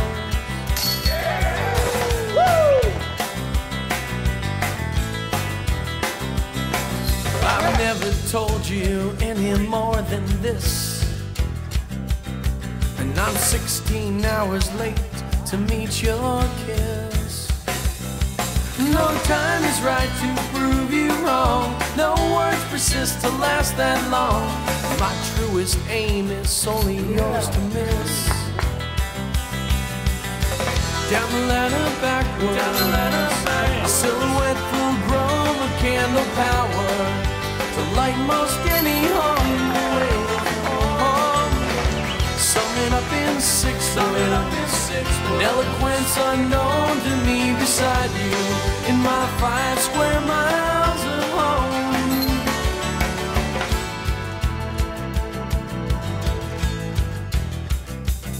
And while the purple buds crawl etched upon your stone,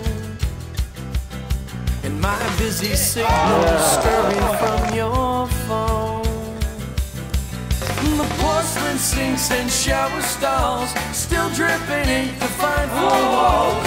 The touch I feel is very much my own. Down the ladder backward, a silhouette full grown with candle power to light most any home away from home. Summing up in 6 words, an eloquence unknown to me beside you in my 5 square miles of home.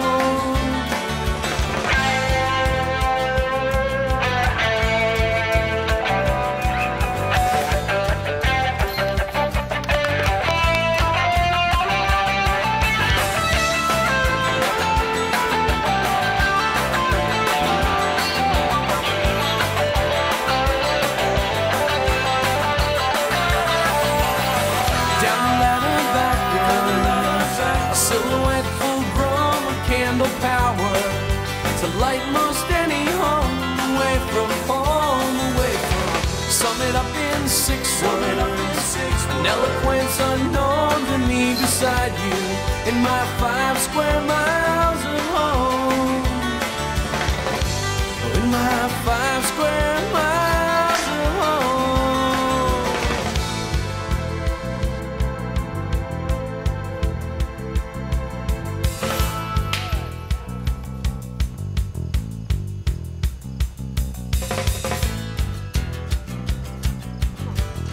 Yeah!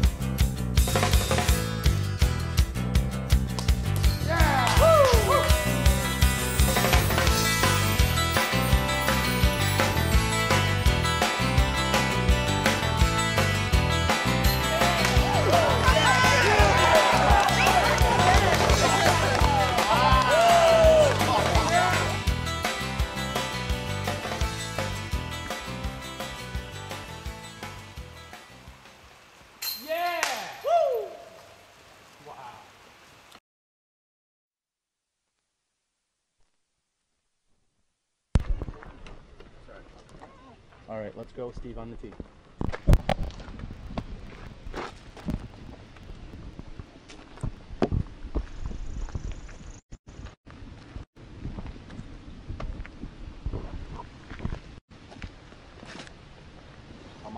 And here we are on hole number 13.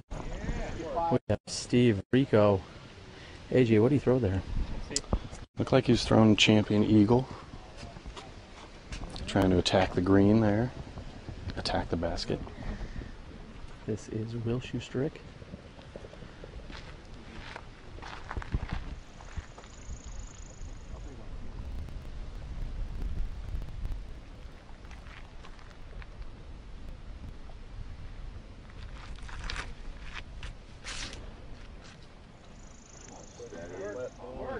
Boom, baby. Get some.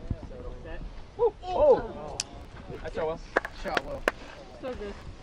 It's a nice looking shot by Will Schustrick. Third on the tee, Josh Childs.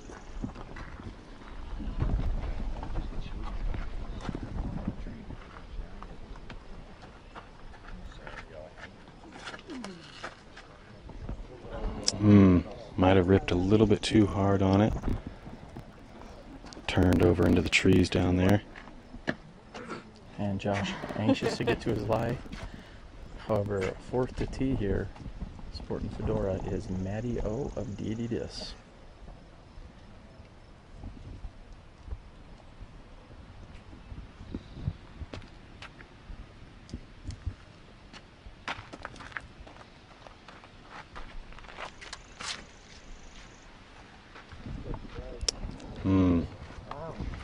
I think he was hoping to get a little bit more flip down there, but looked as if it was nothing. Low and left, and like you said, looking for a little bit more of a flip up on that shot.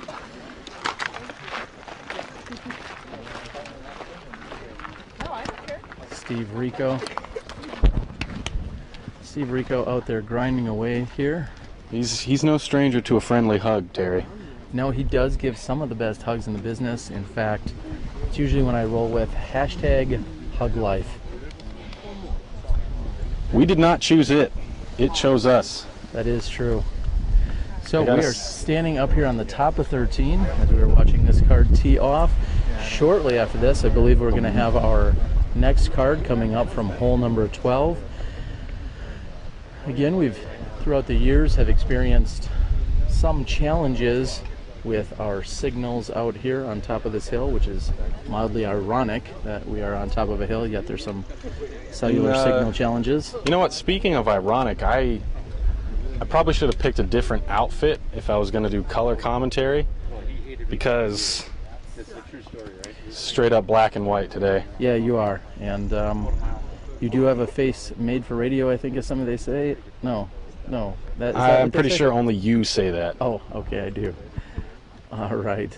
Well, we are going to find some action here for you guys in just a second. I'm sure there's more exciting things here than that's so mean. AJ and I conversing. Gosh. Take a look. It is very dark as they throw into that shaded area. It's this well-protected green. We saw it earlier with the ladies. It is a fast green along with some rocks and stumps and other things right near the basket. Yeah, and just a few minutes earlier when they were teeing off, there was a little bit of wind. There's still some wind ripping across from right to left, and that makes a lot of shots kind of difficult on that fairway. A lot of people try to throw a little hyzer flip. You know, if they throw too much hyzer, the wind just picks it up, pushes it left, and then if they do get that flip, the wind will just push it on down. Well, in the meantime, we are going to go ahead and move over here on hole number 12. We are watching the second card navigate down this fairway. And we discussed earlier, hole number 12 measuring in at 630 feet.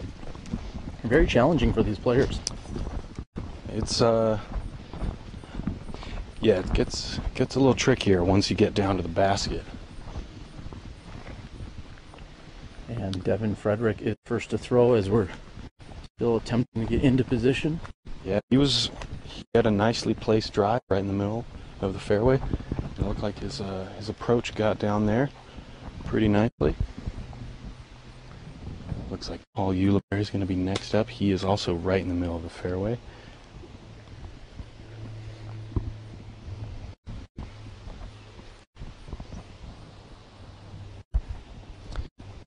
going a forehand putter approach. Looks like he hit one of the last trees in front of the basket. He might still be set up for a putt for his birdie 3. Cale confirming that he absolutely crushed his drive. Oh yeah. Steve Brinster, on the other hand, needs no confirmation. He knows that he crushed his drive as soon as it left his hand.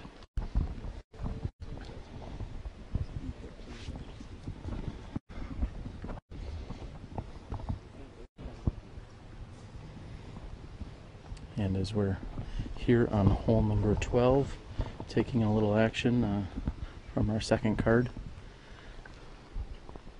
we have Cale Laviska.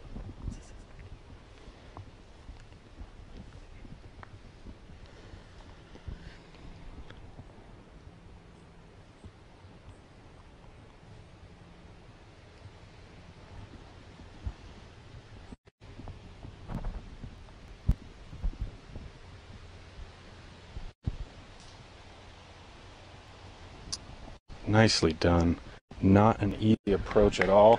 That was Cale's third shot, and that was absolutely perfect, as you said. Yeah. Just a few moments ago, in speaking with both Devin and Paul, we heard Paul say that this was not his favorite hole, so to speak. He was thinking that there should be one less tree here in the fairway, so to speak. Yeah, I might have to agree with him on that. There's a couple unfair trees that just kind of make this approach a little bit more tricky than it has to be. But on the other hand, I think Paul was just a little bitter that he did not take the time to really figure out how to attack this hole perfectly. Hopefully next year he'll get here a couple days earlier, practice this hole, and we won't have to hear about it. I'm going to completely disagree with you. That makes disagreement number 73 for the day. I've gotten confirmation from Catrina that they were actually here on Monday practicing this course as early even as Sunday night or Monday. So, well, is certainly well versed with this course. As I don't know. For a number of years. I think they just incarcerated themselves. I think the course does close at Sunday at dusk, so I don't know. It seems like they were trespassing on private property if they tried to get a late practice round in. And that will be added to their overall score, the 2-stroke penalty.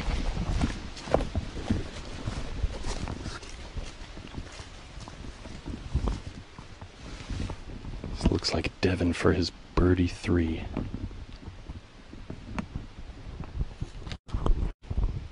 Oh my gosh. Absolutely beautiful step putt from Devin Frederick. Beautiful Floated putt. it in there. And as a few of these players go ahead and line up their putts, I'm going to catch up with our runner-up here on the women's side, and Catrina Allen. Catrina, you had a long weekend battling it out with one of your teammates, and she got you this time, but I'm sure you'll be back for more. Yeah, I'm really just ready for Worlds. All right, gearing up for Worlds, which is also another very long and grueling week. What do you think about the Worlds courses? We'll talk a little bit about those out in Portland. Beautiful, very beautiful. I think we play some of the ones similar to Women's US last year in the Beaver State playing, which I've done well at, so I'm very excited. Very nice. If you had to say you had one favorite hole, there's Paul. That was a very nice shot by Paul. If you had one favorite hole out here at the Maple Hill Gold Course, what would that be? That's a good question. Hole 13 down the hill. Hole number 13, which is where these competitors will be heading next.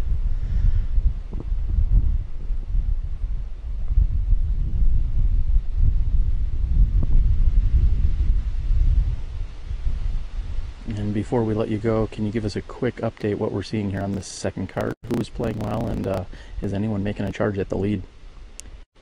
I know Paul has carded only one bogey. Or no, I'm sorry, 2 bogeys. And so I know he's only maybe last time out 3 or 4 back from the lead. But lots of good putts, and they're pushing each other. It's really fun to watch. As they say, we have our chase card, and they may be doing just that with Kale Leviska and Paul Ulibarri, along with a handful of the others shooting very well. Steve Brinster getting an unfortunate Looks as kick if out. Paul is only 3 back. Sorry to interrupt you there, AJ. That's okay. I believe that Paul is only 3 back of the lead. So call it a... Don't call it a comeback. He's been here for years. Would not do that. That is correct. We're going to turn around. I think Ace of Base one said don't turn around, but we are going to do just that. And we are going to move up to the opening here on hole number 12.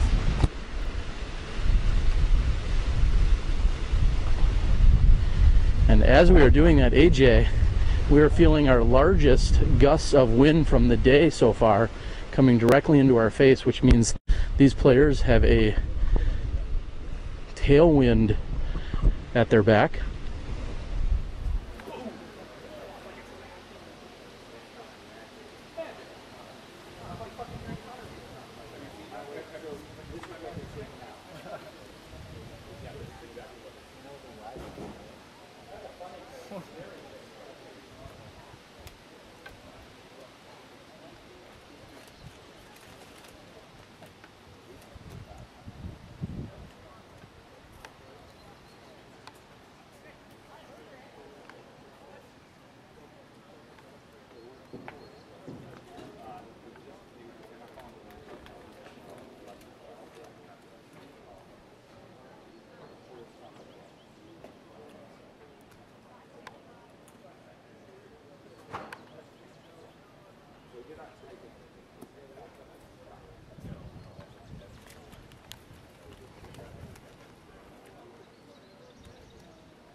Christian.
planned to land over there and throw that forehand approach. And this is Jeremy Koling's drive, which is easily one of the nicest drives you could possibly see or throw here on hole number 12.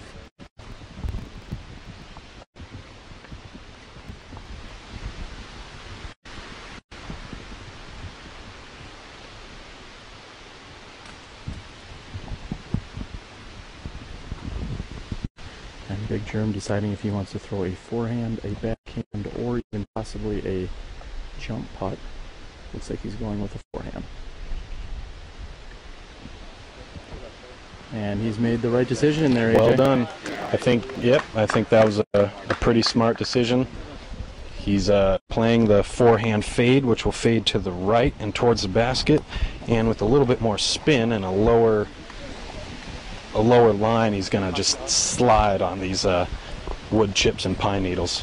I think with the jump putt approach, he might have faded off and down the hill. Could have got a roll. Instead, he's got about a 15-footer for an easy birdie 3.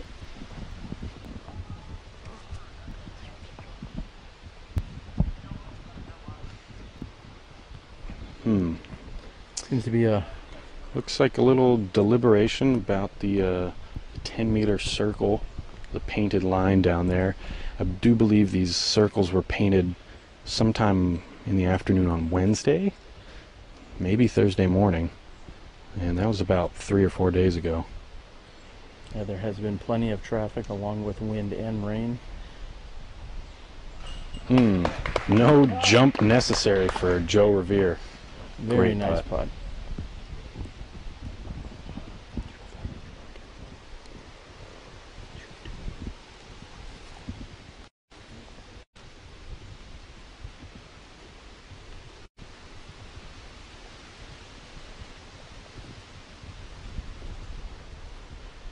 And Colglazier is in for a birdie 3 here on hole number 12.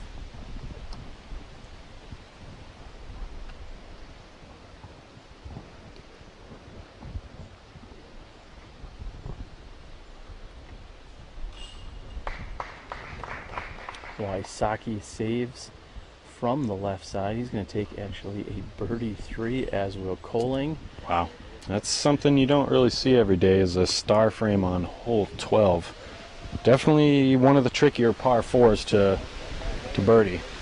And there you All have right, it, ladies and gentlemen. I'll tell you about action here. And camera guy Todd getting to it. We're going to move over to hole number 13. We'll bring you the preview. You're watching Smashbox TV of the 2014 Maple Hill Open. I'm Kelsey Wilmerding. We're here on hole 13 on the top of the Maple Hill Disc Golf Course. It's a 405-foot shot downhill. There's some trouble on the left and the right, so I like to throw a straight flying mid-range.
Welcome to the Vibram Open.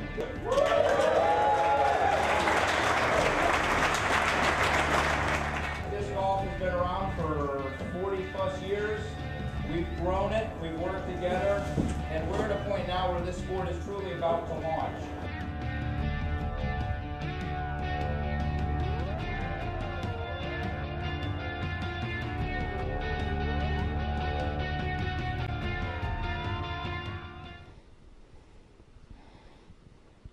All right, welcome back, everyone. We are here below the basket on number 13.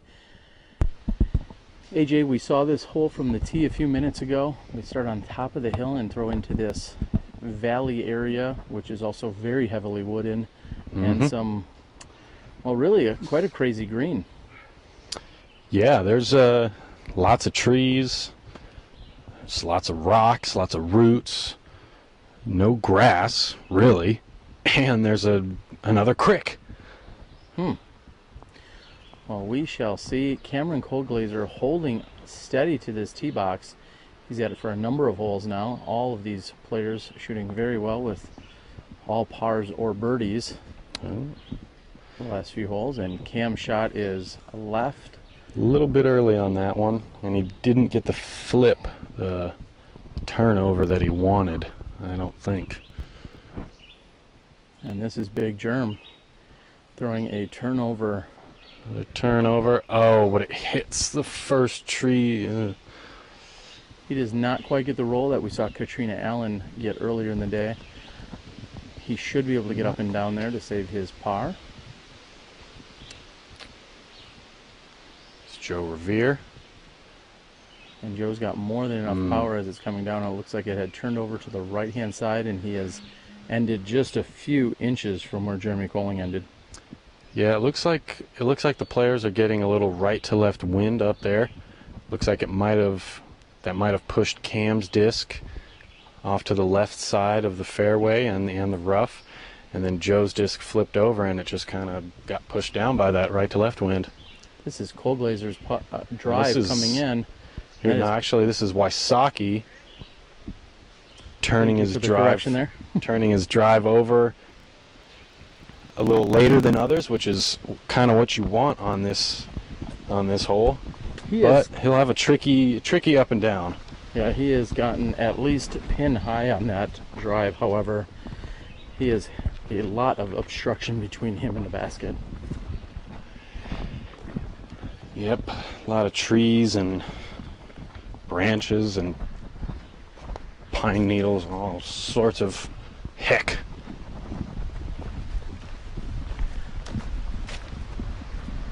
We'll move over and get Colglazier's drive, as he was actually first to tee. I believe last year during Paul Macbeth's scorching 15 under in the final round, this was one of the 3 holes that he failed to birdie. And I mean, I don't blame him. This is a tough hole. There's usually a lot of other factors besides the trees and the creek. And here you have it again. Koling and Wysocki at 15 under, Revere at 12, and Colglazier at 10 under par.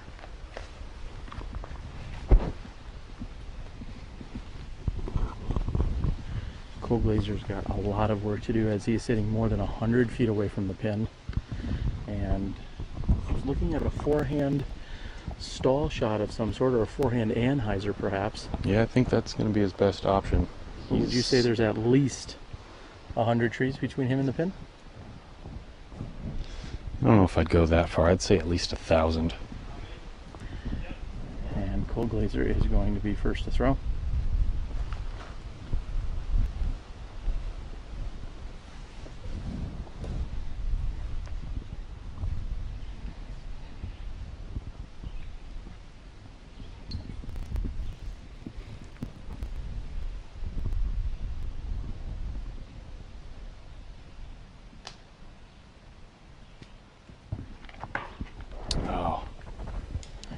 Looks like he may have gotten one of those trees that I had referenced earlier.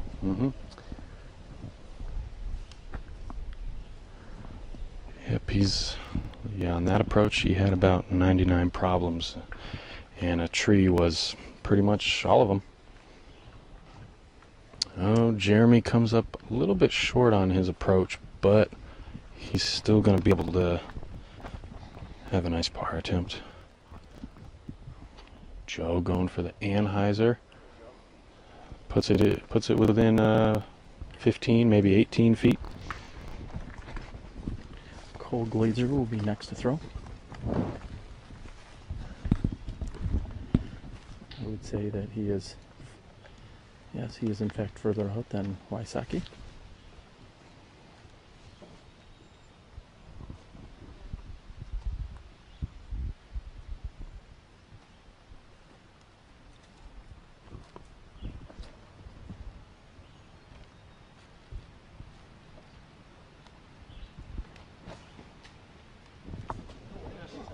Oh man, what a great run.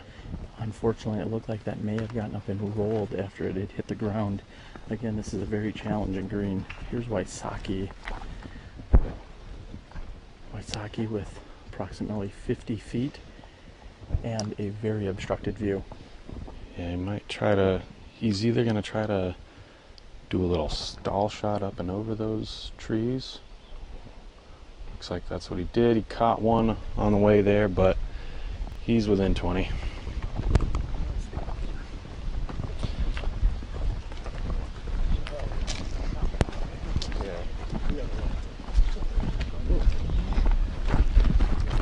Koling confirming exactly where Ricky is.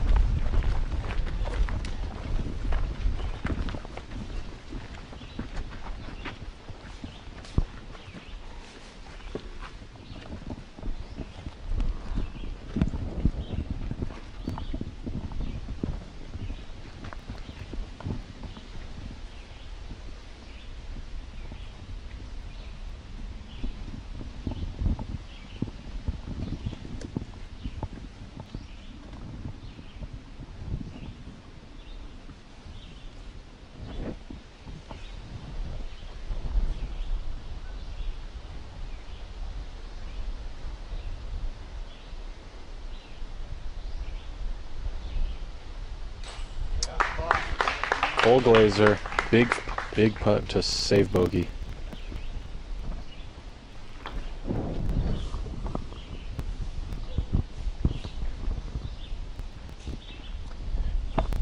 Jeremy's down in the ditch, but luckily it's almost a normal putt, thanks to his stature.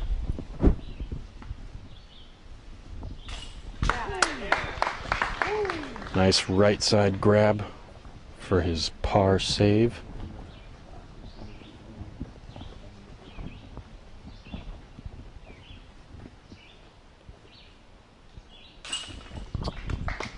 Joe Revere with a nice par putt.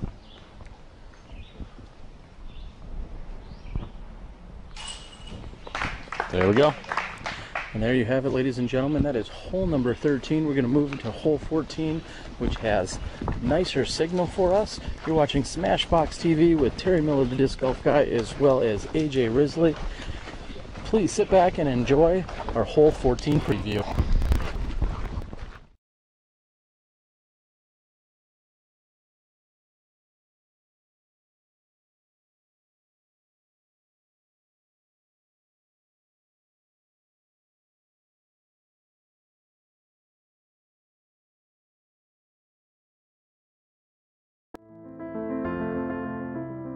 For driving with power or into a headwind, Vibram designed a distance driver with amazing glide and a strong, predictable fade.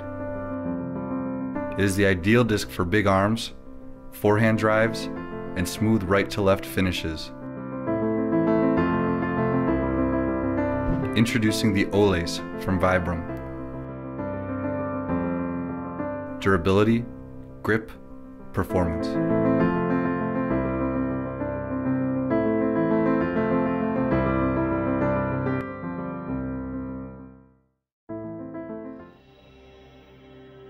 The reflex chain on the Mach X connects 3 separate strands of chain together at an angle, designed to redirect discs into the basket.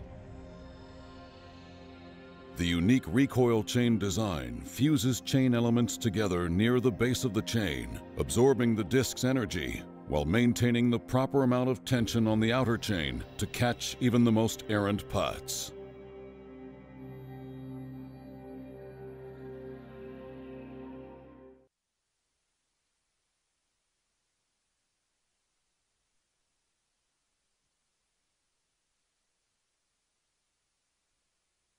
Oh, he's already thrown.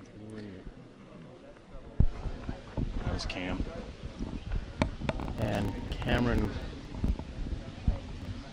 Colglazier does not have the tee after bogeying hole number 13. Mm-hmm.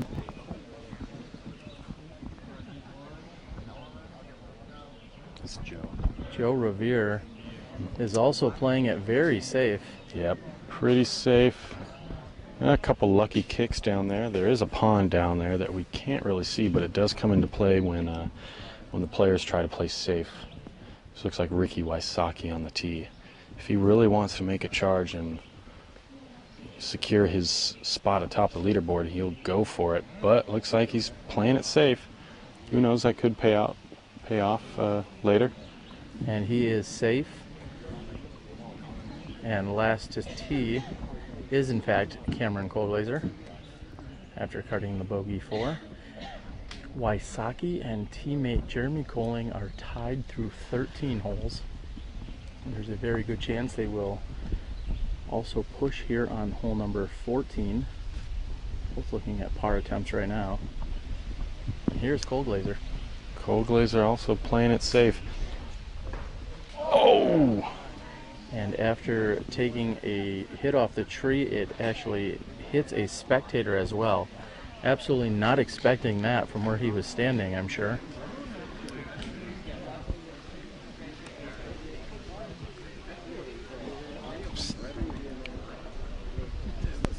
Right.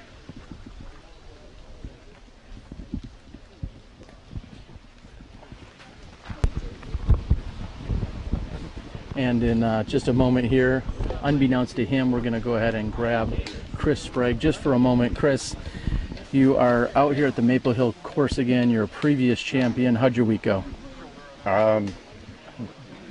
It could be worse. It could always be worse out here. The course is waiting to surprise you with something that you didn't see coming. And I actually played pretty good today, and my score wasn't as good as some of the other rounds, but I didn't go OB a lot. I did a little more conventional, just threw a few more extra shots. But I had one round at 60. I like to get into the 50s. That's pretty impressive. And some of these guys went way under, and that's cool. It's really, they shot great. We are seeing a great battle as Koling and Wysocki are tied at 15 under par. And there's a good chance they could actually tie on this hole. So that means they would have just 4 holes to go and all knotted up. Any predictions? The quality of golf that they're playing right now, as long as they keep it clean, they're gonna throw in some long putts, and they're gonna both put it close to the basket. So you're gonna see a lot of action, and it could go back and forth, but it's really gonna come down to getting clean through the last few holes and how 18 is a great finisher. So I think it's going to come down to 18. All right, there you have it. A previous champion in Chris Sprague thinking it's going to come down to the 18th hole, as it has done so before with Ricky Wysocki, when Wysocki and Leviska battled it out just a few years ago. And Wysocki threw OB on that 18th hole, and I'm sure he's going to be thinking about that today if he's all knotted up. And here is Big Germ throwing a perfect approach shot to within 10 feet. Yep, great forehand touch on that one. Not an easy approach. A lot of touches required because of that water that's right behind the basket. Looks like Joe Revere might be next. We had caught up with Dave Jackson earlier in the week saying that he had in fact put down the logs that are directly behind the basket because he didn't feel it was fair to see players throw good shots or putts that may get up and then immediately roll OB. Now, of course, that can still happen. However, it's not nearly as likely as it was. Yeah, I've seen quite a few shots still hit that bank with all the wood chips and the logs. Logs don't do a whole lot, Terry, but it's kind of nice. It's a nice addition. Maybe next year we'll see a little rock wall. That would be pretty neat too. And this is Joe Revere, who is really trying to determine if he wants to go with a straight ahead, more or less jump putt, or if he wants to go with a little bit of a backhand toss. Looks like he's going to go with more of a jump putt. That appears to be the right decision here. Yep, from where he's at, anything that ends up in the circle and safe is a good approach. Now Wysocki is a fearless putter. However, I've got to think that he's laying this up, but as soon as I'm spitting that out of my mouth, I'm starting to think that he's actually running this. No, and Wysocki lays it up right underneath the basket. Very smart play, as you are tied for the lead here at this National Tour event. I think you kind of set yourself up for that one. I think either way, Ricky was going to prove you wrong there. Well, Ricky may have inadvertently even put a little bit more pressure. He is for sure taking the 3 as he's underneath the basket. And Big Germ has just a little 10 or 12 footer. However, when you're leading a national tour, that may feel more like 20 to 25. Yeah, and with the water behind it, could feel about 200 or 300 feet on that putt. No problem. No problems. He nails the 226-foot putt. That was very tough for him, as he says. All right, ladies and gentlemen, we're going to take you on a little fantastic voyage, Coolio style. We're going to hustle over behind the tee on number 13 and behind number 14. We hope that you join us for the ride. Heads up, coming through. Oh, sorry. Here we go. Oops, sorry about that. Here we go. Oh, and just like last time, we lost one of our waters.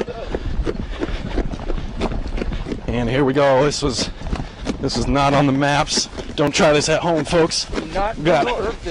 Yep. Oh, almost catching one of those big logs. We almost went down. A couple tree branches in the way. Oh, no problem. Hustling is not meant for big guys.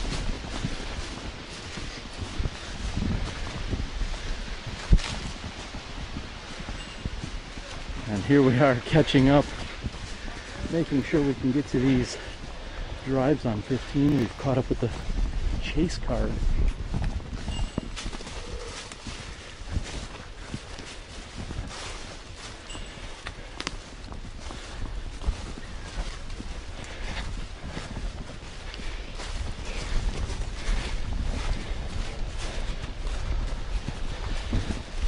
And this backwoods trail running experience was brought to you by Steel Lawn Care and Maintenance.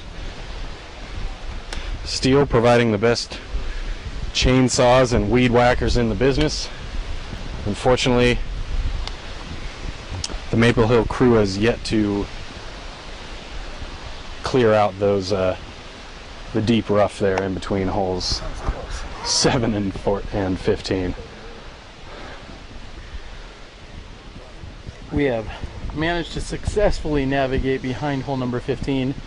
We did not know that the second card would be still putting out, which is exactly why we wanted to hustle over here for you. We are here on hole number 15, and we have Jeremy Koling on the tee. Throwing a little forehand hyzer flip. He's going to have a little bit of a putt there, probably from 30 feet. Yesterday, these players Jeremy Koling took a 2, Joe Revere with a 3, Wysocki with a birdie 2, and Colglazier with a par 3. So 2 birdies and 2 pars from this group yesterday. Looks like that's Joe's shot, fighting its way into the circle. And Joe knows that he is up there and looking at a birdie opportunity. Ricky Wysocki can put the pressure back on Big Germ if he can put this shot right next to the basket. Looks like he might be doing that. It looks like a mid-ranger putter. Looks like he had a very similar line. He's probably 8 to 10 feet closer than Big Germ. So Big Germ will get to putt first. Again, we hope you're enjoying the coverage. This is the 2014 Maple Hill Open, brought to you by Smashbox TV. We've got AJ Risley, the disc golf boy, and myself, Terry Miller, the disc golf guy. This looks like Colglazier short and left.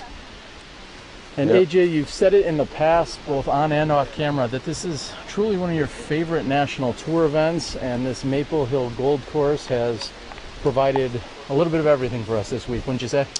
Yeah, I'd say the course has a wide range of shots that it asks out of each and every player. There's some uphill shots, downhill shots, we got water shots, we got open shots, we got wooded shots. There's even a roller opportunity on hole 2. Yeah, and that's just the tip of the iceberg here at the Maple Hill Open. There's plenty of side events that go on: pie eating competitions, speed chess tournament, ping pong tournament, putting, accuracy, distance contests. It's really been a little bit of everything. It's quite an amazing event to be at. Yeah, and if Friday's weather wasn't cold and wet enough for you, there was an ice cream social for players and volunteers and probably spectators to take part in. Looks like we have Cameron Colglazier first to putt.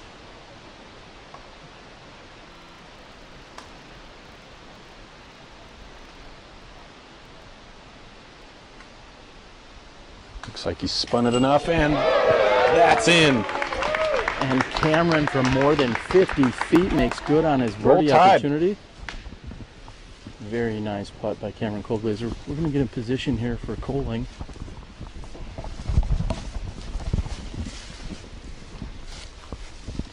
And as I said, it seemed as if both Koling and Wysocki are in very similar positions, just Koling a little further back. He's got one big tree to navigate around. Let's see how he handles it.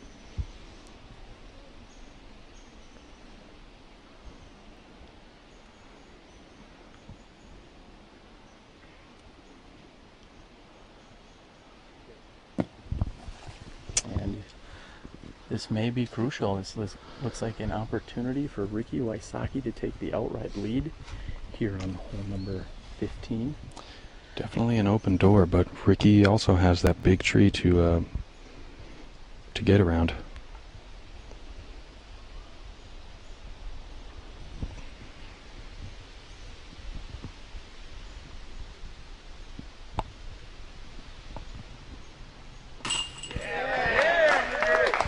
And as expected, Wysocki makes good. Very nice shot by Ricky to take the birdie too. Joe Revere also looking at a birdie opportunity here.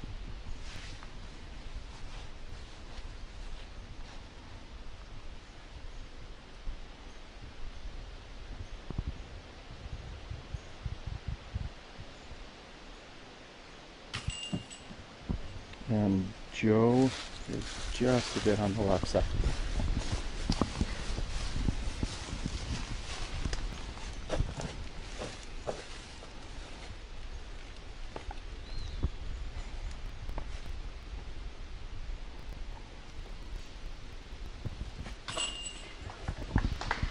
Germ cutting in a par 3.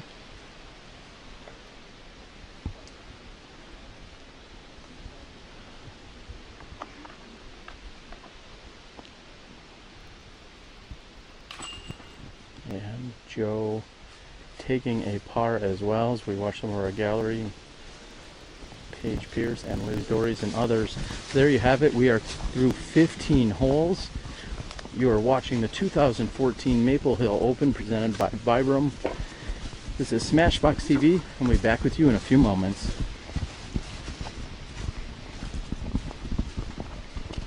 I'm AJ Risley from Legacy Discs, and we're standing here on hole 17's fairway, and right here is the perfect landing zone. Tee box is going to be up in the woods back there. You can kind of see the little cutout. And what I'm trying to do is just throw a big flex shot and land right here, so I have a nice clean approach to the basket up and over that little hill. Easy 3.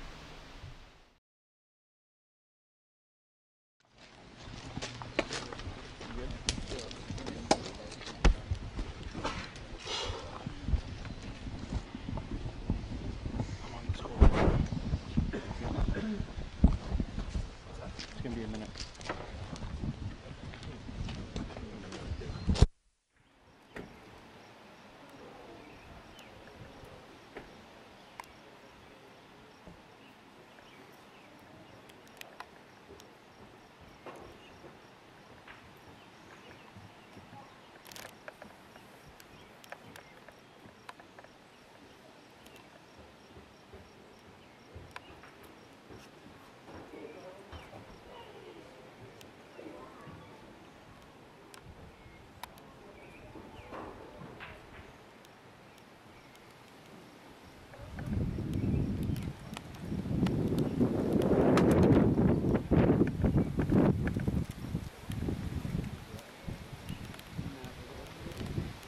Doesn't matter where I'm hiding.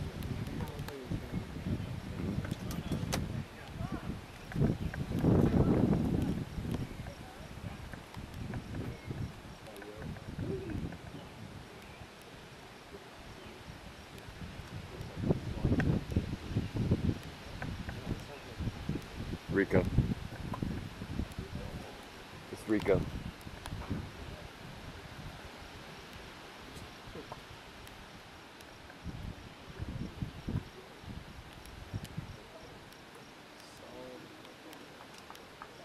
Boom.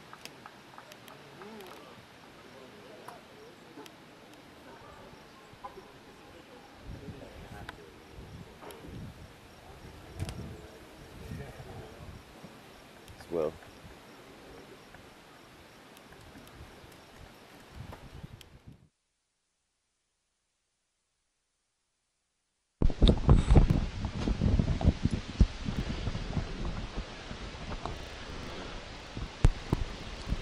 Alright, we are back here and on hole number 16, measuring in at 530 feet with a birdie on 15. Wysocki has grabbed the outright lead at 16 under par.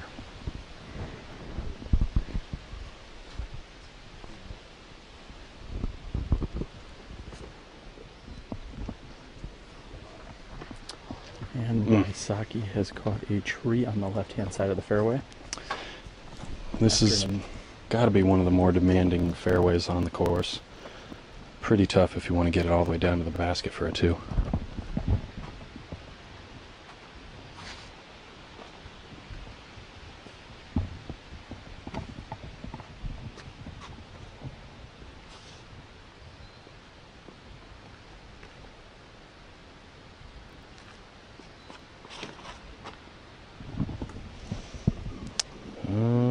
Ooh, Cam getting a little kiss off the tree. Yep, that might be up near the basket.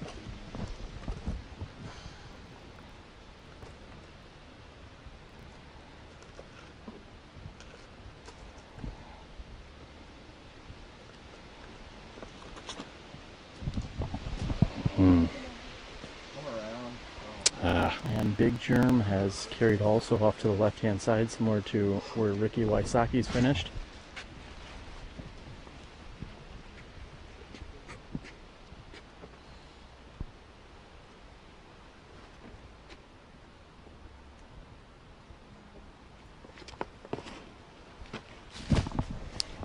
Beautiful shot by Joe Revere. Nice hyzer Joe flip. has thrown a very nice shot, giving himself a look at a birdie 2 here on this 530-foot hole. Yeah, I think he's going to be, he might be out in the open. Should have a jump putt. Rico at Legacy Disc. I'm standing on the tee pad of hole 16. It's par 3, 530 feet, very reachable. You can birdie it. There's 2 gaps you can go through. What I'm trying to do is hit the right gap with something stable with a distance driver and have it flex back towards the green, give myself a putt.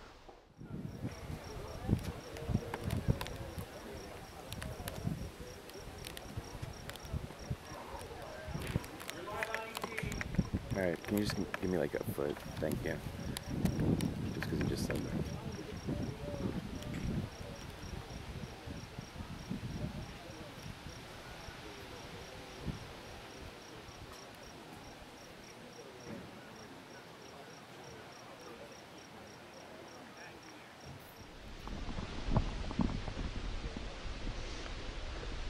And Wysocki has thrown a forehand approach shot.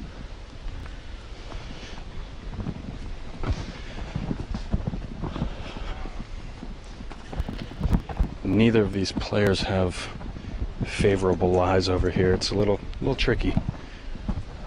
I think lots of foliage in the way. Koling's official response was, in fact, "Oh my God," and I'm not thinking that was in a positive way. Not OMG with a smiley face after it at all. And with a sigh of frustration or disgust, Koling is going to move over to his lie on the left-hand side of the fairway.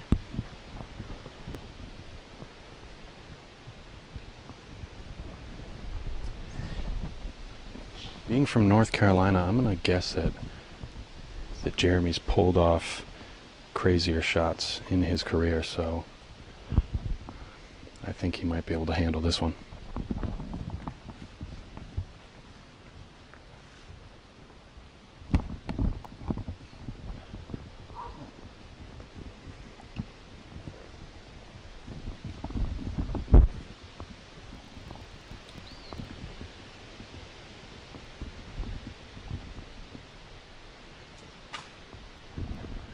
It's going to sweep out, get through the trees, and he's up there for a 25-footer. Crucial. Very nice approach shot there by Big Germ.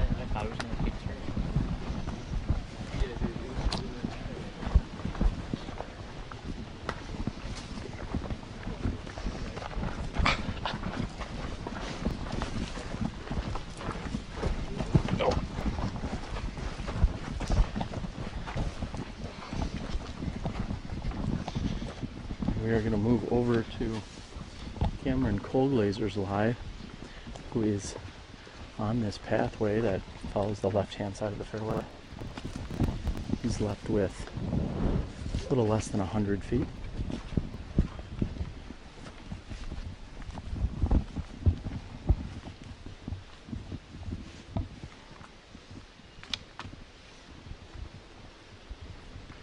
A great shot there by Cameron Colglazier.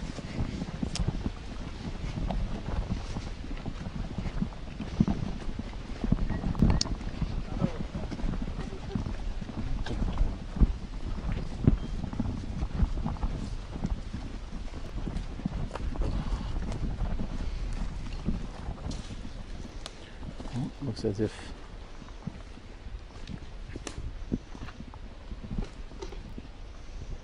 this is a Big Germ for his par 3.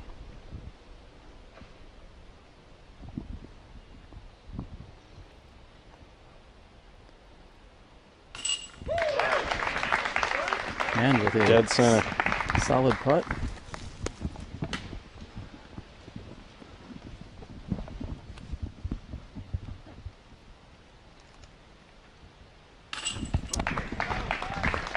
What a great 2 by Joe Revere. This is Ricky Wysocki for 3.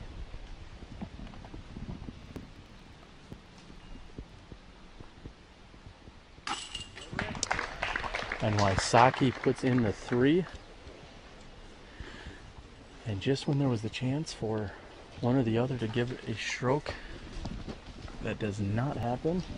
And great up and downs by both Wysocki and Koling. Yeah, they did not set themselves up nicely for a par 3 there on that hole. Got to say hats off to Joe Revere for that very clean, very straight drive. Do believe that's a T-bird that he's throwing. Absolutely perfect shot by Joe Revere. Yeah. And we are going to move up, and we are going to catch a little action here from our second card, who look to be throwing their approach shots here on hole number 17.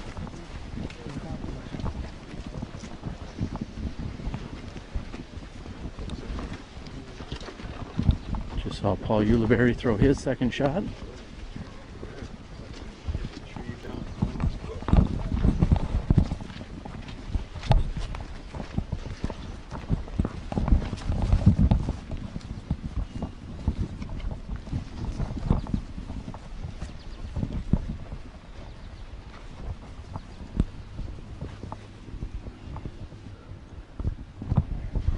Throwing his second shot will be Steve Brinster.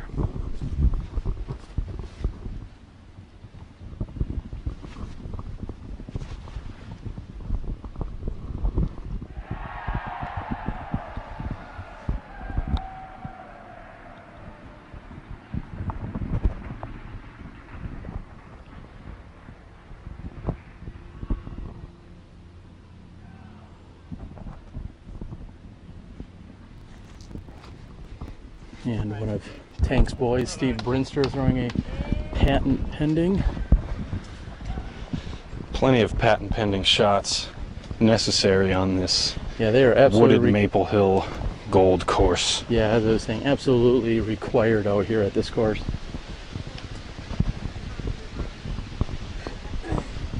Devin Frederick with a very nice looking drive. I believe this was his drive.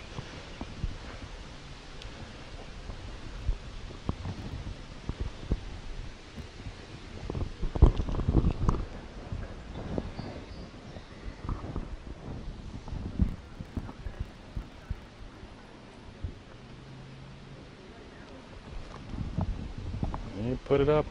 It's going to fade out just a little bit early, but a 3 on this hole is pretty nice. And Minnesota's Kale Leviska from Airborne Disc Golf and Prodigy Disc Golf.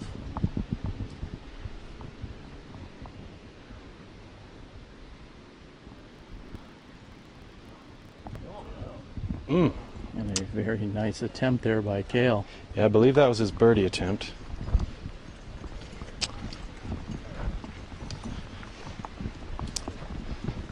One of the fun things that I've mentioned a few times about this course and the atmosphere is the green on hole 18. A little earlier we heard a couple roars from the crowd on 18's green. Who knows if that was just a very nice approach to set up for a nice birdie 3, or that could have been a throw-in for eagle 2.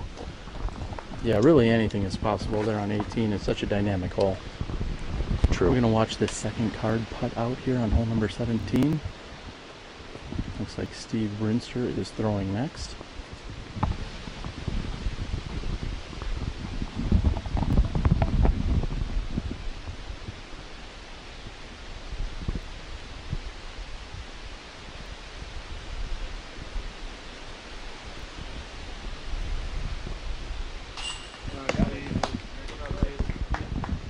And no problems for Brinster.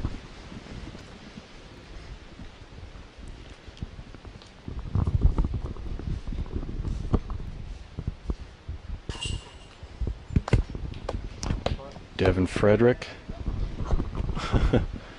Devin Frederick makes his nice birdie putt. Paul taps in, as will Kale. And with a look at the scores, it looks like Paul Ulibarri might have jumped up a spot with that, if that was a birdie 3. Katrina had told us earlier that Paul was making a charge. I'm not sure Paul's going to have enough to go ahead and catch up with the leaders with Wysocki and Koling. We're going to get in position here and watch these tee shots here on hole 17.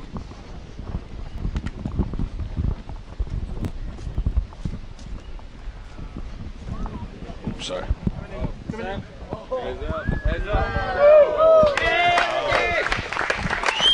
Looks like that was Ricky Wysocki with a great drive attacking the green there on hole 17. Yeah, here on 17 we really want to set up in this landing zone where you're seeing us at the moment, and Ricky has passed the landing zone with just a phenomenal shot. Here's Colglazier. Looks like it's turning over and it's hooking up. Gets clean and the skip. Following suit after a phenomenal drive by Ricky, looks as if Colglazier has thrown an equally as impressive shot. These guys are here to play on Championship Sunday, AJ. Looks like Jeremy Koling coming in, and he'll be set up for a nice look at a up and down to get birdie 3. And we had slightly missed Joe Revere shot. Joe having the tee after taking that very nice birdie 2 back on hole number 15. When I caught up with Ricky Wysocki earlier in the week before he teed off on hole 1, he had said that he just wants to put himself in position here on the final day, on the final round, on the final hole, and he may have foreshadowed that perfectly, because if things remain as they are, he may have a 1-stroke lead going into hole 18. I fully expect Koling and Wysocki to get up and down to save their 3s here on hole 17, so should be very interesting, AJ. Wysocki has a little work to do. Yeah, it's a nice change of pace from last year. I think last year was Last year's final round was a little humdrum, boring, kind of monotonous. Yeah, if you ask me, it's just. If you're really anyone but Paul Macbeth, as he shredded this entire course with that 15 under par, I completely understand what you're saying. Yeah, but I guess from a competitive standpoint, you're saying right. that If you're rooting for an underdog to put up a nice fight, you might as well have watched the Golden Girls. Anything else? Yeah, Golden Girls. Thank you for being a friend, AJ. Everywhere you look, everywhere you turn. No, I'm going to stop you right there. That is not the Golden Girls. I know.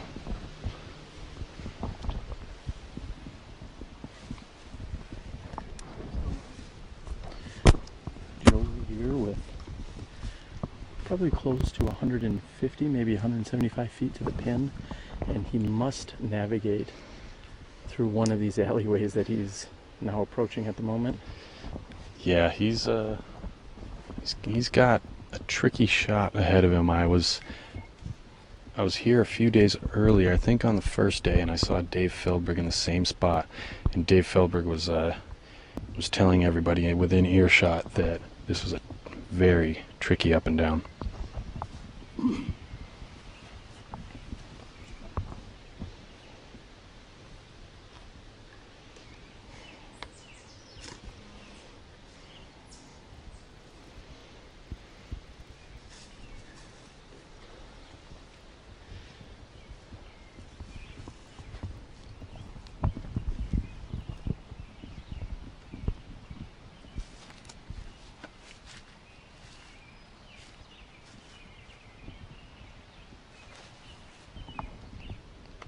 Beautiful. He could not have been any closer to both of those trees. However, that was a perfect shot executed by Joe Revere.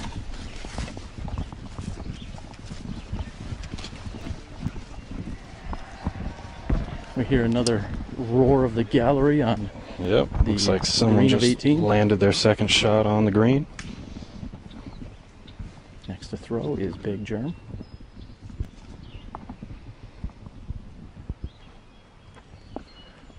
Ooh, he's giving it a run. Well, looks like a solid throw. Gives the Dave Feldberg a single clap of approval. Yep, looks like Germ is a happy clapper. And Ricky Wysocki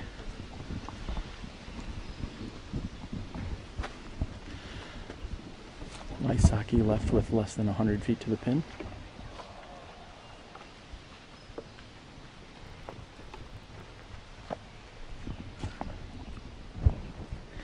Ricky keeping it nice and low to scoot right up to the basket, and nestles in there perfectly.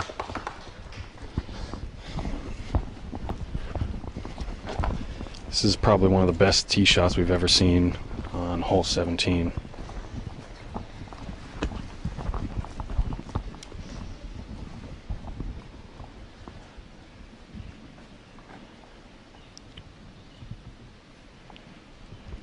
Colglazier goes for it and comes up just short.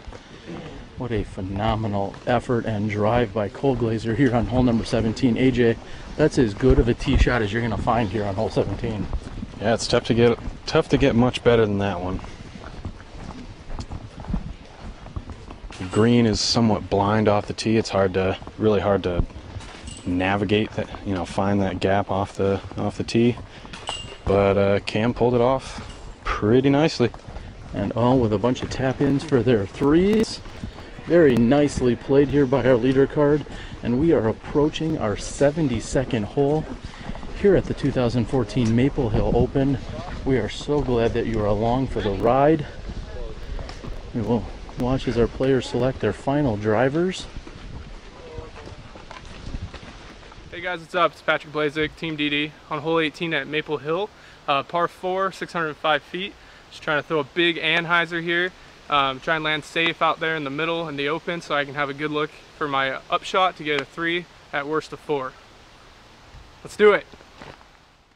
And with excitement, we see Wysocki at 17 under, Koling at 16, Joe Revere at 14, and Cameron Colglazier at 11 under par.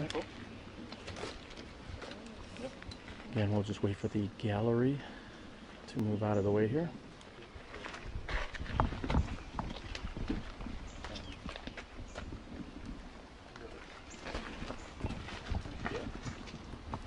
Just doing something.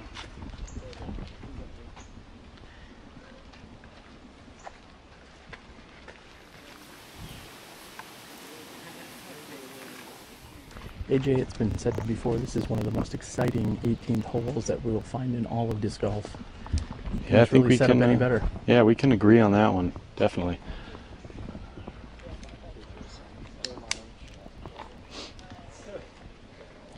And Ricky Wysocki finds himself with a 1-throw lead coming into this final hole.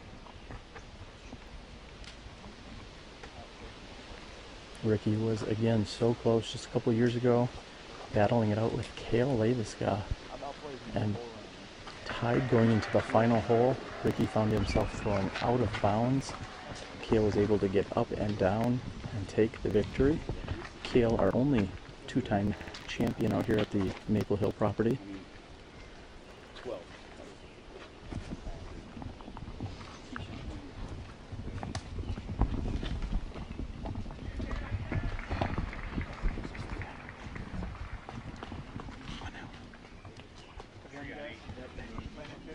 All right.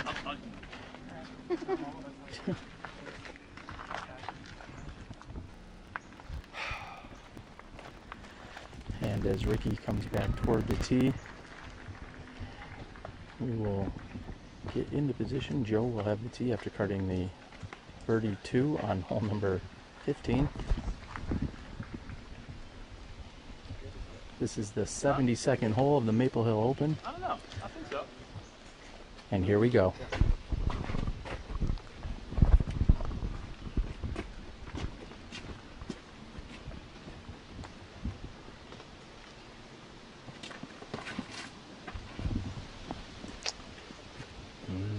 Nice drive by Joe.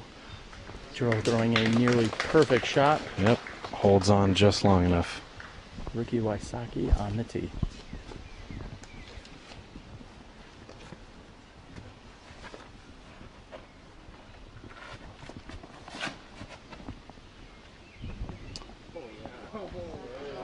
Looks good.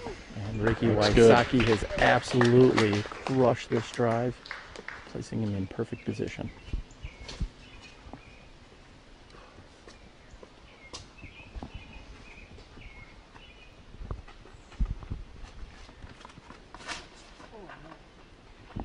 And Colglazier getting sneaky. just barely missing those tree branches. Here's Jeremy Koling.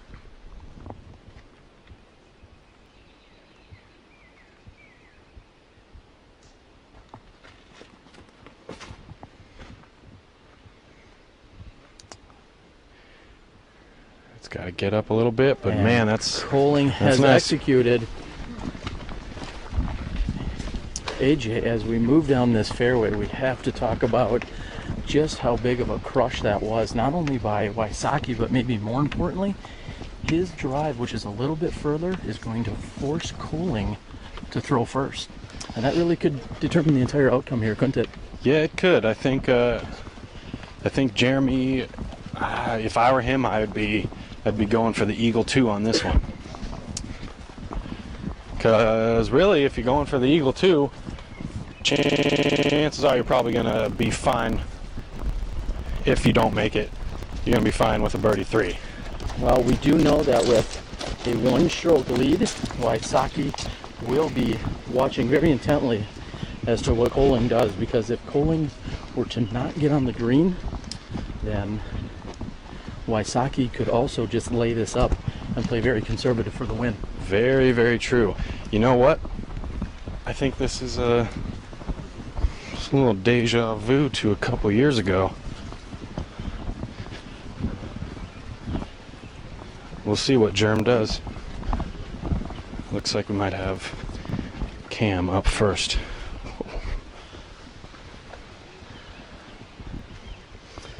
And looks like there's a full gallery behind the green, up on the garage there above the pro shop.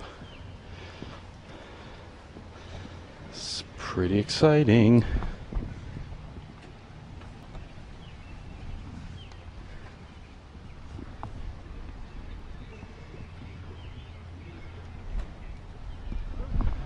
to be a little bit short.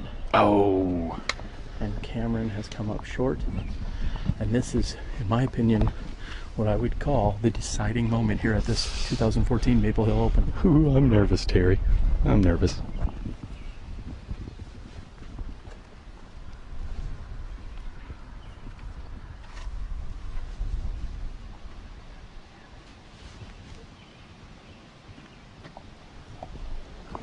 That's got potential. That's on the green. And Jeremy Koling has stepped up to the challenge and has placed himself on the green looking for the birdie 3 here on hole number 18.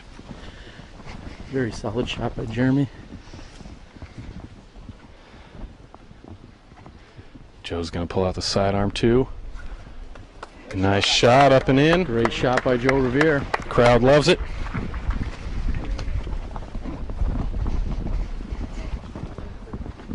Uh-oh, and Ricky's got a tough lie right up against one of these pine trees. This is Ricky Wysocki. Ricky needs to put this on the green. And looks like he's done so. Oh my gosh. No way. Unbelievable. The crowd is still in shock. That is unbelievable luck. Unbelievable fashion. Ricky Wysocki's disc hits inbounds and lands and rolls out of bounds. That was an unbelievable break. I don't know what's if this is more or less heartbreaking than 2012's finish. But he still has a chance if he can. They're throwing from the drop zone.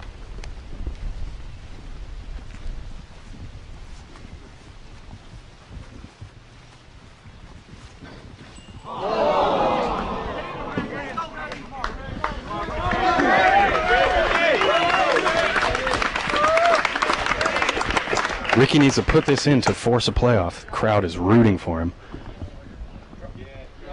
Drop zone.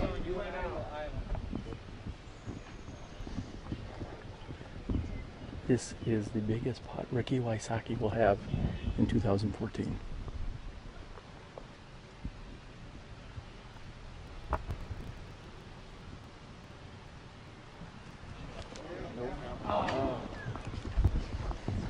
And Ricky Wysocki is going to card a bogey 5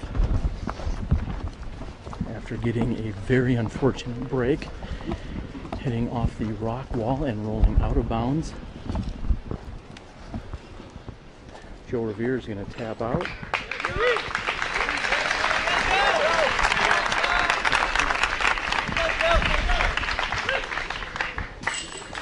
Ricky Wysocki.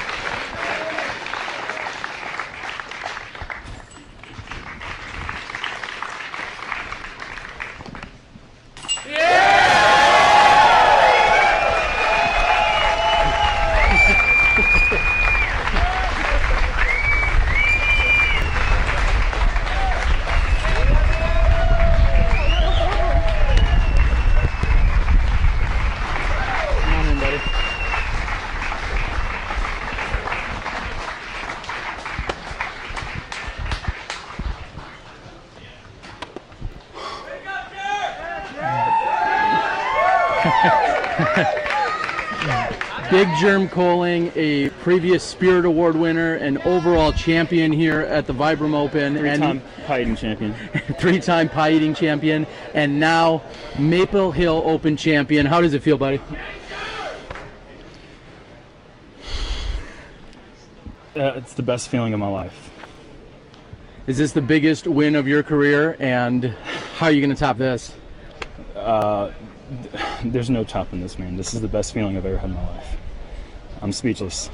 You were in an absolute battle, literally going back and forth, stroke for stroke, with a good friend and a teammate, Ricky Wysocki, and it all came down to the 18th hole. This green means so much to so many people.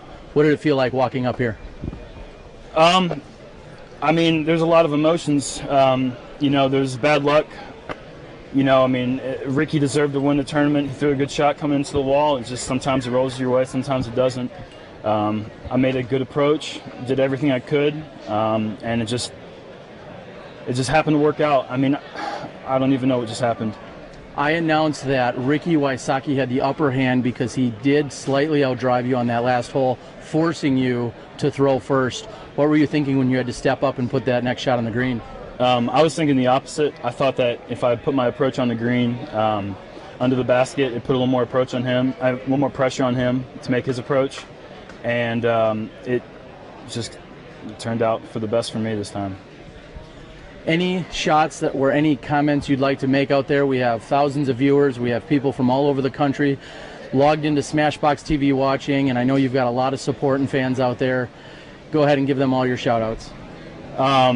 Shout outs, geez. North